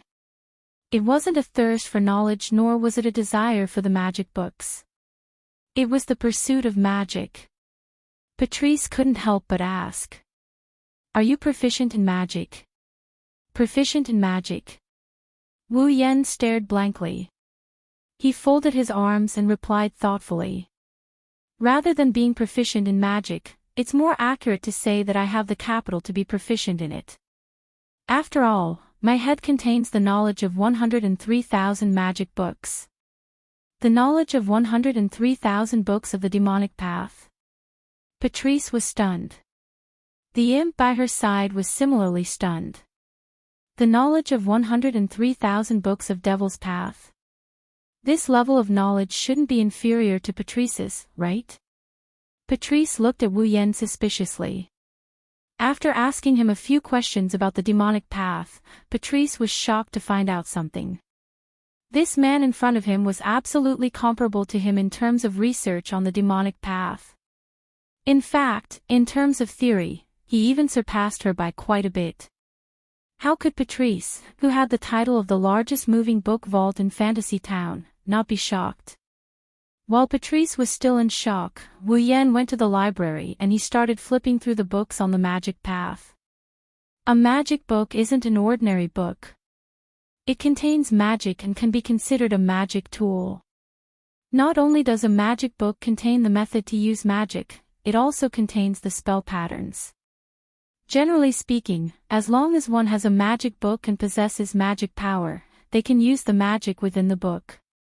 However, the words used to write the grimoire were cuneiform from the mythological era and ancient Latin. They were not the words used by modern people. Without a certain level of knowledge and understanding of magic, there was no way for people to understand the grimoire. Disregarding everything else, the 103,000 magic books in Wu Yan's head were written in different languages. Naturally, he could also understand the magic books in the library. Wu Yan discovered that the contents of the magic books in the library were mostly different from the 103,000 magic books in his head. Wu Yan got even more excited and he got even more engrossed in the game. Chapter 1731. Fantasy Village, Scarlet Devil Mansion. In front of a bookshelf in the underground library, Wu Yan held a thick book and flipped through it page by page. He was completely immersed in the contents of the book. The entire library seemed to be extremely quiet. Only the sound of pages turning reverberated in the air. This slightly dark library was filled with a tranquil atmosphere. For some people who didn't like bustling places, this was a very good environment. Wu Yan, who immersed himself in the contents of the grimoire, slowly gained a better understanding of the grimoire in this library. To put it simply, the grimoire in this library is different from the 103,000 grimoires in Wu Yan's mind. They aren't the originals, they are all handwritten copies and replicas. The one who copied these books, if he wasn't wrong, should be Patrice herself. Of course, in this library, it couldn't be said that there wasn't a single original copy of a Demonic Path book. There were still a small number of original copies of Demonic Path books. These demonic scriptures were basically Patrice's own demonic scriptures. In other words, the creator of these books was Patrice herself. In other words, the originals and magics in this library were all created by Patrice herself. Therefore, this library had a small portion of the original Devil Path scriptures. After all, this library belonged to Patrice to begin with. From this, one could see how high Patrice's attainments in magics were. Although Patrice's strength wasn't considered high in Fantasy Village, it was only in terms of magic level. In the Fantasy Village, it was hard to find someone who could match her. And now, the magical knowledge that Patrice collected was slowly being absorbed by Wu Yan. Wu Yan has 103,000 books worth of knowledge in his possession. In terms of understanding of magic, he definitely wasn't inferior to Patrice. However, in the end, the 103,000 books were still knowledge from the magic catalog world. Even if he possessed the knowledge of the entire magic catalog world, it was still limited to the magic catalog world. The knowledge of magic in this world was very different from the knowledge of magic in the magic manual world. Many of the magic spells were very strange. Even in the 103,000 books on magic, one couldn't find the same type of magic. Therefore, Wu Yan was willing to absorb this knowledge. He wanted to make it a part of his strength. Wu Yan didn't notice that while he was immersed in the contents of the book, a head wearing a hat quietly popped out from the corner of the bookshelf. The person who popped her head out was Patrice. At this moment, Patrice was holding a thick tome that didn't fit in with the other books around her. This book didn't even look old. It was obviously a book without any history. However, its surface was bright and beautiful. If one were to examine it carefully, they would be able to see through it. If one were to examine it closely, one would discover that there were all sorts of colors on it, but it also seemed transparent. Patrice first glanced at Wu Yan, who was engrossed in the book. He glanced at the Dreamy book in his hand and a malicious smile appeared on his face. The Book of the Soul, a book of magic that can trigger one's nature. Let me see if you really don't have any designs on my sister and the Red Devil Mansion. This Book of the Soul was one of the rare original codices of the demonic path in this library. Furthermore, it wasn't Patrice's doing. A book of magic that could trigger one's nature. If Wu Yan was someone who had designs on the Red Devil Mansion, then, through the activation of the Book of the Soul, the nature of his heart would be exposed. At that time, no matter how mysterious Wu Yan was, he could hide his identity, but he couldn't hide his goals and ambitions. It was because of this that Patrice agreed to let a stranger like Wu Yan into her library. However, that man's attainment in magic is quite high as well. Patrice rubbed her forehead in vexation. She looked at the Book of Souls in her hand and hesitated. I wonder if it's possible to invade his mind without him noticing. There weren't many spells that could affect one's mind, but that didn't mean there weren't any.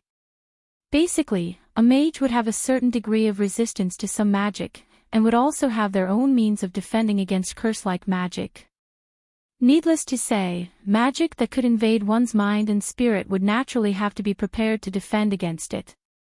The Book of the Soul, in Patrice's hand, was a book of magic specifically used to invade one's mind.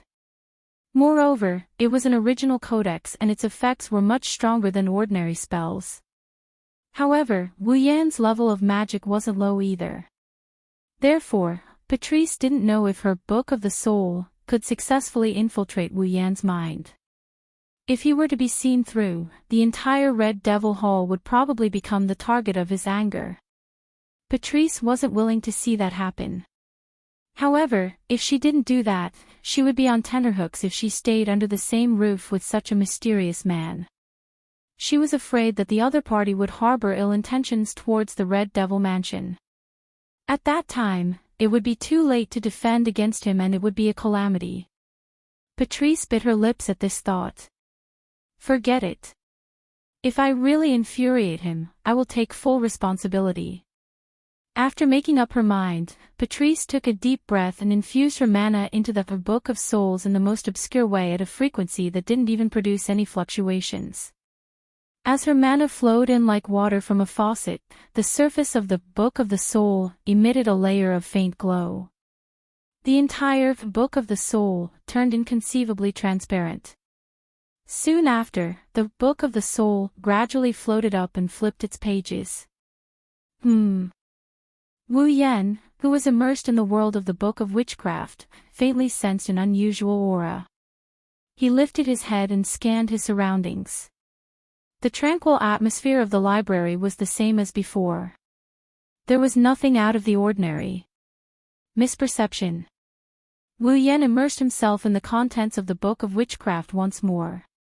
He hungrily absorbed the knowledge within the book. In fact, if it was in another place, Wu Yan wouldn't think that the strange feeling was an illusion. After all, Wu Yan was confident in his perception. However, this was the Red Devil Mansion, the fantasy village. In Wu Yan's subconscious mind, even though the fantasy village was full of traps, there wasn't anyone who could be considered a bad person. In addition, he had a favorable impression of the fantasy village. At this time, Wu Yan couldn't help but lower his guard. Therefore, this gave Patrice an opportunity to launch a sneak attack. Chance. Patrice seized the opportunity when Wu Yan lowered his guard and pressed her hand against the hovering Book of Witchcraft. Buzz. At the next moment, the surface of the Book of Witchcraft emanated dense, invisible waves that transformed into ripples that swiftly coalesced into the shape of an arrow and shot towards Wu Yan. Something's wrong. The moment the Book of Souls activated, Wu Yan couldn't have missed it even if he let his guard down. He raised his head abruptly. Patrice was quite close to Wu Yan. When Wu Yan reacted, the invisible waves had arrived before him and struck him heavily. Right at this moment, an unexpected scene occurred. Beep, beep, beep. When the Book of Witchcraft struck Wu Yan, bluish-white electric sparks flickered violently on the surface of Wu Yan's body. When the blue and white sparks appeared, the attack from the Book of Souls seemed to have met its natural predator. It shuddered and it reverberated back to its original form. *T. Patrice exclaimed. The rippling attack from the Book of Spirit spread out and struck Patrice like a shockwave as she cried out in alarm. Buzz. Patrice's body flickered in a dreamy radiance and the intellectual look in her eyes faded away at a speed visible to the naked eye. Smack, the precious demonic Tao scripture fell to the ground, but Patrice was oblivious to it. Her purple eyes first flashed with a vacant expression, followed by a sluggish expression, and finally, it turned into a ripple. Patrice's cheeks flushed red and her body started to heat up. Chapter 1732. Beep, beep, beep. The dense blue and white electric arcs were still flashing, drawing circles and circles, illuminating the entire dark library. It wasn't until the dense blue and white electric arcs on the surface of his body dimmed that Wu Yan finally put down his crossed hands in front of him. Traces of light flashed past his wine-red eyes. The electromagnetic barrier has been activated. In other words, someone is launching an attack that can interfere with my mind and soul. Electromagnetic barrier. That was one of the side effects of the Electromancer's superpower. It was able to resist all attacks that affected the mind and spirit. Because of this electromagnetic barrier, Shokuhu Misaki's mind control ability was ineffective against Mikoto. She could only control others to attack Mikoto. Now that the electromagnetic shield had been activated, it meant that someone was attacking Wu Yan's mind and spirit. And the direction of the attack was, Wu Yan sensed the dissonance in the air and instantly found the direction of the attack just now. He turned his head forcefully and looked over. But Wu Yan was stunned by what he saw. There was a young girl standing there, swaying as if she was drunk. Her face was filled with an alluring red as she stared at Wu Yan. She had a charming smile on her face as she walked over step by step. Looking at the young lady who was staggering towards him, Wu Yan spoke with uncertainty. Patrice. Yes. Something was wrong with the young girl who was approaching him. It was Patrice. However, the flushed face, bewitching smile, and intoxicated young lady was completely different from Wu Yan's impression of Patrice. It was no wonder that his tone was filled with uncertainty. Hee. Patrice revealed a mesmerizing smile as she approached. Marissa, you've come. Marissa. Wu Yan was stunned and asked doubtfully. Are you drunk? I'm not drunk. Patrice panted heavily as she muttered the words of a drunkard. I'm very conscious. Just that my head is a little dizzy. I think you're really drunk. Wu Yan was speechless. But Patrice arrived in front of Wu Yan and lifted her head to look at Wu Yan's face. She giggled. Marissa. How did you become taller? Who is that unfortunate black and white? Looking at Patrice's face that was extremely close to his.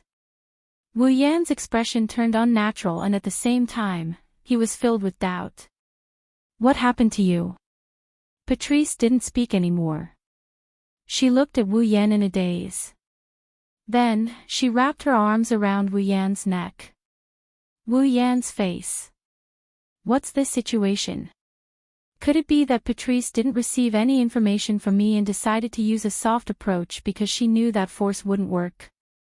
Honey trap. NN. Patrice responded to Wu Yan's question with a nasal voice and a sleep-talking voice. Marissa, today. I'm not letting you go. Wake up for me. You're a lily librarian. Wu Yan wanted to pinch Patrice's cheeks but he recalled something and his expression changed. Don't tell me that you were the one who just cast a spell that interferes with my mind and spirit. In the end, after the spell was blocked by the electromagnetic barrier, you suffered a backlash and fell victim to it, right? That's right. After the magic from the Book of the Soul was blocked by the electromagnetic barrier formed by the Electromancer's power, as the initiator of the Book of the Soul, when the magic was reflected, it was normal for the spell to backfire on itself. Right now, Patrice suffered a backlash from the Book of Souls. Not only did she fail to invade Wu Yan's mind, her own mind was corroded and her true nature was revealed. That is, Patrice's feelings for Marissa. In other words, Patrice held a taboo favorable impression towards the unfortunate black and white. Commonly known as a lily. This witch, who had lived for 100 years, looked like a very intellectual mage, and was actually a lesbian. Oi. After understanding this, Wu Yan raised his hand and surrendered. What the hell? Wake up. You're not right. I'm not. Patrice nudged her fair and smooth face towards Wu Yan's stiff expression and rubbed against Wu Yan's face. Her ample bosom hidden under her pajama-like clothes pressed against Wu Yan's body. I'm very normal right now. That's not normal. Wu Yan ridiculed and pushed Patrice away by her shoulder. What Wu Yan didn't notice is that the book of Mojo that he was holding in his hand had rolled to the back of his chair. As a result, Patrice, who was pushed away, stumbled and stepped on the book. Her delicate body fell. Not only that, but a bookshelf also toppled over and mercilessly pressed down on Patrice. The bookshelves in the library were 10 to 20 meters tall and comparable to a skyscraper. Patrice, on the other hand, was a pure demoness who only knew how to cast magic. Her body was extremely weak. Under such circumstances, she would definitely be heavily injured if such a huge bookshelf fell on her. Wu Yan leaped forward and held Patrice in his arms. He used his hands to stop the falling bookshelf from crashing down on him. Bang! With a muffled sound, the huge bookshelf fell on Wu Yan's hands like empty tie. Books fell to the ground one after another. After supporting the bookshelf, Wu Yan heaved a sigh of relief. However, just as he heaved a sigh of relief, Wu Yan sucked in another breath. That's because Patrice, who fell on Wu Yan's chest, had a pair of misty and hazy eyes. She was panting as she stood on her tiptoes and slowly inched her face closer to Wu Yan. Without a doubt, Patrice's target was Wu Yan's lips. Seeing Patrice standing on her tiptoes and inching her alluring red lips closer, smelling her fresh body fragrance and feeling her increasingly clear breathing and heartbeat, Wu Yan couldn't help but swallow a mouthful of saliva and speak with a hoarse voice. You better wake up. Otherwise, you'll be the one regretting it. For a split second, traces of struggle appeared in Patrice's misty and hazy eyes. However, her body continued to move on its own. Patrice raised her hands and cupped Wu Yan's face. She slowly inched her head towards Wu Yan's face until their noses touched before slowing down. Feeling Patrice's breath at a close distance and facing her misty eyes, Wu Yan revealed a bitter smile. Later on, even if you want to stop, I won't stop. The struggle in Patrice's eyes intensified, but it was quickly replaced by confusion. The redness on her face reached its limit. In the next second, Patrice's bewildered violet eyes abruptly drew closer, while her face drew in the final bit of distance. Their lips pressed together without any gap. Wu Yan's lips immediately transmitted an ice-cold and soft sensation to Wu Yan's lips.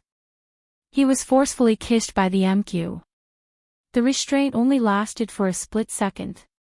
When Patrice stuck out her tongue and gently licked Wu Yan's lips in an attempt to enter, Wu Yan no longer hesitated. He pushed the bookshelf in his hands back to its original position with perfect force. He then extended his arms and embraced the soft and delicate figure in his embrace. With this hug, Patrice's soft body sunk into Wu Yan's embrace. Wu Yan could feel her well-endowed breasts. Wu Yan couldn't help but caress Patrice's body. His fingers roamed all over Patrice's body, making her gasp for air. Patrice's clothes were thick, extremely thick. It was so thick that her ample bosom, which was comparable to Violet's, was completely hidden. Wu Yan reached one hand into the thick clothes and caressed the soft flesh that was smoother than anything else. He rubbed it heavily, causing Patrice to groan. Her lips parted as she panted violently. At this moment, Wu Yan extended his other hand and caressed Patrice's perky buttocks. He then lightly bit her ear. It's still too early to stop. Ugh. In the dusky library, charming panting sounds continuously reverberated in the air. The dusky library was filled with traces of pink warmth. Chapter 1733. At this moment, Patrice was so ashamed that she wanted to die. The Book of Souls was a book of witchcraft that could trigger one's inner nature. However, in the process of the Book of the Soul, triggering one's inner nature, it wasn't difficult for one to keep one's will in a sober state if one had a certain level of strength. Therefore, Patrice clearly knew of her every action after being devoured by the Book of Souls. Naturally, she even treated the man in front of her, who had just arrived at the Red Devil Mansion for less than a day, as a complete stranger. He might even be an enemy, as Marissa. She clearly knew every scene of him taking the initiative to kiss her. How could Patrice not feel ashamed and resentful? Especially after giving away her first kiss for no reason, Patrice felt like dying. When the other party's large hands reached into her clothes and teased her untouched body, Patrice nearly cried. After living for more than 100 years, this was the first time Patrice had suffered a loss in a matter other than Marissa's frequent visits to the library to steal the grimoire she had painstakingly written and never return it. Moreover, it was a huge loss, to the point that even her grandmother's family felt that it wasn't enough. What Patrice couldn't accept was that the man before her was making the most intimate contact with her. It seemed that while he was enjoying her delicate body, he was gradually grasping some of her body's secrets. For example, her sensitive spots. Even though Patrice knew that she was in an irresistible state, her heart couldn't help but yearn for it as the other party became increasingly proficient in his techniques. She yearned for the other party to continue exploring her body. Realizing this, Patrice wanted to die even more. Of course, the thing that made Patrice want to die the most was her own voice. Og. Og. In the dimly lit library, slightly hurried panting could be heard echoing in the surroundings. The sounds of lips and tongues intertwined with the panting could be heard clearly. Ripples were incessant. Amidst the sounds of heavy breathing and the intertwining of lips and tongues, the temperature in the dimly lit library seemed to have risen a little. The air was filled with an erotic atmosphere, boiling as the sounds became louder and louder. In a corner of the dark library, in the middle of a pile of books, there was a pile of books. A man and a woman were hugging each other. He was venting the passion in his heart. It wasn't until a certain moment after an unknown amount of time had passed that the intertwined lips and tongues finally separated. Ha, ha. Patrice gasped for air, her face red to the point of intoxication. Her watery eyes were blurred and extremely alluring, making people want to take a bite out of them. Q. Wu Yan let out a long breath and allowed it to hit Patrice's face. He lowered his head and gazed at the aroused Patrice. One of his hands was still fumbling inside her clothes while the other was hugging her waist. He gradually regained his composure. It's been so long, and Moo is a demoness with high attainments in magic. No matter how powerful her magic is, she should have recovered by now, right? As though confirming Wu Yan's words, the panting Patrice trembled all of a sudden. She was still gasping for air, but her blurred eyes gradually flickered with an intellectual radiance. Just as Wu Yan predicted, Patrice was slowly recovering from the backlash of the Book of Souls. However, the slowly recovering Patrice stared blankly at Wu Yan as though she was struck by lightning. She didn't react for a long time. Wu Yan raised an eyebrow when he saw this. His hand that was roaming around Patrice's plump breast started rubbing them. Og. Patrice let out a heavy nasal sound and finally recovered from her dazed state. She stared fixedly at Wu Yan, her purple eyes surging with various emotions. Shame, anger, bashfulness. All sorts of emotions welled up in Patrice's beautiful eyes, causing her intoxicated and emotional Patrice to appear livelier. Moreover, her lovable body began to twist and turn as though she was struggling. Let me go. Instead of saying that Patrice was struggling, it would be more accurate to say that she was trying to resist yet welcoming him. However, with Patrice's personality, she definitely wouldn't do such a thing, let alone a stranger she had only known for 1 or 2 days.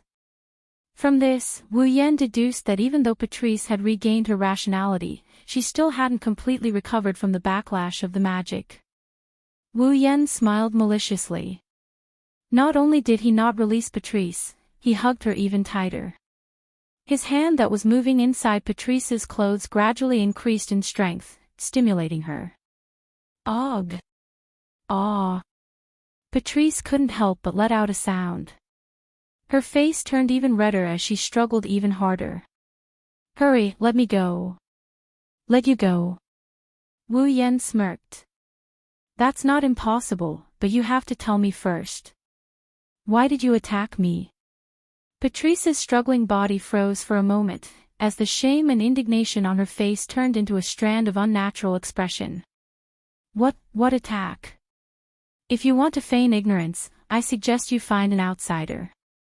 Wu Yan leaned his forehead against Patrice's and pulled his lips closer. His voice was gentle and teasing. Don't forget, I'm not an outsider when it comes to magic.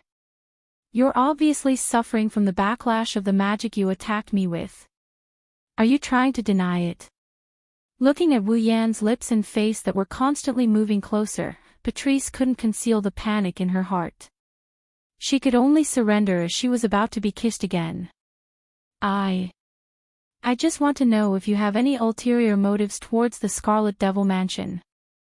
Ulterior motives. Wu Yan narrowed his eyes. In other words, you haven't chosen to believe me, right? That's your fault. Patrice tried her best to keep her voice as calm as before. However, it was a pity that her voice trembled under the stimulation of her half-naked body and the random hand in her clothes. If you're willing to explain what happened between you and my sister, we won't suspect you. Are you sure you won't? Wu Yan said disapprovingly. Even if I tell you everything about me and Fran, will you believe me? At least, it's better than not knowing anything. Patrice seemed to have regained control of her body. She placed her hands on Wu Yan's chest in an attempt to push him away. However, her strength was pitifully weak. If you don't want to be suspected, give us an explanation. Oh. Wu Yan pondered for a moment before smiling. Do you really want me to explain my background? Even though Remy agreed to let you stay in Scarlet Fiend Mansion for my sister's sake, you are indeed staying with us. Patrice's other hand grabbed onto Wu Yan's hand, but she was powerless to pull it out. Her delicate body trembled as she gasped for breath. Since that's the case, if they don't have a certain understanding of you, the people in Scarlet Fiend Mansion won't be at ease with you. Do you want to be together with everyone when they are estranged from you? This time, Wu Yan retracted his smile and seriously considered it. However, Patrice wasn't happy about Wu Yan's consideration. After all, even if he acted like he was considering it, Wu Yan's hand was still roaming inside her clothes. Patrice's heart couldn't help but tremble as her delicate body gradually heated up. Just when Patrice was worried that she would lose her head out of fear from Wu Yan's teasing, Wu Yan suddenly pulled his hand out of her clothes, startling her. I have to say, you're right. Since we're staying under the same roof, we should at least have no pressure. Wu Yan lifted Patrice's chin and lightly pecked her lips. I will seriously consider your words. After speaking, Wu Yan released his hand from Patrice's body and casually waved at her.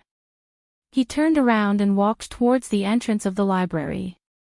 Patrice stared blankly at Wu Yan's back as he gradually walked away. She lowered her head and took in her messy clothes. She felt the lingering warmth on her skin and squatted down, hugging her chest and lowering her head. Yua. Not long after, Patrice's embarrassed and resentful cries echoed in the library. You're tuning in to the LoveLore Library YouTube channel. We're so grateful for your support, and don't forget to subscribe to join us on this incredible journey through captivating stories. Your generosity through donations truly makes a world of difference, as it's the primary source of revenue that allows me to expand and enhance this channel for you. Thank you from the bottom of my heart for being a part of this adventure.